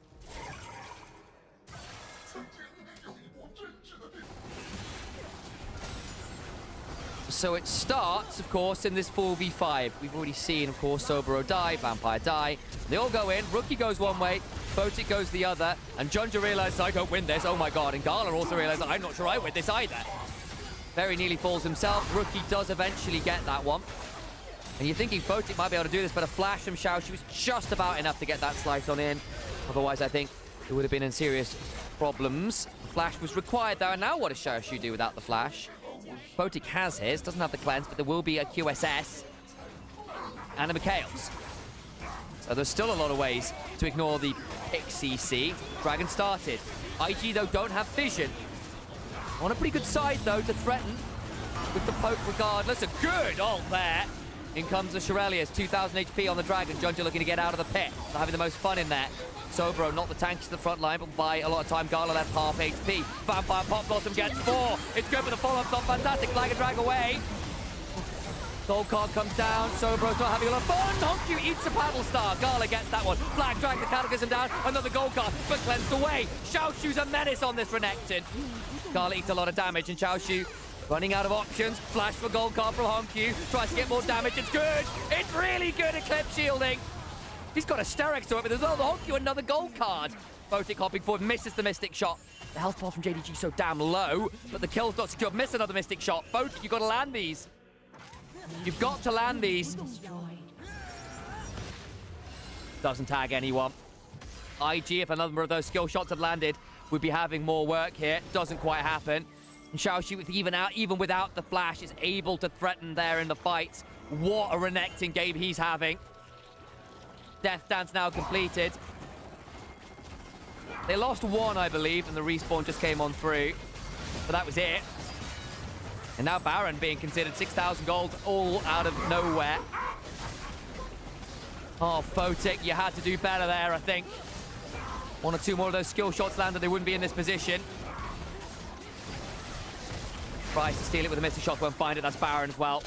And now JDG find themselves in a great position.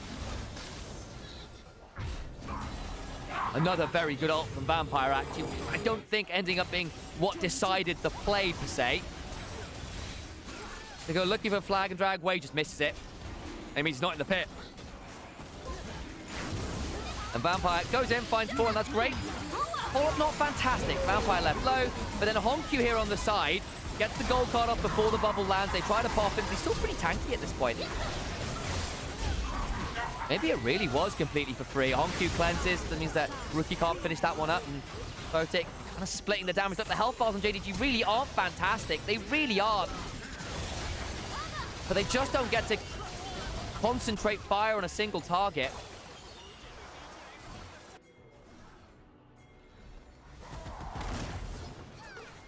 Really elegantly fought team fight from Honky there as well, I think it's fair to say.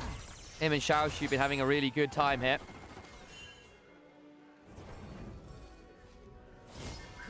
Now 7,000 gold behind. Really sure what you do is Invictus Gaming. A lot of it is on the Renekton, it's worth noting. And that's scary and all. Level 19 is a very big crocodile. As we've noted, theoretically, not the most threatening member to have it on at this point in the game. Within touching distance, most other roles, except for mid lane. And again, yeah, printing that money makes things a bit more of an eyebrow raise. And again, not to say that the scary Renekton isn't scary, and Xiaoshu's actually leveraged his lead really well in a way I worried he might not be able to in a team fight per se. Ornn items indeed are on through as well, so we've got all of those options as well. Does make things a bit more challenging. Potential flank angle. Do they want a full send though? Risky, risky. Wait, debating a look at Xiaoshu here. How easy it would be to pick him off. That was slow. That's about it.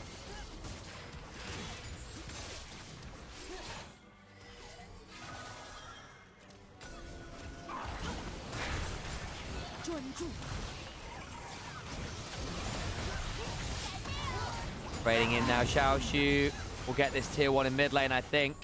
White, bot lane left low. Hey, 30 seconds left on the Baron. I think the resets will come through from JDG. A minute till the Dragon. Rapid fire auto, potentially enough. Rookie ate the very nasty cards there.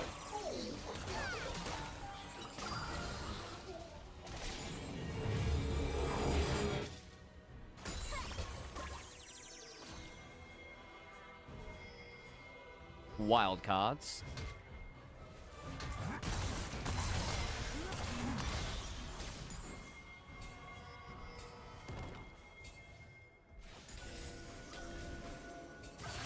Dragon, 30 seconds. IG don't really see a lot, and that's a problem for a poke comp. Especially one that's behind. We've seen them really struggle to confirm kills in this late game. Ez has 2 tiers. Yeah, we started seeing this again a bit more recently. Become a bit of an Ezreal thing. Gives you a lot of mana to work with. I wonder whether it'll build into a Seraphs as the game goes on. Rookie. Rookie. Ooh. Dorst. We'll need to reset now, will Rookie. He had to burn his cleanse as well. He's not here for the start of this fight. That's a problem. They just have to give it up. Also, Chem Soul into a comp that wants to pick you. Really annoying. At least Rookie's got Death Cap now. But that's unfortunate. No real way to contest the moment Rookie eats a junk like that.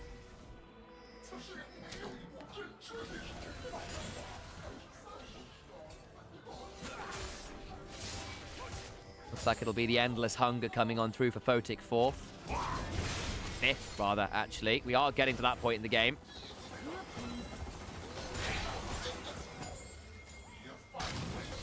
EP behind. Here we go. JDG looking for the move. In comes the Destiny Gate. Voting. Now it's running and then the Mega Blast goes! Xiaoshu! Absolutely monsters, Rookie! It's a crocodile from Nymaera from a prehistoric age! And he takes one of those Mega Flora Blast Cones right from the Jurassic and sends IG back to the Triassic.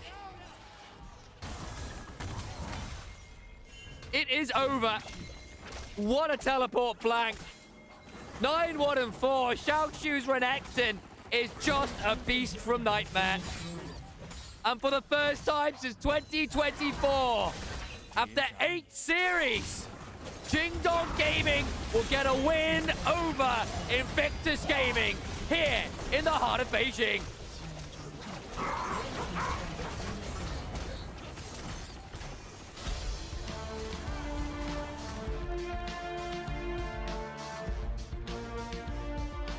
Well, well, well, that's pretty good fun.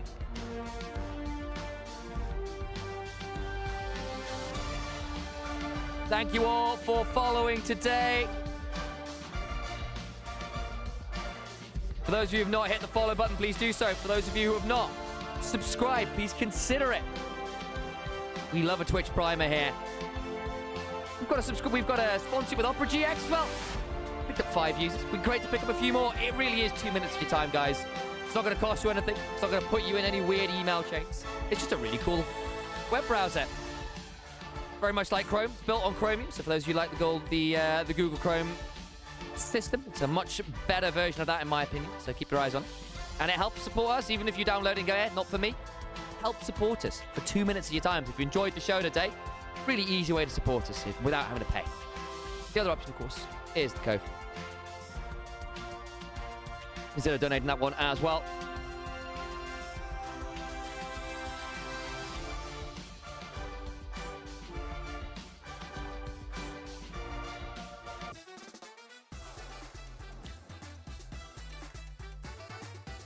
Keep an eye on the interviews and see who the MVP is, and then get the stream off.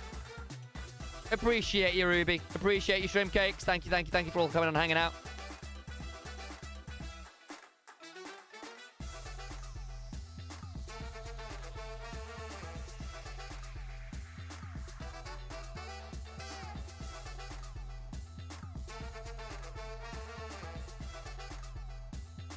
See you all over on Onivia's channel as well. Thank you all for being here. Again, if you've not had a look at signing up to the Twitch, please do sign up to the Twitch. Help support myself and Nymaera more.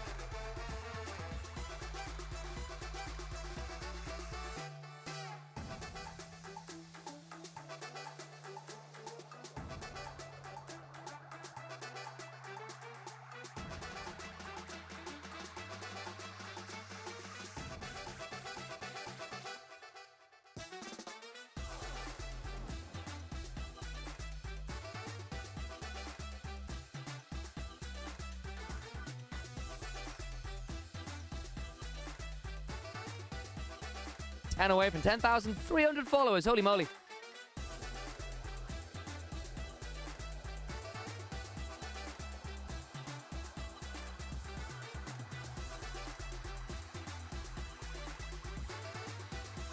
Much appreciated to those who do stick around. Make sure to follow me as well. Shout out. Come follow me on my channel.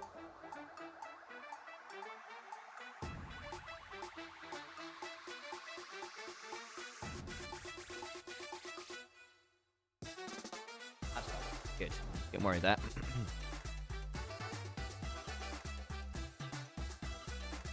Hey.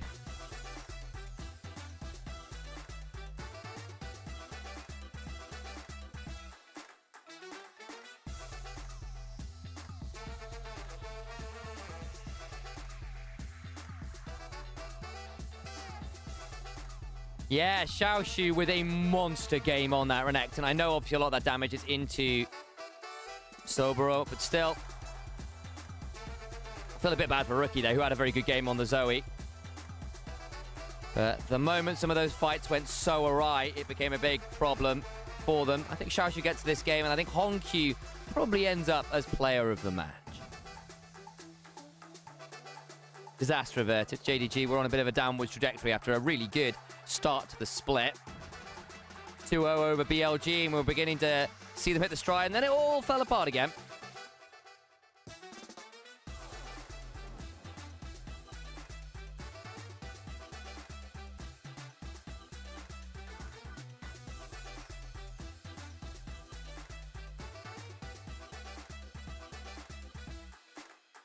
Yeah, I'm still not sold on Photic, it has to be said. I think there was a world where that Ezreal could have carried that game. Didn't quite happen.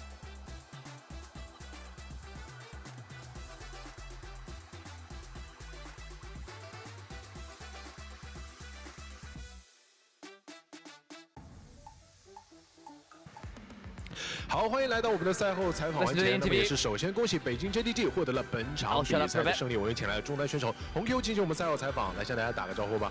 大家好，我是 JDG 的中文红 Q。好，欢迎红 Q。哎，现场的呼声也很热烈啊，因为你们今天的比赛确实打得很精彩。那首先第一个问题当然是要问了，打破了魔咒啊，因为之前的大场上对 IG 也是一个9连败的一个状况，当今天打破了，所以心情怎么样？心情挺激动吧，就是我们就是很久没有赢过 IG 了吧，当下就挺开心的。哎，当下就挺开心的。那也想问问红 Q 哦，就是从选手的角度上来说，大家有时候也戏称嘛，这个各个战队之间有些相生相克的这个关系，那你怎么去看待呢？可能比如说是风格的克制，还是说大家心理上的一个暗示，会导致这样一个情况的出现？我觉得是风格上吧，就是可能有些队伍打得比较进攻，有些队伍比较防守，所以会有所谓的克制关系吧，我觉得。哎，但其实这也是很有趣的一点。但显然今天你们告诉我们啊，只要这个认真的复盘训练，肯定能够打破这种魔咒了。那紧接着下一个问题想问到，第一把结束之后，你们的复盘的内容主要是什么？因为我注意到第2、3把你们偏向于去选择一个节奏型的阵容，怎么去考虑呢？第一把可能就是因为英雄比较被动吧，所以我们玩的不是特别好，所以2、3把就选择了就是比较可以去起节奏的英雄吧。哎，选择一些更加偏向于主动性的这个阵容体系。那紧接着来到了第3把，当时5楼呢是给到了你一个 counter 位嘛，然后看到你选择了卡牌这个英雄，那个时候自己是怎么想？当下教练是说卡牌挺好，但是就可能训练赛只玩过1、2把吧，所以还不知道实际画面，就可能是队友太强吧，所以第3把才能胜利这样子。哎呀，很谦虚哦，但我觉得你的卡牌显然在第3把发挥也非常的出色。那比如说，我们就问到，当时第5条小龙那波团战，其实 Vision 一下子开到了4个人，同时你的关键黄牌也是定住了别人之后，配合小徐赢下了那波团战。那波当时怎么操作？同时也想问一下，我觉得你们处理得很冷静，转身就去大龙了。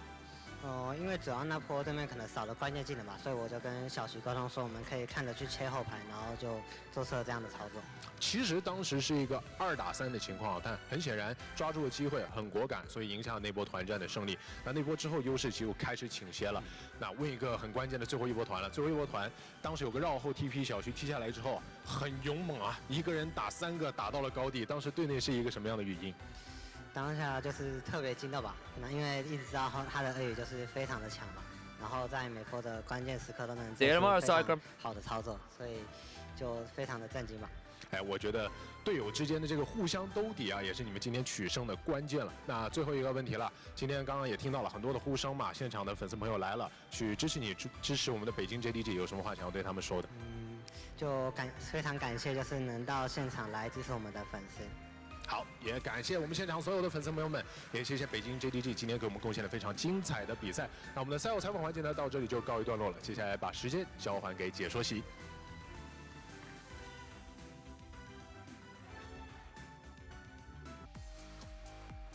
Well, nearly there, guys. Let's see who the MVPs were, and we can call it a day.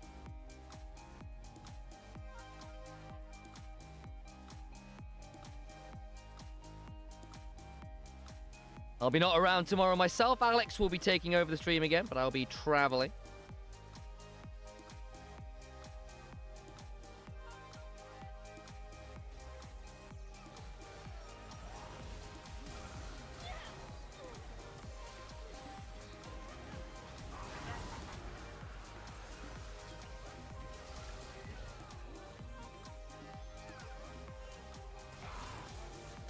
Oh, thanks, Ollie. As ever. Good to see you.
What a teleport flank that was. Superb.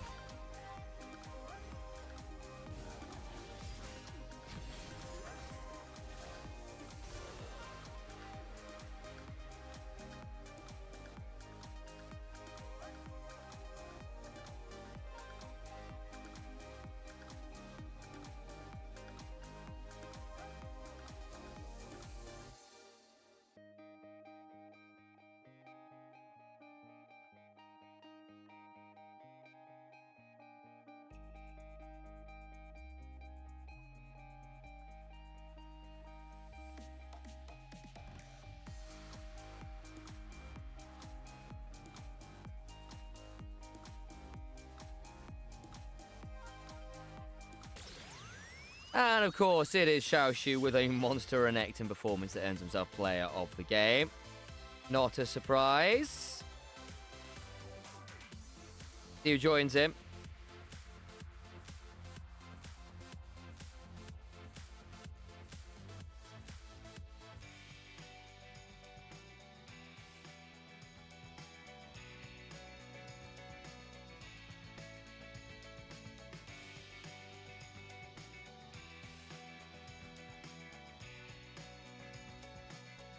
About right. One for support. I mean, Vampire had some good moments, it's true.